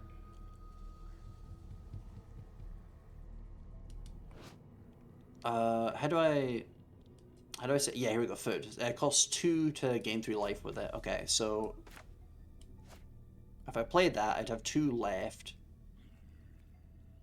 I could get the food, and that would leave me at 3 life. And this has no attack, but they could equip that to that, and then that would do 1 damage. I think I would survive that actually. Huh. Oh wait, no, it's at the beginning of your upkeep. Ah, I like subconsciously misread that. Fuck. Yeah, I might. Yeah, no, not might. I definitely will die this turn. They've probably been like a non-creature card. Yeah. Damn. Good game. I feel like we almost had something going on there, but like I'm just not used to the deck. And also, we definitely need to switch around the land a little bit, as I was mentioning. We need like a basic planes, because our stuff synergizes with the robot, and that's good. However, we do need basic planes, because we can't search for the non-basic lands.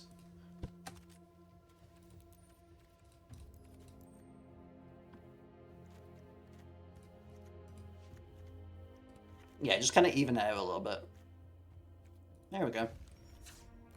So now, with the things that search planes, we're not going to run out of planes for that. Because like having more than like 3 would be pointless, I feel, because we only have like, I want to say like maximum of 4 ways to like search for like land, and we're definitely not going to like use all of them in a match unless it goes on forever.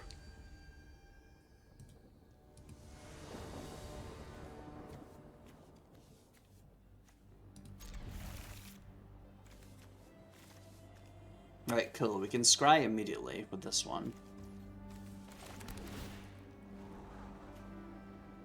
When he enters, look at the top 6 cards of your library. Oh, cool. He lets put things directly onto the lands directly onto the battlefield. So that's like good mana ramp. We'll keep that.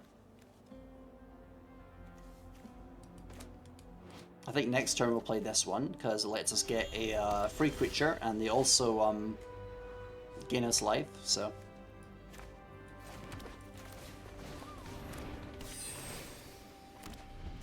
There we go. Also, chat, I don't know if I mentioned this yet, but one really interesting thing about like the hero token art is that they seem to have just kind of like done art of like random people's like main characters in Final Fantasy XIV, which I find like really interesting because you would think that like they would how do I even word this? Like they would kind of do like generic tokens of like okay, I can't think of what you would expect. But like what you don't expect is for them to just be like random, like, yeah, this is what a character would look like in this game, you know?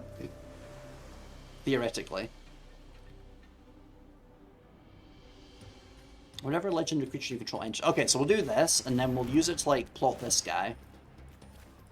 So we can cast him for free next turn, and he will get +1/+1 due to this. We'll attack, that gives us 1 life and does 2 damage to them.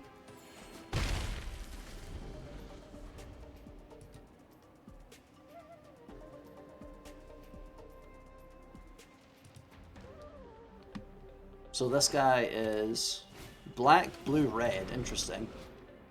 Each dragon you control enters with an additional +1/+1 counter on it. Add 1 mana of any color. Green. Okay, I think he might be doing all of the colors.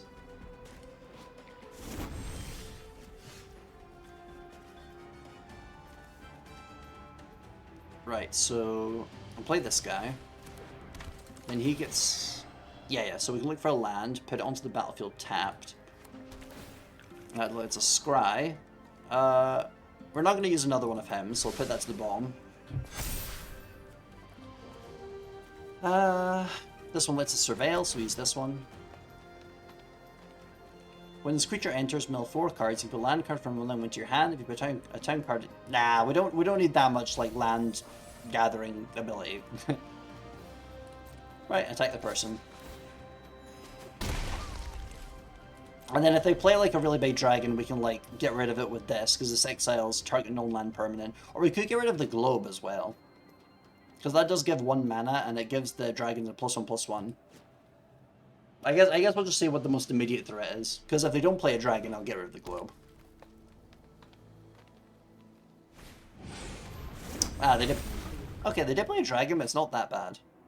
Yeah, just destroy the enchantment, whatever. Yeah, I think I'll still get rid of the globe in that case.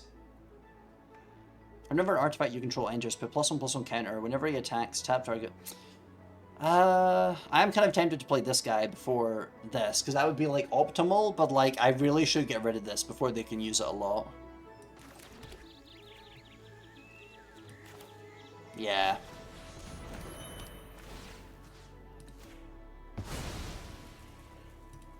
Oh wait, no, don't attack. They have a 4/4. What the hell am I doing? What's your thing again? Exile target card from graveyard. A creature card was like, ah, okay. There is 1 card in my graveyard, so I could use that in a second.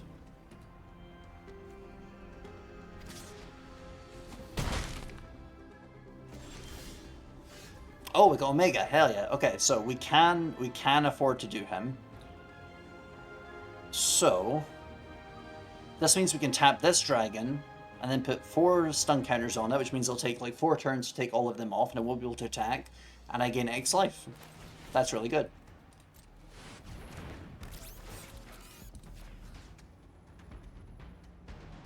Yeah. God, that's so good. I've never used that card before, but I'm enjoying it already. Oh, right, he has another effect. Okay, at the beginning of your upkeep, exile the top 2 cards of your library. You may play them this turn. If you exile a dinosaur card this way, create a 3/4 red dinosaur creature token. If you exile the non-land card this way, create a treasure token. Ah, okay, so they got treasure from that. Okay, fair enough. They are only at 9 health, so you know we might be balling. We might be balling, chat. Because this guy does 8 damage. They're probably looking at their cards like something to get rid of this guy, though. I am anticipating a quick removal.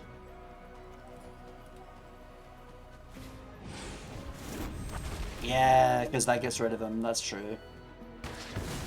Well, whatever, at least they don't get the Dragon Orb, I guess. Although they do have treasures, that kind of fills the same role.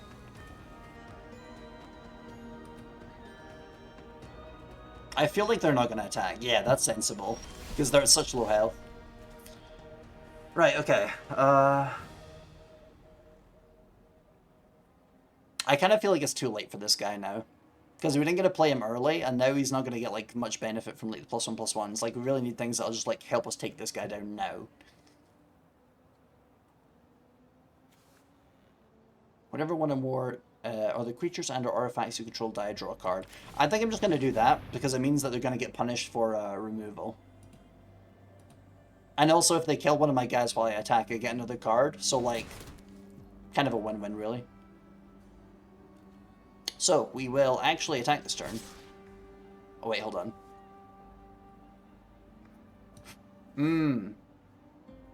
No, hold him back. Hold him back. And then once this one dies, we can re-equip the artifact onto this guy, probably. And it gives him the effect where we gain life.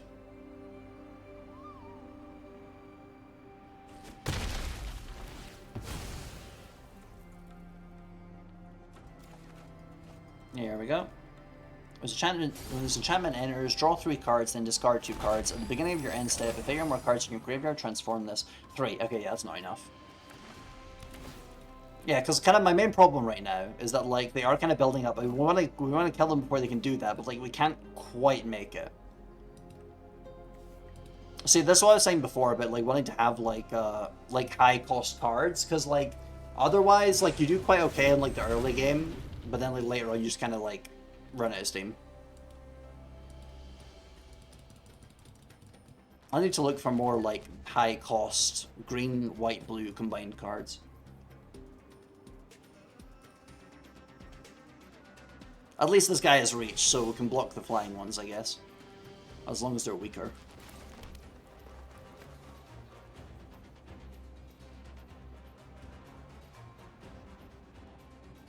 Oh, I've got an idea, I've got an idea. Okay, so we use this guy. Get rid of a creature card from the graveyard, in this case this guy. That gives us a food.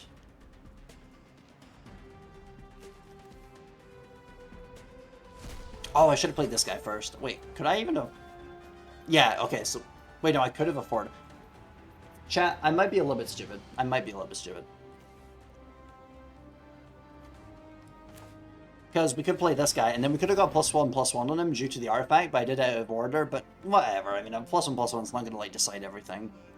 Hopefully not. I would be very stupid if it could.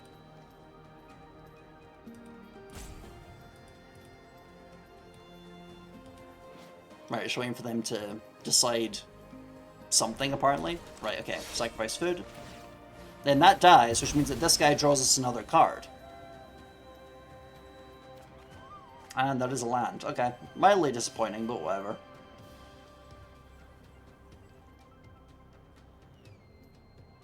I'm not going to attack with this guy, because we still kind of need him here. And, like, they could actually kill him. Even though I would... Even though I take out, like, one of their guys, because they have to block with at least 2, and, like, you know...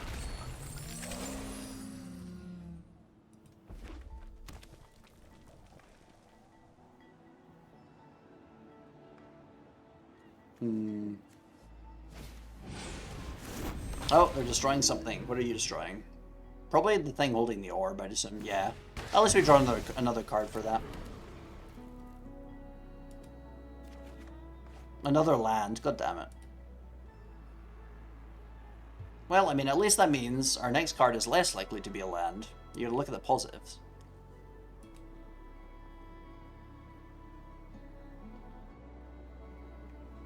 So now, I imagine what they're thinking is that they could attack with multiple dragons, or just this one... Sorry. They could attack with... Because if they did attack at all, they would have to attack with multiple, because otherwise I can just block this one with this guy, and then that would just soak all the damage. As opposed to this, where I take out one of his dragons, but he still gets through. Neither of these have, like, an effect on, like, the field once they're played, so I guess I'll just either one of them's whatever. We'll just take this one. Hopefully he doesn't have a buff card.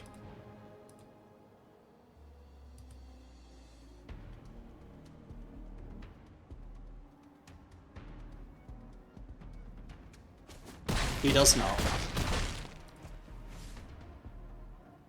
We survive another turn.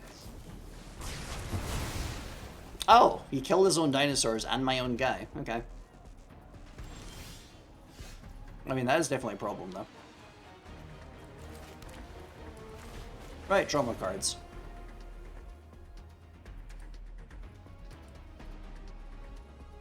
And then discard it, so because we can discard these lands, because they're kind of useless right now. Really feeling the pressure. Because this thing is, not next turn, but the turn after next turn, I believe this can, like, move again.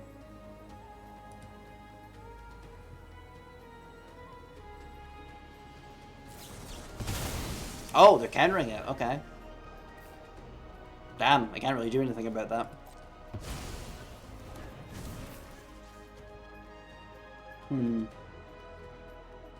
Creatures who control have Vigilance and Surveil 1.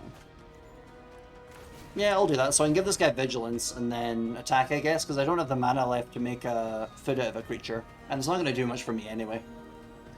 And then if they block that, they will have to block it with this, which reduces their total, like, attack strength, I guess.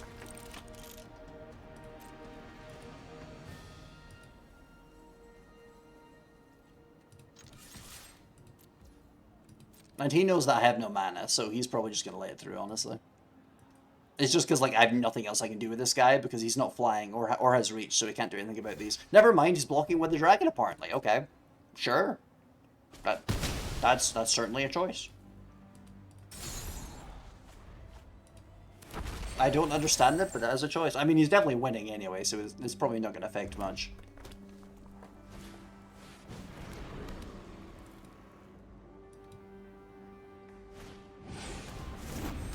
Whenever this creature or another dragon you control enters, you gain 3 life. That's really good.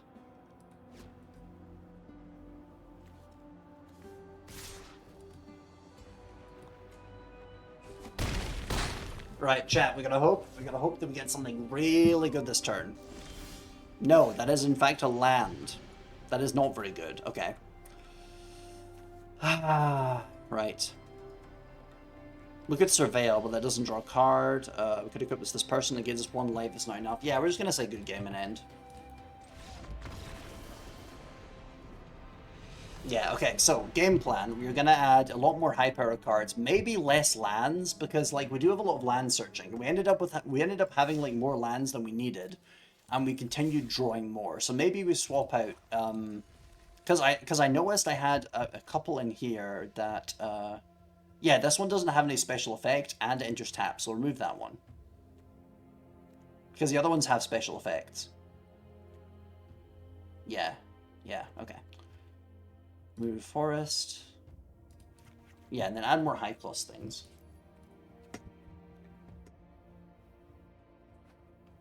Or maybe just kind of more things that like...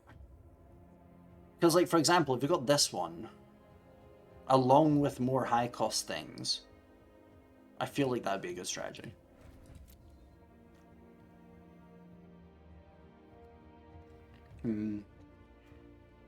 Right, so now...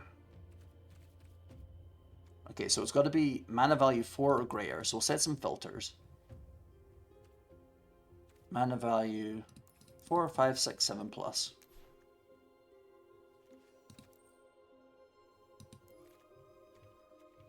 And then we'll look for something that synergizes very well. When this creature enters, exile target creature an opponent controls until this creature leaves the battlefield, and we can also cycle this for a plains. That's pretty good in the context of what we're building. I have to look at more stuff first, though. When this artifact enters, if you cast it, for each player, choose a creature with power 2 or less that player controls, then destroy all creatures except creatures chosen this way. Craft with artifact. So crafting is a mechanic where you pay that mana cost and then you exile another artifact you control or an artifact card from your graveyard to turn this into another thing, Sandswirl Wonderglyph. Whenever an opponent casts a spell during their turn, they can't attack you or planeswalkers you control this turn. Each opponent who attacked you or planeswalker you control this turn can't cast spells. Okay, so it makes it kind of mutually exclusive between casting spells and attacking. That's pretty good. It kind of locks them down, I guess. And it does destroy their shit, so... And then if all their creatures are stronger than power 2, it means they all just get destroyed. So I am tempted. And it is an artifact as well, so that does synergize too. I'll put it in. I do have 1 copy of it already. If 1 or more creature tokens would be created under your control, 3 times that many of those tokens are created instead. When it dies, returns to the battlefield transformed. Yeah, it's one of the ones that transforms into a land, so... do we have many tokens? We have the legendary token here. That one's not good for that. Oh yeah, Awaken the Woods, and that gives us the tokens. And then there's also, I could have sworn there was more tokens somewhere. Yeah, the food tokens. Okay, that might not be a terrible idea, actually. I'll add that. What is our current mana balance? Okay, now we just gotta add like 1 green card specifically. Okay, not that one. When this creature enters, it explores. Reveals the top card of your library. Put that card into your hand if it's a land. Otherwise, put +1/+1 counter on this creature. Then put the card back or put it into your graveyard. Nah, I'm not crazy about that one. Yeah, I'm just gonna. What a brilliant line on a card. Affinity for frogs. That's crazy. It costs 1 less for each frog you control. Draw 2 cards, then discard 2 cards. This one kind of has like good multi-utility.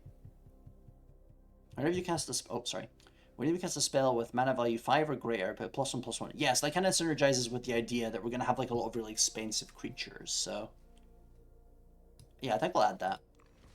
Okay, so we're kind of figuring it out a little bit. Let's go again. I really enjoy the process of like building your own deck, like by playing against other people, and then kind of eventually you kind of like nail it. You get like stuff where like none of the cards are useless, which is like really fun because otherwise the other option is to like look online as like what is the meta cards, and that just like feels like awful. Like that is what like terrible people do. If there's anybody that does that in chat, I am not apologizing. Like you know what you've done.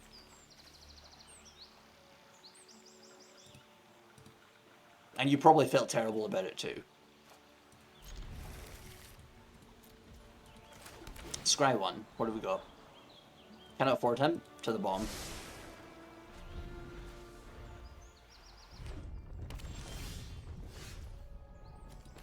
Set down another Scry.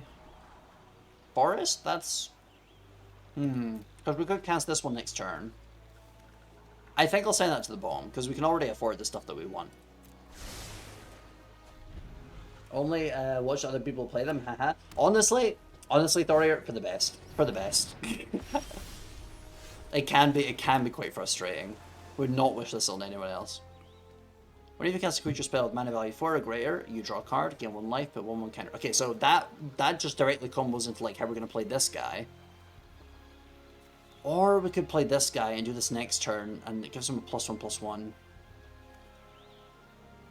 Yeah, because we can't do this person's combo yet. But she does add mana though.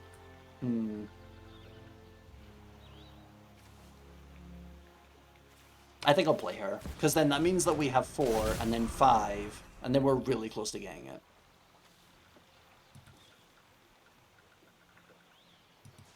It will suck. It will suck if they have like a card to just kill her though. That'll be so annoying.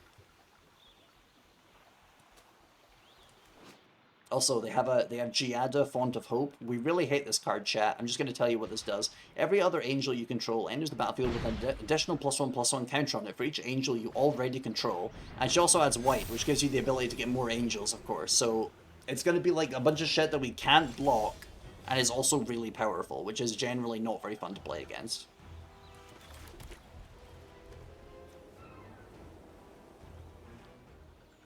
I'm going to play this guy because we're going to get enough for this guy next turn anyway. Unless she dies. She probably won't die. Famous last words. Famous last words.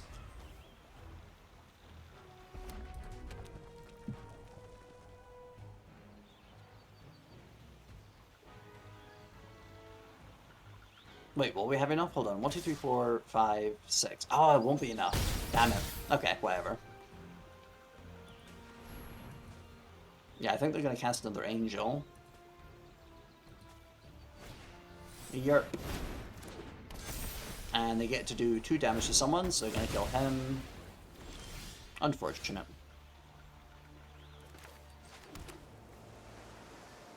We could immediately exile... Wait, hold on.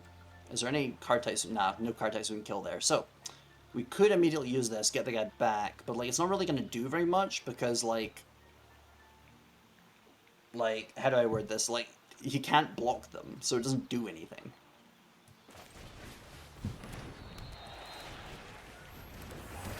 So that's 5, 8, 10. Okay, we do survive into the next turn at least. Yeah, our deck is not as optimized as this person's is, unfortunately. They've got like, they're gonna play another angel and it's gonna have like +3/+3 because there's 3 pre-existing ones, and then this one taps for the mana to get it, all that shit. We hate to see it. Oh, it has haste. Okay, never mind. We actually lose the game.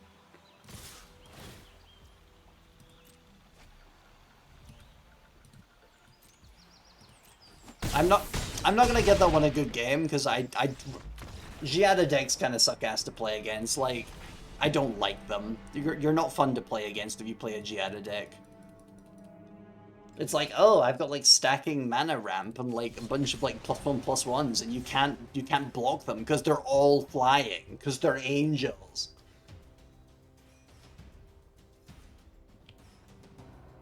Very annoying.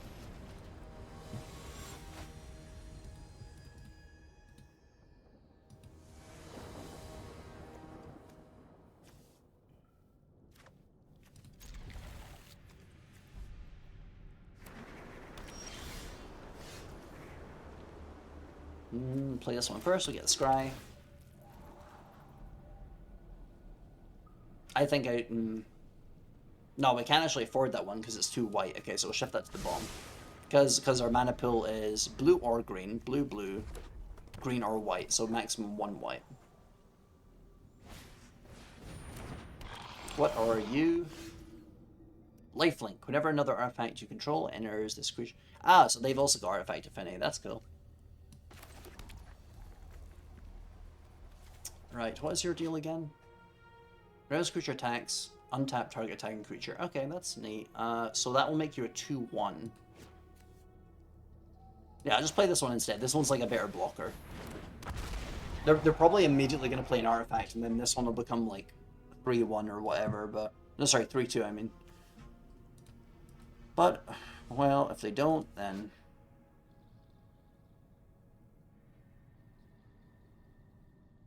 I love the Phyrexian creatures designs. They're like freaky as hell.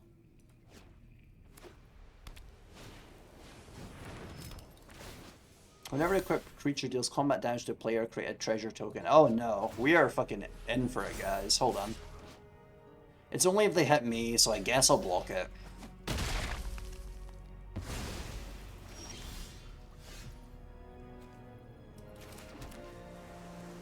Alright, make a hero. Got a little hero guy. Not going great so far.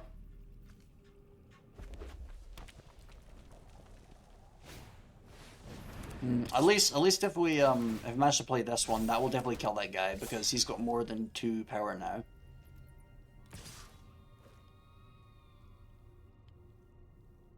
Do I bother blocking this one? Yeah, because we can't let them get a treasure. Like, they're already doing really well. That would be like snowballing.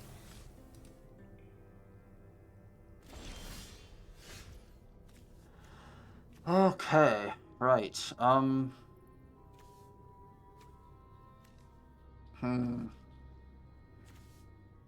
So we don't have any white lands that don't come in tapped, so...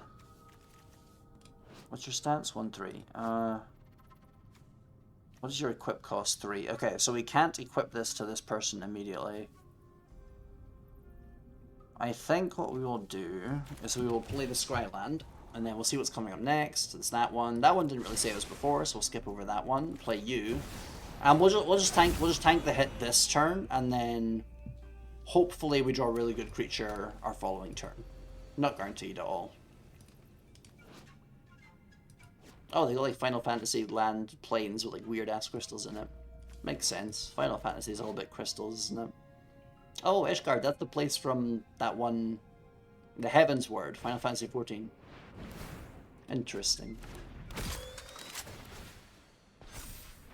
Damn, she's got like a fucking giant robot with her. I didn't know they do that. Anyway, right, I'm not gonna block, because our strategy kind of relies on this person remaining alive. This guy's a fucking 11/11, Jesus Christ.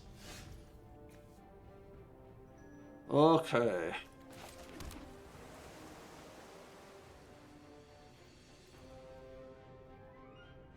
Yeah, we're just gonna destroy everything except for this one person.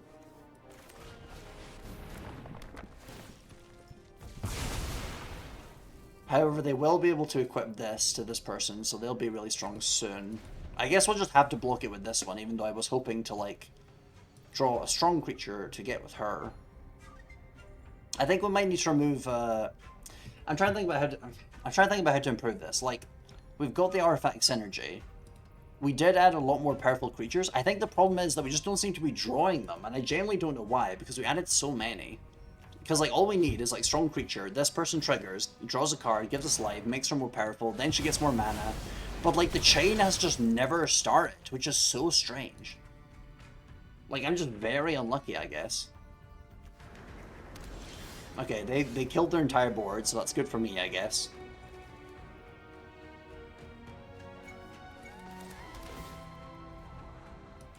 Right, we do not need another land. And that's the other thing as well, is that we remove lands in favor of other cards. I'm still drawing lands. And, like, chat, I think, unironically, the problem with this is that, like... How do I even word this? Like, I think the problem with this is, like, unironically, they're giving me terrible draws, and the deck is, like... not the problem factor.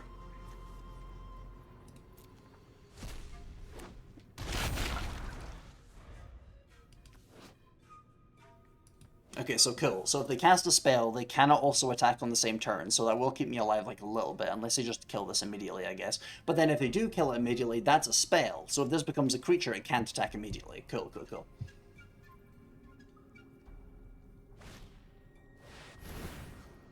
Yeah, now they can't attack. When it enters, create a treasure token. Okay.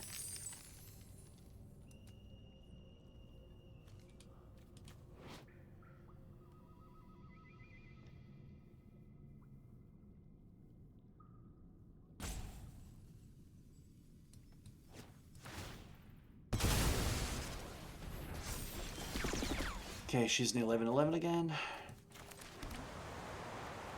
Okay, so we finally drew a really good card, but we have nothing in the graveyard to like, use to make this cheaper, so... I think... Right, how much does this currently cost? So since this has affinity, this is currently 5. So that would leave us with 1 mana. Okay, so yeah, we'll just have to play this one. We'll get cards, whatever. And then I will not attack with this guy, so we can block this one on their turn, because otherwise it's going to do like so much damage. Oh, we drew Omega. Okay, cool. Then we can like tap that on our next turn. And they cannot attack this turn either. Hell yeah. It's actually crazy how like this accidentally is countering this deck, because they're just getting a bunch of equipment because it's an equipment deck. But like if I just like freeze like the one guy with all the equipment, then like it doesn't do anything.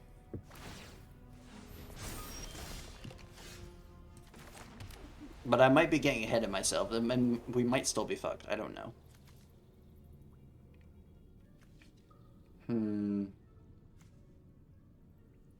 Right, hold on. Okay, so... yeah, we cannot play this and anything else, so we're going to play this. Tap this one.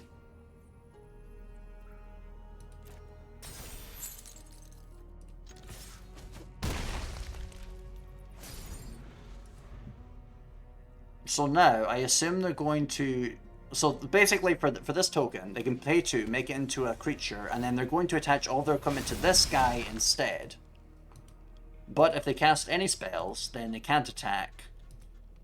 So they're just going to have to, like, slowly shift over all the...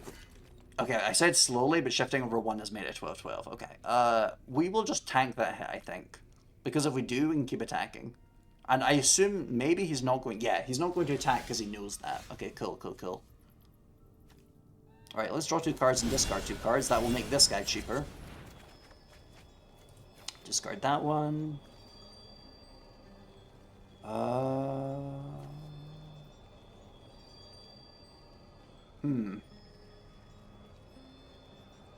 Yeah, discard this one.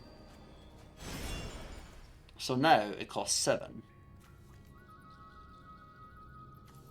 I'll play this guy.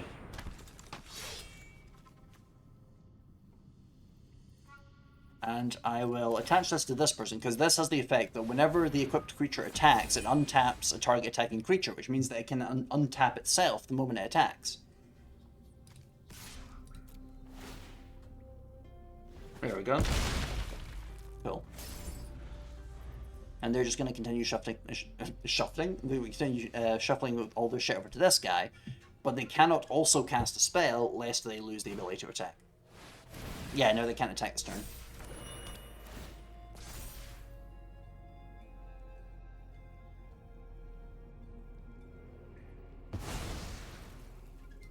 Yeah, so it's kind of like a weird... it's like a weird stalemate right now.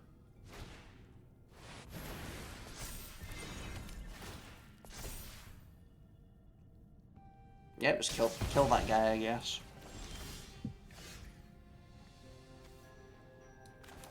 Whenever you cast a spell with mana value of 5 or greater, put +1/+1 counter on this creature. So,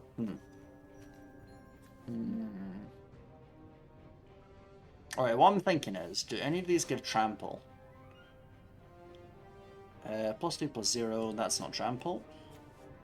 This is not trample. These are also not trample. Okay, so what I'll do is I will play this. Another creature. Town Greeter. Let's put, oh, never mind. There was no lands there. Never mind. So yeah, and then if they try and attack, they don't have anything with trample, so I just block it with this guy, this 1/1 guy, and then none of that will get through to me, and then I can just continue my stuff, because then I get to play Diamond Weapon, and Diamond Weapon is immune to all combat damage and has reach, so even if they became flying, they wouldn't be able to do anything, and it also only costs 3 now because of all the cards in my graveyard. So if I manage to play that, and if they have no way to counter it, then that should be it.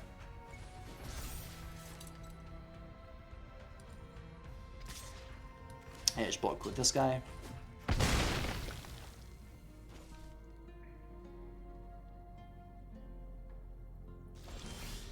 Cool.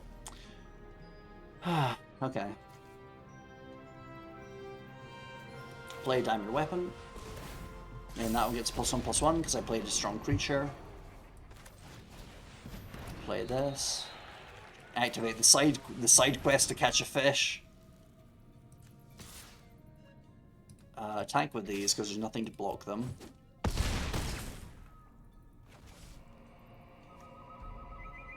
And sacrifice this to draw 2 cards. Oh, we drew 2 of this guy. Okay, so hopefully. So the only way this fucks up is if they have a way to specifically get rid of this guy that does not involve hitting him with combat damage. Because any other way, this doesn't work, and he just completely blocks them, because this prevents all combat damage that would be dealt to him. This does give them trample. So that might be, oh no, it just equips to that guy. Okay, never mind. Okay, so that's gained indestructible, but that's fine, because we're not aiming to destroy it, we're just aiming to block it. Also, this is going to be an interesting test, because if they put trample onto that one, I want to see if attacking this, which is supposed to prevent all combat damage that would be dealt to him, would also still deal it to me, or if the overlapping damage is still dealt to me. I would assume it's still dealt to me, but I want to check. But no, he's not giving it trample, so just block it normally. Entirely no damage.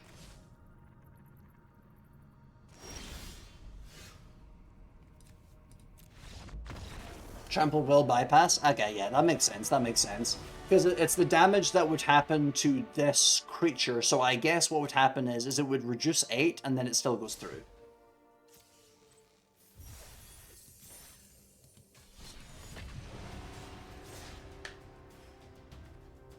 Yeah, okay, fair enough, fair enough. I still would have won even if they put trample on it. I'm glad that's how that went, because that was like the first win with this deck. We've been kind of getting fucked up so far. I had to like think so hard on that one. This guy's got the Cloud Strife profile picture. Hopefully they're new to the game and I can take advantage of this.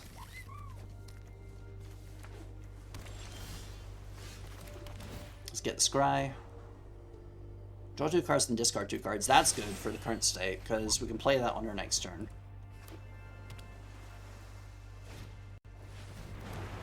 What are you? Any number of target players each mill 2 cards. Any number of target players mill cards equal to the cards. Oh, this is like a crazy mill deck. Okay.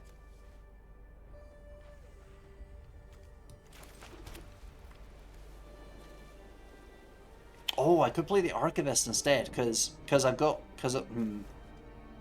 I play the artifacts, it'll be, and I have an enchantment, so it'll draw me a card. Ooh. Yeah, it's probably a better idea to do this one, because it's got like crazy ramp. Although it does only trigger once per turn, unless you have 2 or fewer other lands. So this doesn't come in tap. That is excellent. Whenever an artifact neutral enters, nah. Right, you can reveal an artifact, creature, or land, put it into our hand. The Seer, yes. Okay, this one might be going pretty good actually. Ah, they countered me. Damn. Damn. Then that means that we can't cast the creature side of the deer later. Unfortunate.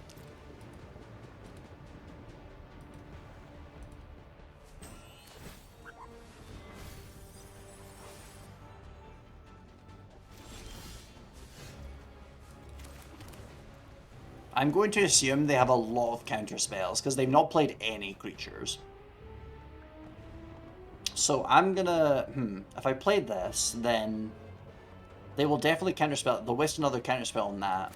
And then I could play Helga on the next turn. And if they have like another counterspell, then like whatever, it's just what happens. I think they're definitely going to counterspell this though. Yeah, I knew it.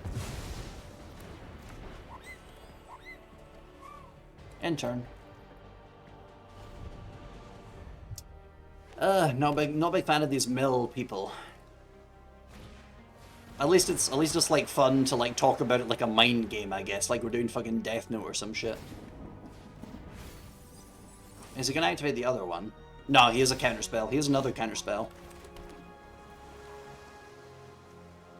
What if I played this guy to make him waste the counterspell on this guy?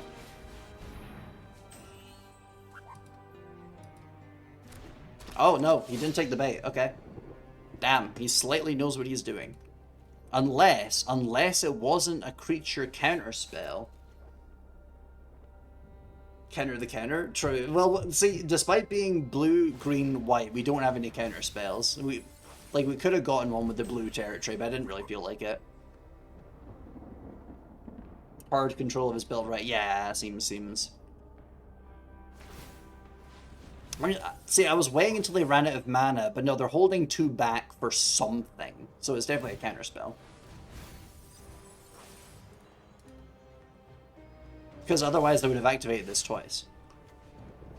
Okay, right, what do we do now? Okay, so, They're definitely going to counter Helga, so I still don't want to play Helga.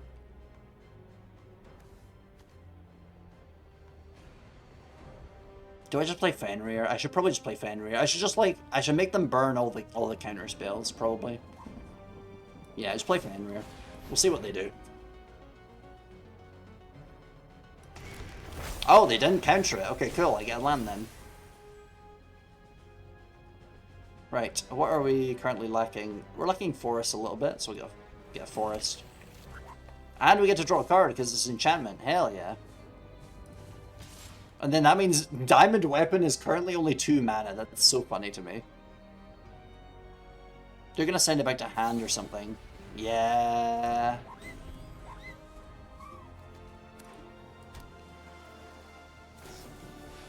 Draw 2 cards and discard a card. Quit a tapped. Okay, so it's tapped, so they can't use it immediately. Yeah, the fucking Mindbreaker, of course. Of fucking course. Right.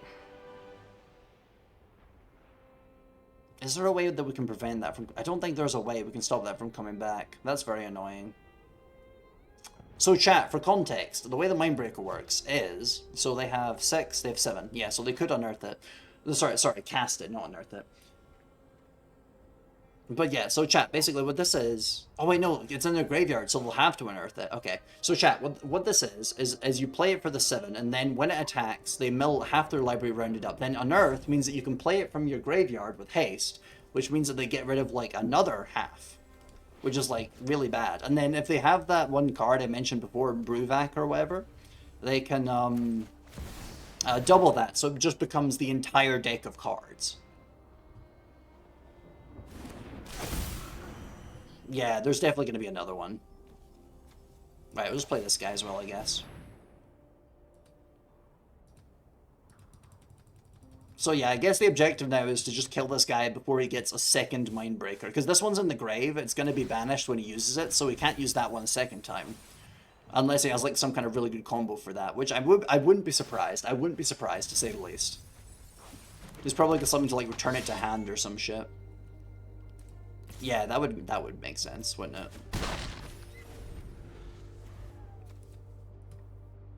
If I just had a blue card to return an attacking creature to hand, that would fuck up the strategy, but we don't. So the damage is not the point, so we're gonna let the damage through. He does not have other damaging cards to worry about. Teferi to mill the rest. Ah, yeah. Yeah, I don't remember all the parts to this, but yeah, I remember that one, I think.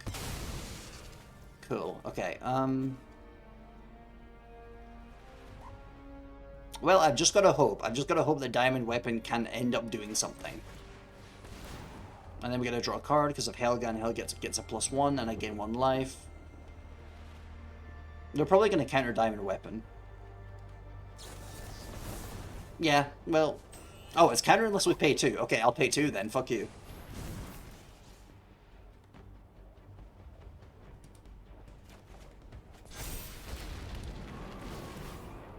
And then he gets 2 +2 +2. Sorry, +1/+1s. And then he gets a +1/+1 because of the artifact. Mill 2 cards. I got you.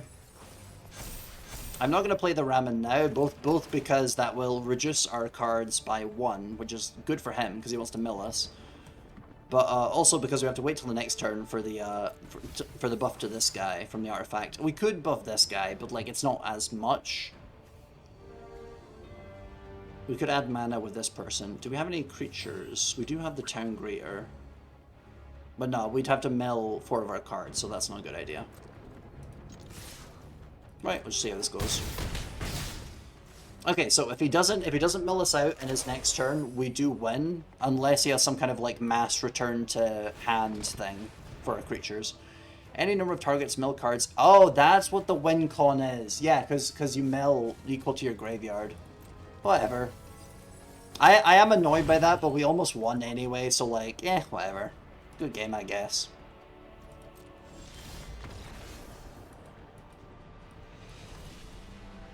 First time you said mill, I thought you said MILF. Jesus fucking Christ. Yeah, we're fighting against a MILF deck right now. They got some very old cards in there.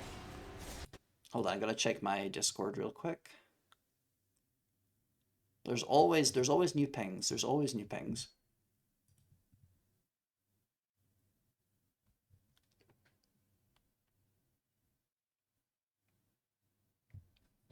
Oh shit, they're gonna delete the MC Eternal world. I have to download that later.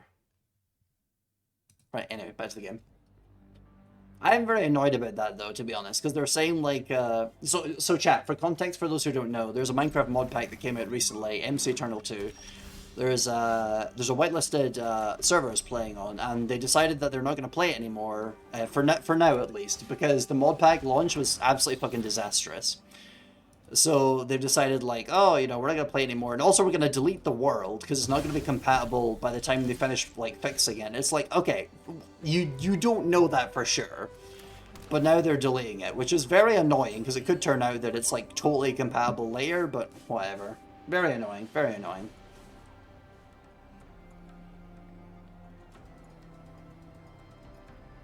I guess I'll keep that.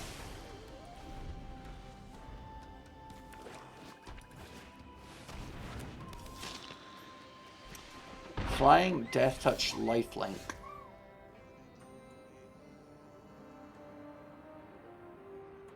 Exiles card from your graveyard. Oh, okay, so it does stuff in the graveyard, okay. Alright, play this guy.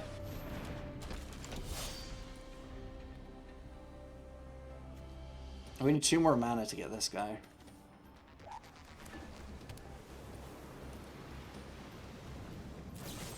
Ah, of course. I can't be too mad at this because his cards are not like that powerful. I'm just kind of having a bad time, basically.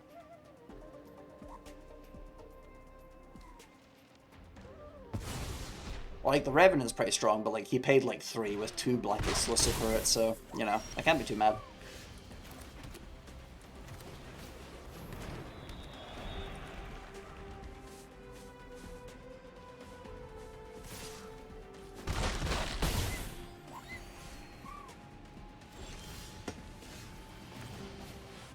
Yeah, and then now I can just block the bats with this. Unless he kills it, he probably has a kill card. Yeah, it's pausing too long. He definitely has a kill card. He did, in fact, as I said, have a kill card.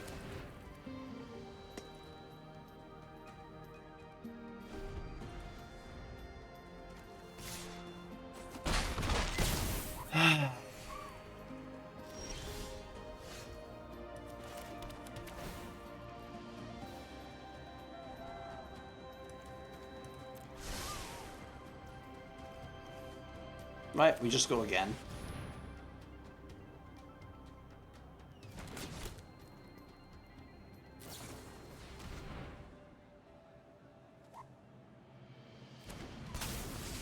Okay, that gives them like -3, -3. That doesn't really...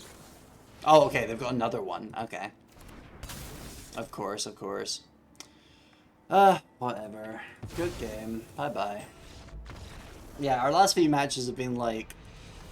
not especially fun. I mean, I guess the mill one, like, again, I can't really say that it was too bullshit, because I did almost kill that guy. If I've had the diamond weapon out faster, I would have killed him. Whatever, whatever. We don't like mill decks, but I gotta be fair about it. Because otherwise I'm just one of those people who's like, the blue color sucks, I hate the blue color. And those guys are so fucking annoying, honestly.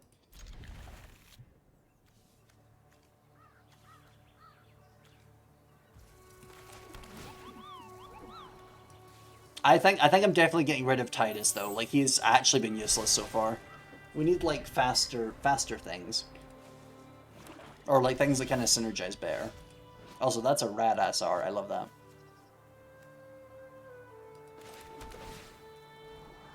Sorry, I meant Mildex. God damn it, Thorir. God damn it. Thorir's got a new fixation. Are you sure you want to send this? Yeah, it does that sometimes. For like random innocuous messages. It's actually so funny. It's actually so funny that on Vivi's stream she has like, I think she has like a stronger moderation settings. So like whenever you say like a seemingly like random word that like in some strange context could be meant to be offensive, like for example, like as you said that, then like it holds your reply, so a mod has to see it and like re-add it. It's so silly.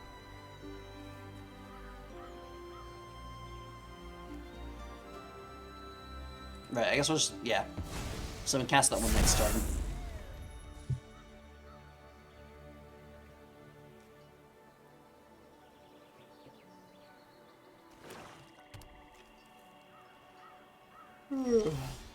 Right. Another land. Play this one, so we get another land.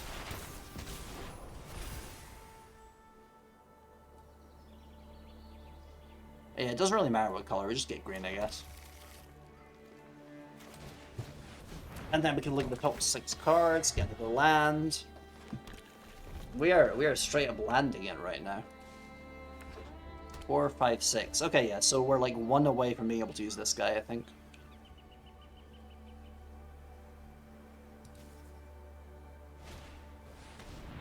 Exiles a creature they control and their graveyard. Okay.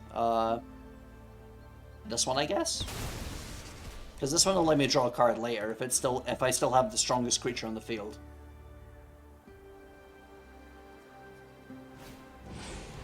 Damn, alright. They really wanted me to have nothing. That's crazy. Well, now we can just flood the field with 4 Dryads. That will give us like bajillions of mana, I guess. Because, chat, for those who don't know, this is a forest land.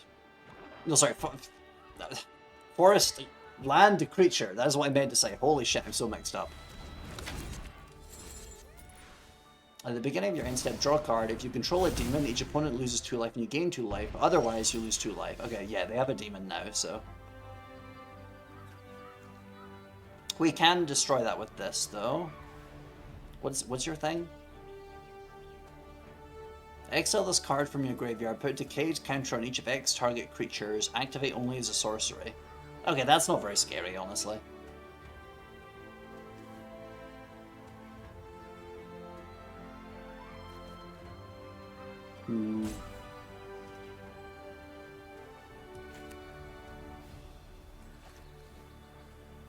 Yeah, I guess I'll just get rid of it.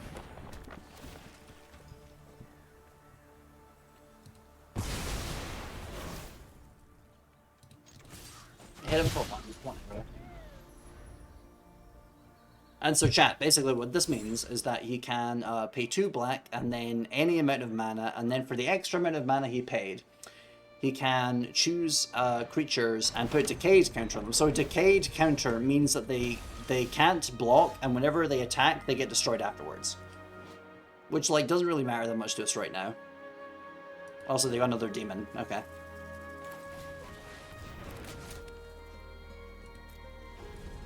So we've got this guy, so whenever one of our creatures and our artifacts die, then we draw a card. If an opponent would lose life during your turn, they lose twice that much life instead. Okay, so that's going to do 12 damage. That's serious. Okay. I will have to block that one. Oh, never mind. They're attacking. Surprising.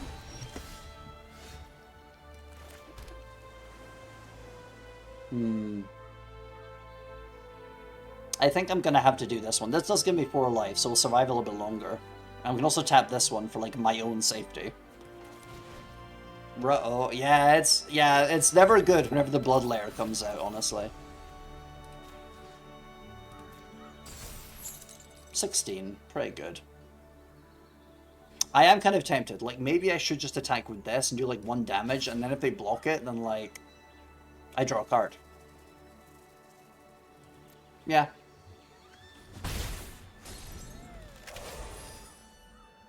Still full combo yet. Yeah, not yet, but concerning. Oh my god, they have a second one. Okay, yeah, that's fucking... Anything's gonna kill me now. Jesus Christ. Yeah, so... I would lose 2 life, and then you lose twice as much, so it's 4. And then I believe it's 8, so that'd be like 2 turns now. Oh, never mind, they have another one of these. Yeah, so that kills me, actually, I think. Damn, alright then. We've had our first Blood Lair, what about... yeah, exactly. It's just... I'm trying to think about how to word this. Like, it feels like a lot of the decks I'm encountering recently are kind of like... Okay, so there was the Infinite Pain combo, there was the Mill combo, where it's like, oh, you know, get rid of stuff equal to, like, the stuff in your graveyard. There's that one, where it's, like, multiplying the damage. I feel like it's been so long since I've, like, played against a deck where, like, it's, like, normal, if that makes sense, you know? I mean, I think there was, like, a couple, but, like, I genuinely can't remember them now.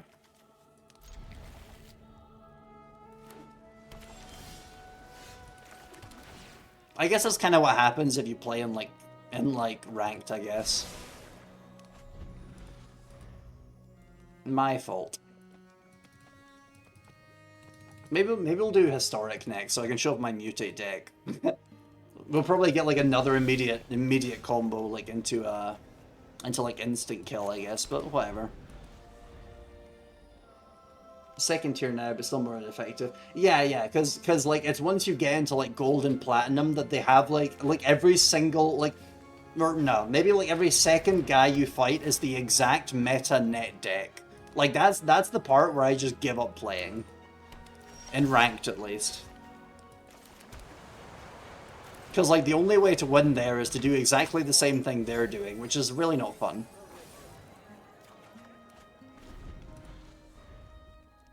Pretty sure the meta is... Quarry Steel Cutter, Mono Red, my sort of thing. Interesting. I haven't seen any... I don't think I've seen much Mono Red yet, so I guess that's kind of... like, not around this rank or whatever.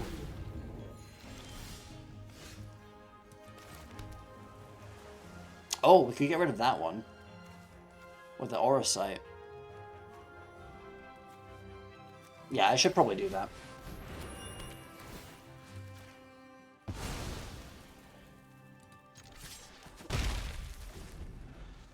Spelunking. If you put a cave onto the battlefield, lands you control enter untapped. Ah, okay. So the only continuous effect is enter untapped. Whatever. Return up to 2 target non-land permanents to their owner's hands. Sure, I guess. Whatever.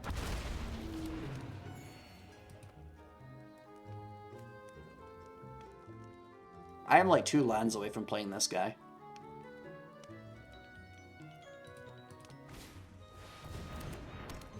Oh yeah, and then that means I get to draw a card. Ah, yeah, that's really smart.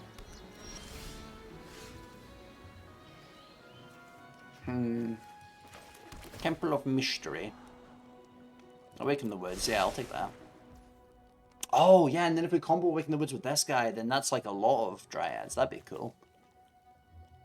When Zeners draw a card. What if I just Aura Sight this guy again?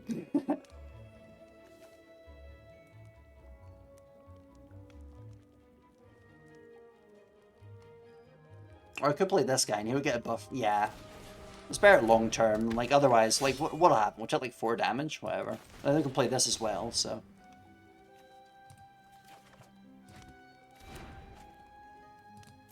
End turn.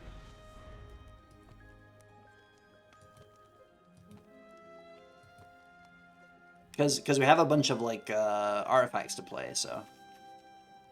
Then we can buff this guy, and then, yeah. Whatever, 4 damage, we don't care.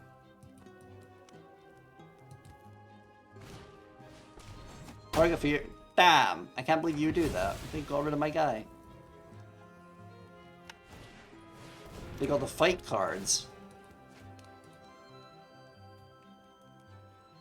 I wonder if that's why they specifically, like, spent the thing to get this one back. Like, they have a lot of fight cards or something. Anyway. Bans tomorrow, though, so maybe some stuff might not strangle. Maybe, maybe.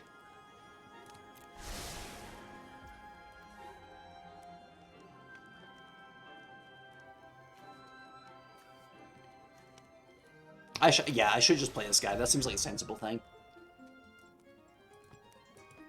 We'll force them to either remove this guy or keep him around, and then I start, like, drawing lots of stuff.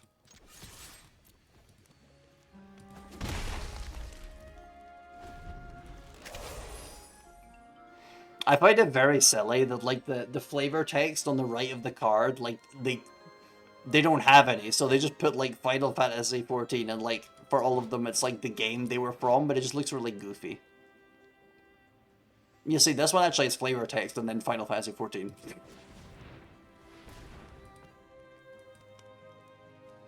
Like, I guess they just really wanted people to know the video games or something. I wonder if that's, like, a contract deal. Like, add that in so people know which games of ours to play or some shit.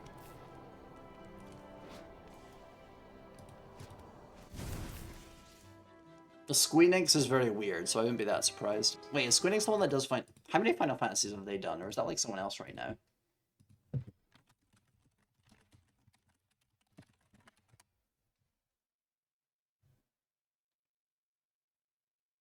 Yeah, they've done like all of them, okay. I'm like so used to stuff like Call of Duty where it's like, oh, you know, it's like, it's Activision, Blizzard, it's these other guys, those other ones, this specific one is made by a different guy. Universe Beyond IP sets, true. Especially with the legal stuff, where it's like all this weird shit, where it's like, oh, you can't have a new unique card if this, and like I genuinely I don't even understand it. I couldn't even give you a good summary because I don't understand. Opponent was dealt down. Okay, so we have to deal damage with someone first. I should just play this guy. Please don't have a counter spell. Oh shit, I just realized they have 3. No! Damn. I can't believe they would do this. Marvel stuff, none of it's coming to digital. Yeah, see, that's exactly what I mean, is that they can't bring that shit to digital. Like, what the fuck is going on, Wizards? What does this... Why? Why is that a thing? Okay, we drew a card. That was nice, I guess. We can't block without losing him, so I guess we'll just take it.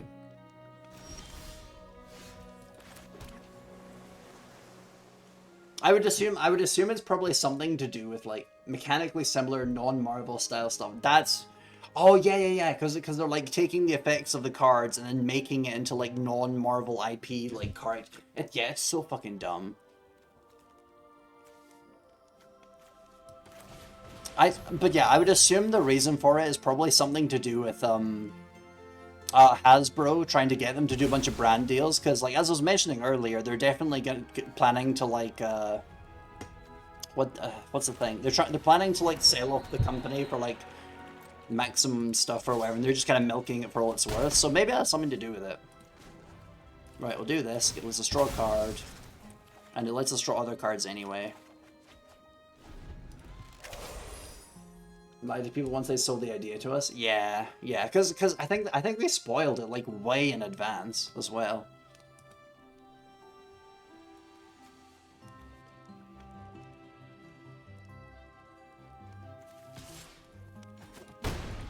But yeah, it's really a shame because like the crossovers are neat. They're a neat idea. I like the Final Fantasy one. I like the Doctor Who one. But like the thing is that like it's really clearly on its last legs with how they're just like continuously doing that, and there's no actual development in like the game itself. There's a lot of anger there. Hasn't boiled over. Oh yeah. Trust me, I know. Like and like literally, I mentioned MTG Arena like that I was like playing it, and I made like a comment on it. Unlike a fucking VT.social, an instance of Mastodon, and this like fucking nerd guy, like he basically just like comes around like entirely unprompted, and is like, oh yeah, Arena's like really bad. I don't even remember the exact wording, but it was essentially like don't talk about it, and it's like what? Like, people are really fucking mad about the current state of Wizards, like, even before they did the crossovers, apparently. Or at least, like, the crossover with D&D was the specific one I was referring to in that post, I guess. I guess they were mad about D&D crossover as well.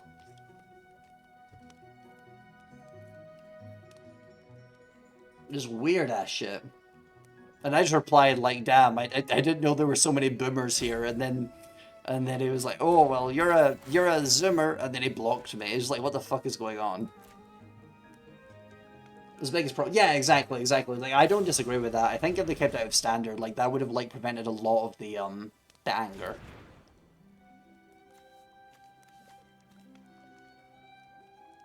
Do I bother attacking? I guess, no, because it blocks that one. Yeah, I'll just keep it there, whatever. Non-attacking.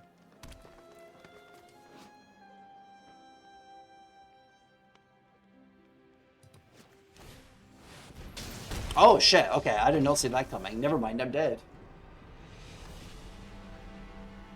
LMAO. Yeah, it was really fucking weird. In retrospect, it's kind of funny, like that amount of like rage at a thing where you see someone posting and you've literally never interacted with them in your entire life. Oh, I remember what it was now. They were telling me not to post with the Magic the Gathering hashtag because they don't like Arena. That was what it was. Which is like so fucking weird because like it's still Magic. And especially since like they weren't very polite about it either, so you know.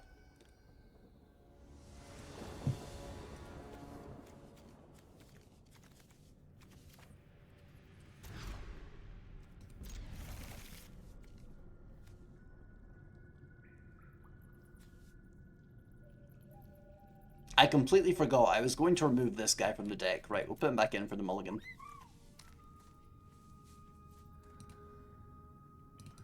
I need to get rid of him later. And also probably one copy of Blitzball, because it's not doing as much as I thought it would.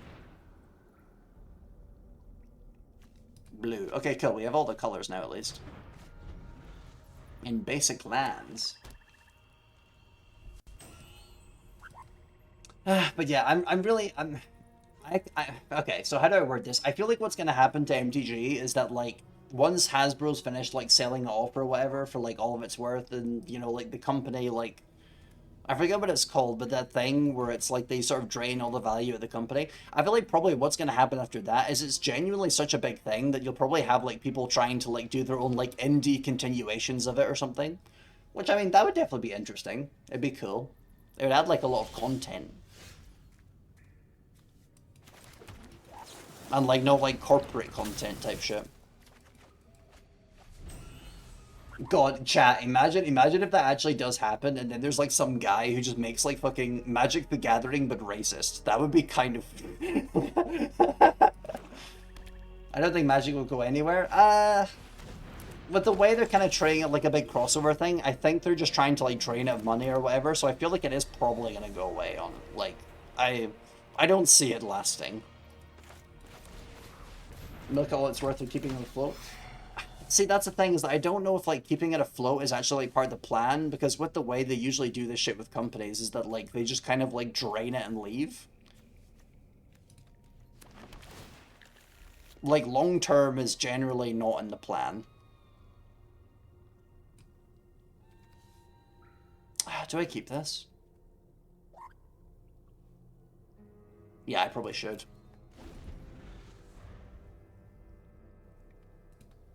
What is your deal? Whenever she attacks, create a 0/1 black wizard creature token with whenever you cast a non-creature spell, this token does 1 damage. Oh, okay. So it's like goblins, but they're making wizards. Or mages, I guess. Oh no, they're wizards. Never mind.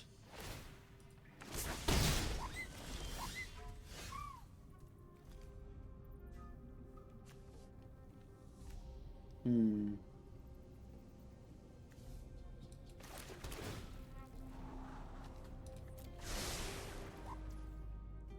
I'm saying it late is, and realized you need to head to bed now.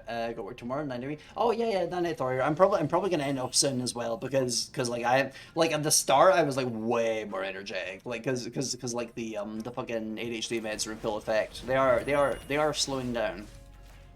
Like big kitty pie. Okay, have a nice sleep. It was nice seeing you. Thank you for the hip pat. But yeah, I'll definitely be ending this off soon, because we've been going for like a while.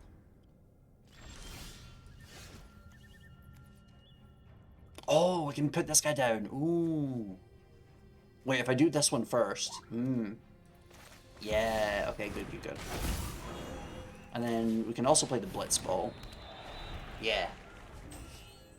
Okay, it's looking good,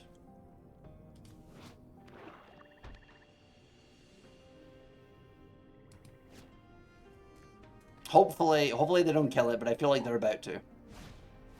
Yeah, I knew it. Whatever, I guess I'll just play this one next.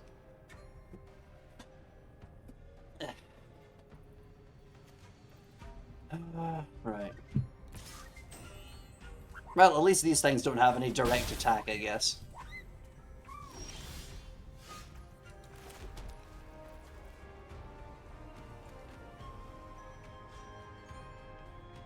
Oh yeah, and you could block this one. Right, I'll have to do this one first, though. And then gain life. Okay, cool. So we'll survive like a little bit, I think.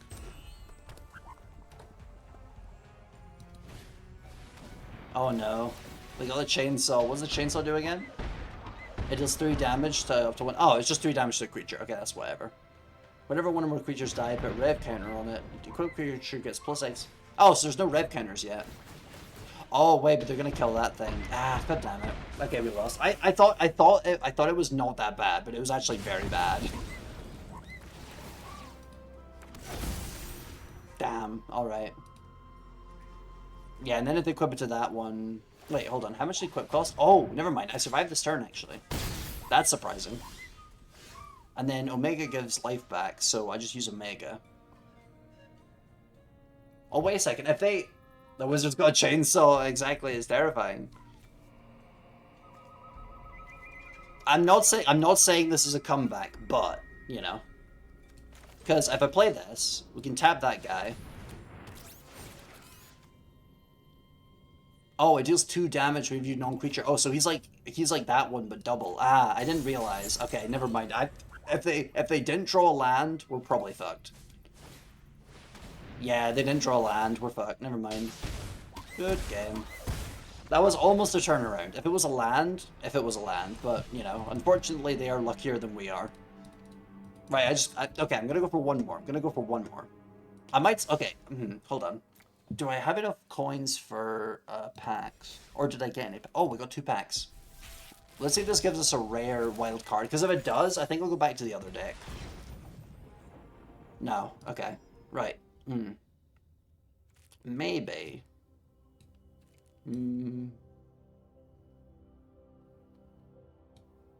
Because I am quite tempted to try getting packs, and then because I know it's like not as economically efficient, but we only have like about 6,000 right now, and before the stream ends, I want to like. Nano machine, son. Oh, hello! Thank you for the follow, Shine Grog. Thank you very much. Before the stream ends, I am going to try to get like the final 2 cards that I was missing from the. No, that's not the right wild card. The final 2 cards that are missing from the black and blue deck, because if we actually manage to get them, then they'd be like really good. We were just missing those specific. 1 rare. Okay, we get 1 of them. Oh, and that's one of the ones we're looking for. Matoya. Yeah. Cool. Okay, chat. We're gonna do 1 more, or maybe 2 more. It depends on if this turns out to be really good. Because like generally the vibe right now is that we're kind of fucked, but like we want to try 1 more thing.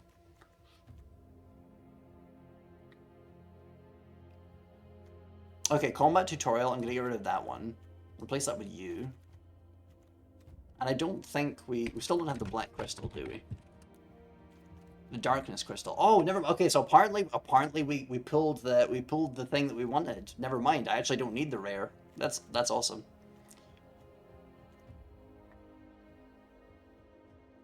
And I think we'll get rid of this because it has flashback, so it's already 1 copy is already kind of enough. Right. Okay. So we'll see if that makes this deck any more viable.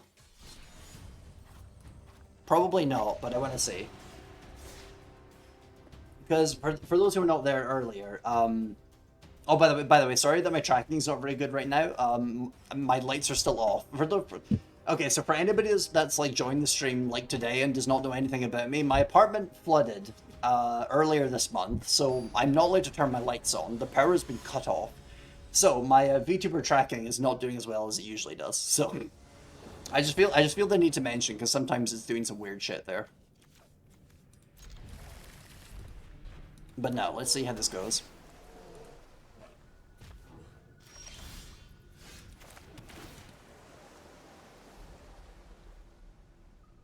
Nah, get rid of her. Oh dear. Yeah, don't worry about it. Don't worry about it. We didn't, that sounds awkward. Yeah, it's very awkward. Because for a long time now, like, I'm trying to think about how to word this. Like, for the longest time now, I haven't been able to turn my lights on. I'm going around with my fucking phone as like a flashlight, and I'm slightly worried that my VTuber model looks like worse than normal because it's got like these janky-ass movements because it can't capture my face in the darkness. My only light is the PC. Oh yeah. I was gonna say yeah, because like we're really lucky. There was nothing was actually like damaged, but like apparently there's like moisture in like the walls and the ceiling. So like they're having like a bunch of people look at it, and it's been like several weeks, and they still haven't like. It's gonna be going on for a fucking while. I did not know how long it takes to get people to just fucking look at the shit and fix the shit, but apparently it takes a while. So.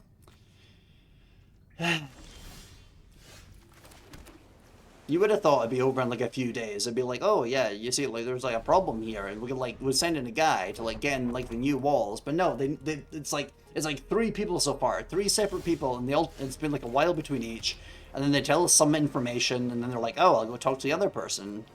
It is like the worst. Because I would just like to have my lights back on. Everything still through many hands, insurance companies? Yeah, exactly. It's just so annoying. Because the thing is that like the apartment already has the certificate from like the... So basically the second last guy to visit was a guy who gave us like a big industrial dehumidifier, and we like got rid of all the water in the walls apparently. Like he was saying like we've got like their certificate or whatever. That like the house is like fine again. Well, I say house, but it's an apartment. But wait, what's your thing? Sacrifice this artifact, draw a card. I'm just gonna do this and select the number 3. The floorboard. To walk in the dark. That's ripped up. Phone light only night. Yeah, that's horrible. I'm gonna select the number 3. It's a very broad number.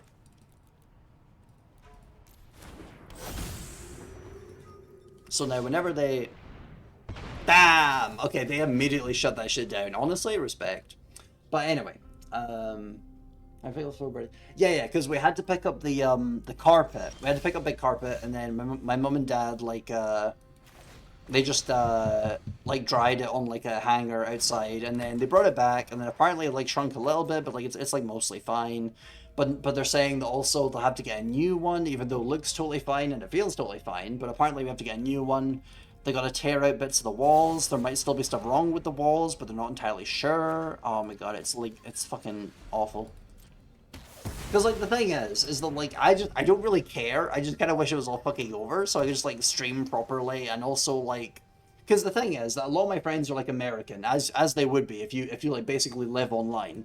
So, like, my time zone's also, like, fucked up a little bit. So, like, I'm just having to go around, like, try and eat dinner in the complete darkness, except for my phone. It's so annoying.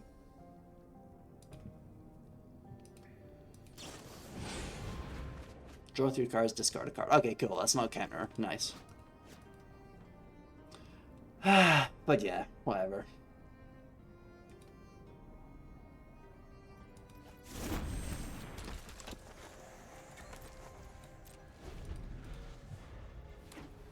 I just, one day this shit will be over and I'll be so fucking glad. Like, honestly, I'm more bothered about this than the fact that the apartment flooded, to be honest. Like, the work afterwards. Well, it's not even work. It's just kind of like this long slog, I guess. I hate it. Heaps of problems. Yeah, that's what they tell me. Like, there'll be heaps of problems later if we don't deal with it now. Yeah. It just sucks. Just sucks.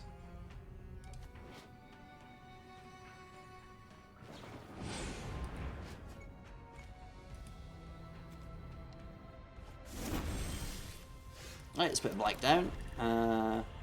Oh, I couldn't play anything. Damn. It's all instants and enchantment.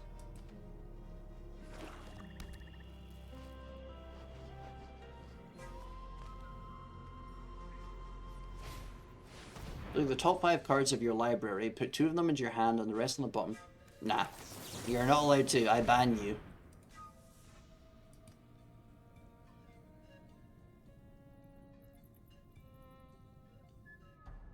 Are they gonna counter my counter? They're waiting for something. Yeah. Okay, I have beheld a dragon, apparently. Scavenger Regent. Each non-dragon creature gets -X, -X until end of turn. Flying, ward, discard a card. Interesting.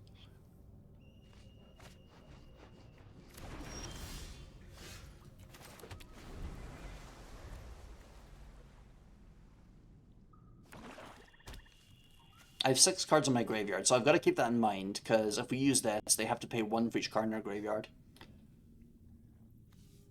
Oh, also, it lets us surveil 2 as well. That's important too.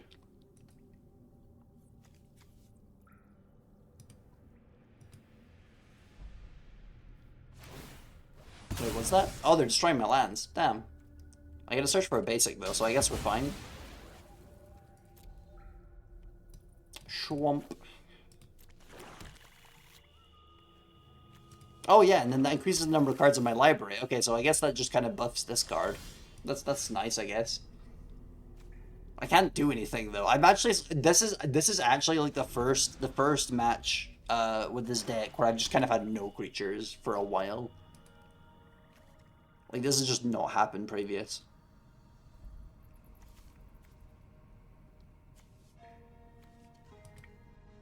I guess we're just gonna wait for them to play something really good and then we counter it. Oh, Matoya. One of you scry or surveil, draw a card. Oh yeah, and then even if they try and kill her, we can use this. That gives us a surveil too. We gotta draw a card from it, I guess. So whatever. Unless they counter it now, I guess. And then if I counter their counter, then I wouldn't have anything to counter their big card, so I just have to kind of deal with it.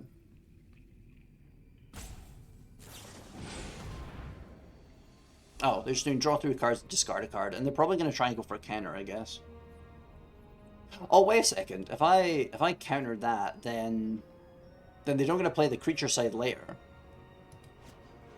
Wait, it might be a good idea to do that right now, actually. How many? 7, 1, 2, 3, 4. Yeah.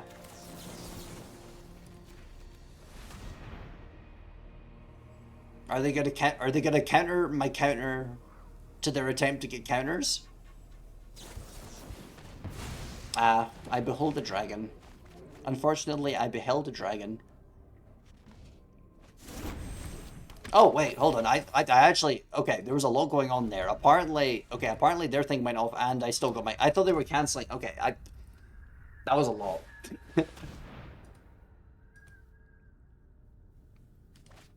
Okay, and they don't have enough mana left to kill her with this, I think. 1, 2... Yeah, so it would be like -3, -3. Okay, cool, cool, cool. They're just... Oh, okay. I thought they were about to kill her. Never mind.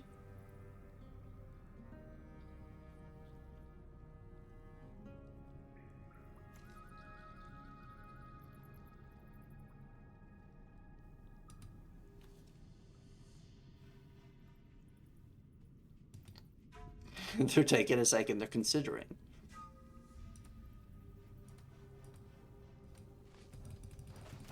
Oh, they got it. Ah, it's the removal. Okay, fair enough. Nice. Okay, so now stuff is finally happening.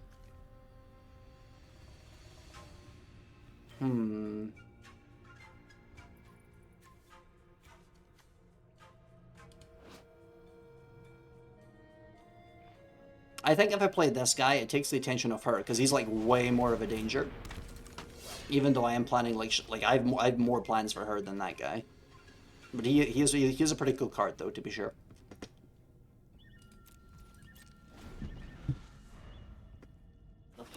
Because the entire deck has, like, so many surveils and scries. Well, not scries, definitely more surveils, but... Draw 3 cards, then discard a card. When does this guy mill out? He's been drawing... What turn is this? Is this turn... Wait, hold on. Is that actually turn 3? This is his 3rd turn, and he's like... 28 left, 40 left. That's crazy.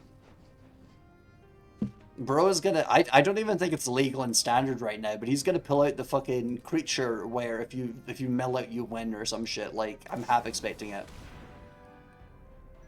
Behold a dragon, -3, -3. I could save him. Do I save him? I should save him.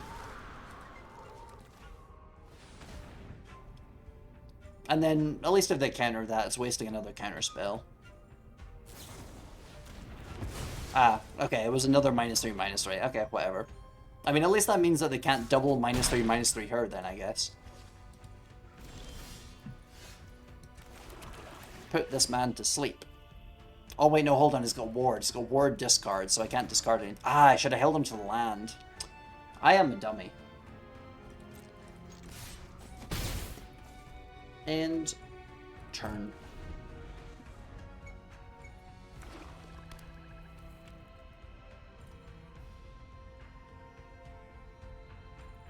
Yeah, because now we're at like 7 mana, and the max we spend is like 6, I believe. Damn, I really should not have spent that land. That was such a dumb decision. Until end of turn, target creature you control gains. When this creature dies, return it to the battlefield tapped with someone control as the power.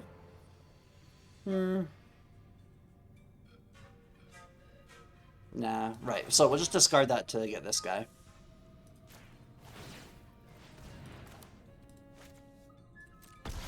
Yeah, discard this one.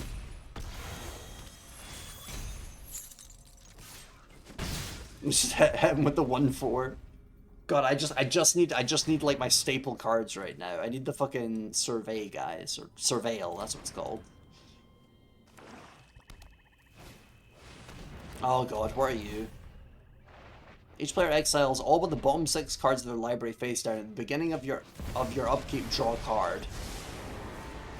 Oh, so it mills him at... nah, but he's got the fucking Jace. Yeah. Okay, never mind. We lose. Okay, I'm gonna give it one more game, because I feel like that one was, like, very unlucky. Because I did say 1 or 2 games, so that's still within the limit.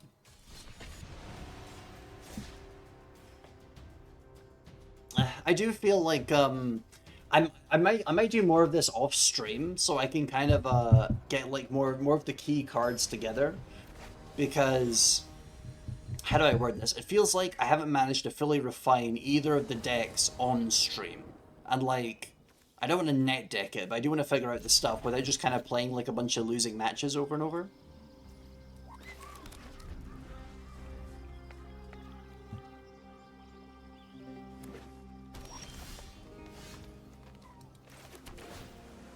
Do a surveil. Yep. Hello. Bro said hello.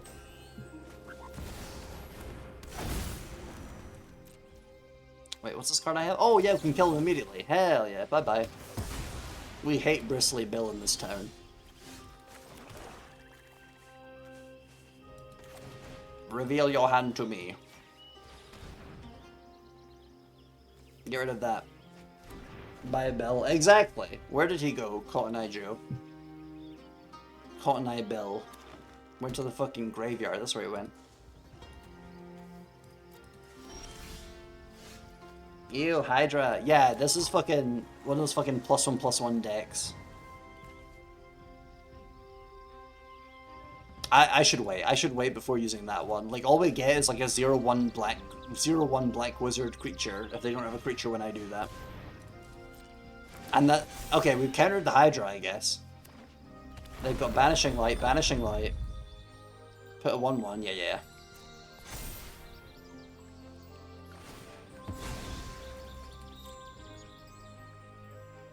The bane of all +1/+1 decks. The ability to remove.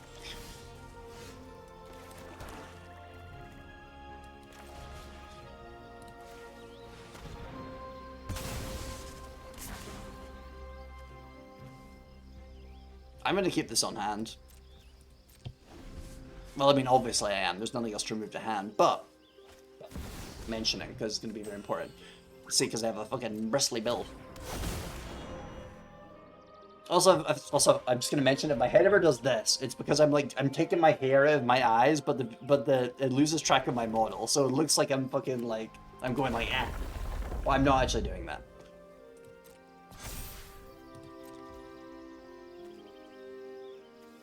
Whenever enchanted creature attacks, put +1/+1, there's 3 or more, sacrifices aura. Yeah, because if we send him back to the library, then that sends that to the graveyard.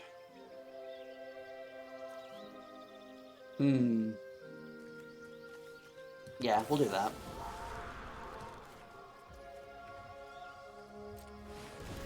And it does 1 damage, I guess.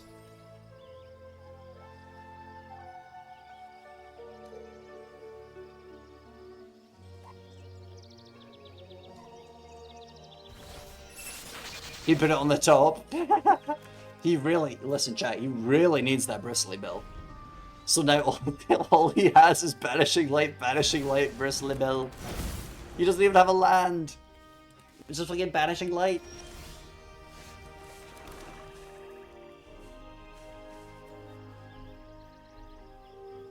I think I'll wait for him to... Because he's not aware. He's not aware of our hand, so he's going to attack with Bill, and then I'll just, like, Sleep Magic him. Because if I play Ultimecia, then, like, obviously Banishing Light, you know? I mean, I will have to play her eventually to make them spend that Banishing Light, but, you know.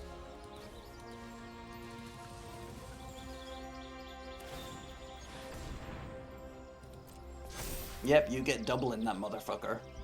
You spend all your mana on that. This is an excellent idea.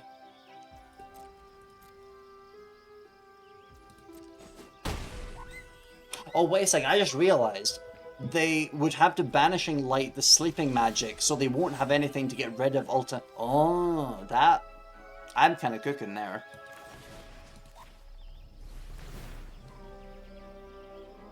So what'll happen is they'll try and get rid of that. They'll have 1 spare left over for Ultimecia, and then I'll have another sleep magic.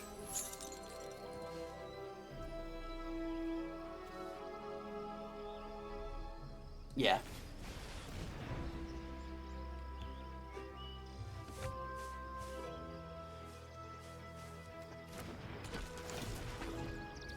Surveil 2. I will send that to the grave. Wait, what is your conditions again? Exile 8 cards. Okay, it's only 8. Yeah, so... yeah, send that there anyway. Actually, hold on. 1, 2, 4, 5. Okay, I'll keep the island there because it means that we can cast Y'shtola and also the sleep magic.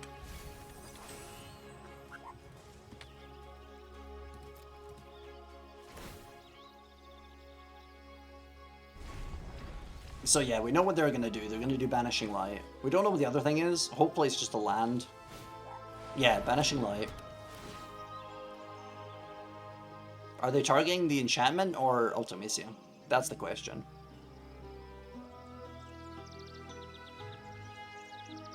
Oh, I am somewhat shocked by this development. I'm assuming the second one. The second one's got to be on the sleeping thing, right? Yeah. They've fallen into my trap. I have a second one. They have no cards. No chance. Right, so first, you stole it. Bro thought he got to untap. LMFAO, crying, laughing emoji.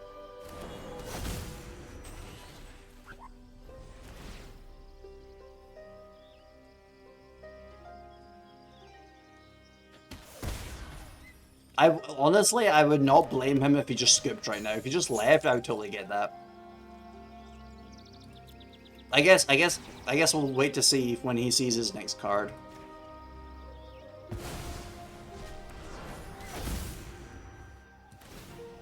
Right, just blink yourself. Go blink yourself.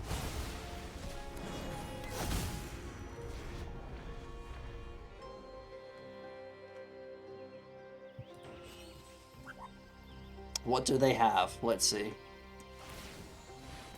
Oh, nothing. Okay. That's good. We got a land. Okay, we're not doing much better, but whatever. Head in for 3, I guess. It is entirely up to whoever draws a good card next, I guess.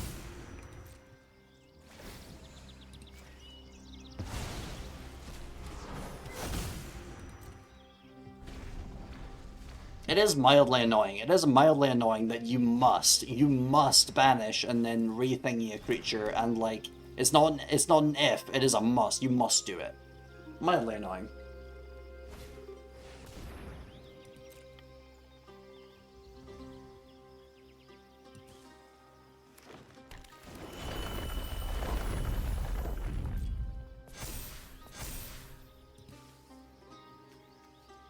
Search our library for basic land card. Okay, yeah, so it's just, yeah.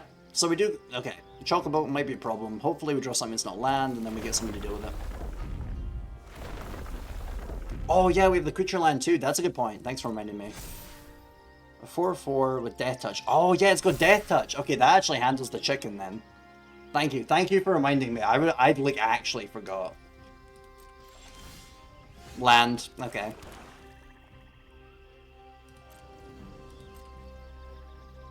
Okay, we're not attacking because they'll kill the cat. We want to keep the cat.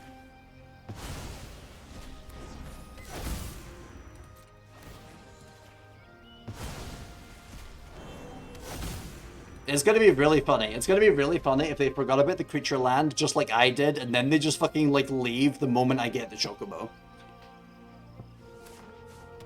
Because like, listen. If it was me, if I was that person, I would have also forgotten about the Death Touch land. Like, that is not in the cranium anywhere.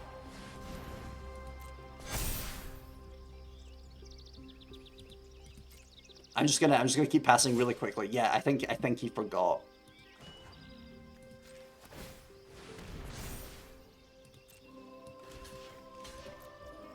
Would have had a little bit of an insult.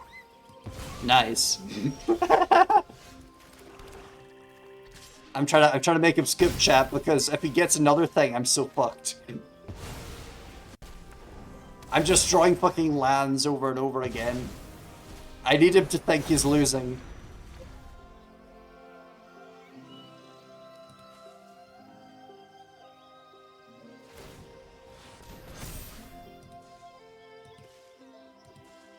It would be great if you could stop flooding. That would be quite great, yes.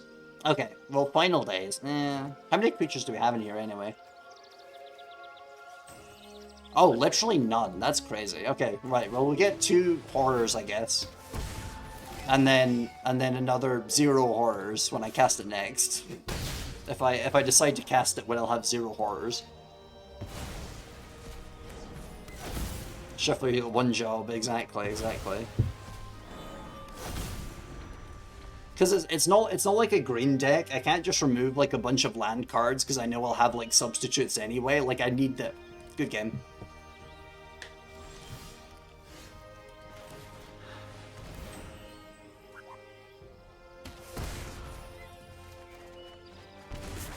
Yeah, I'm not gonna be disrespectful. I'm just gonna kill him now. There we go. Nice, we did it. Okay, finally, chat. Chat, I'm gonna end off there, especially because that means we get to end off on a victory, which means that all those previous games, I'm like poking a finger into your forehead right now. Those didn't happen. Chat, those didn't happen. I won all of my games, actually. And it was that game specifically, all of them. Right? Anyway, right, okay, so chat, I'm gonna see how many viewers I currently have, and if we have enough, I will go ahead and rate someone. 4. Okay, not that many, but maybe. Okay, who can I rate right now? We rated Vivi last time, so I'm not going to rate her again.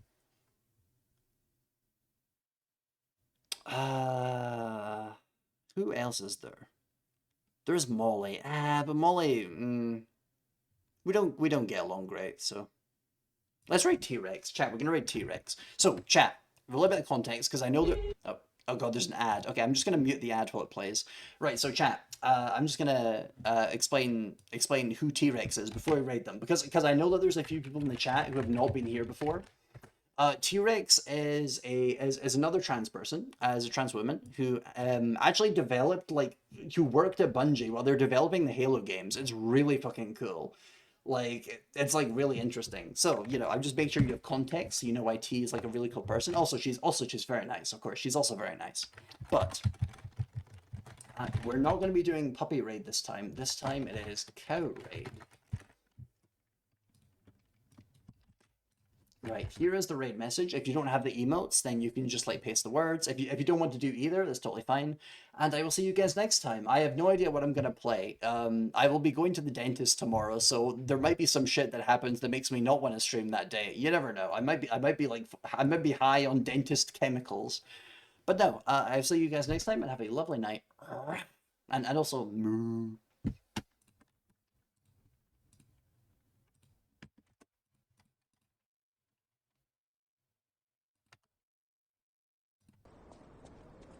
No iframes for me.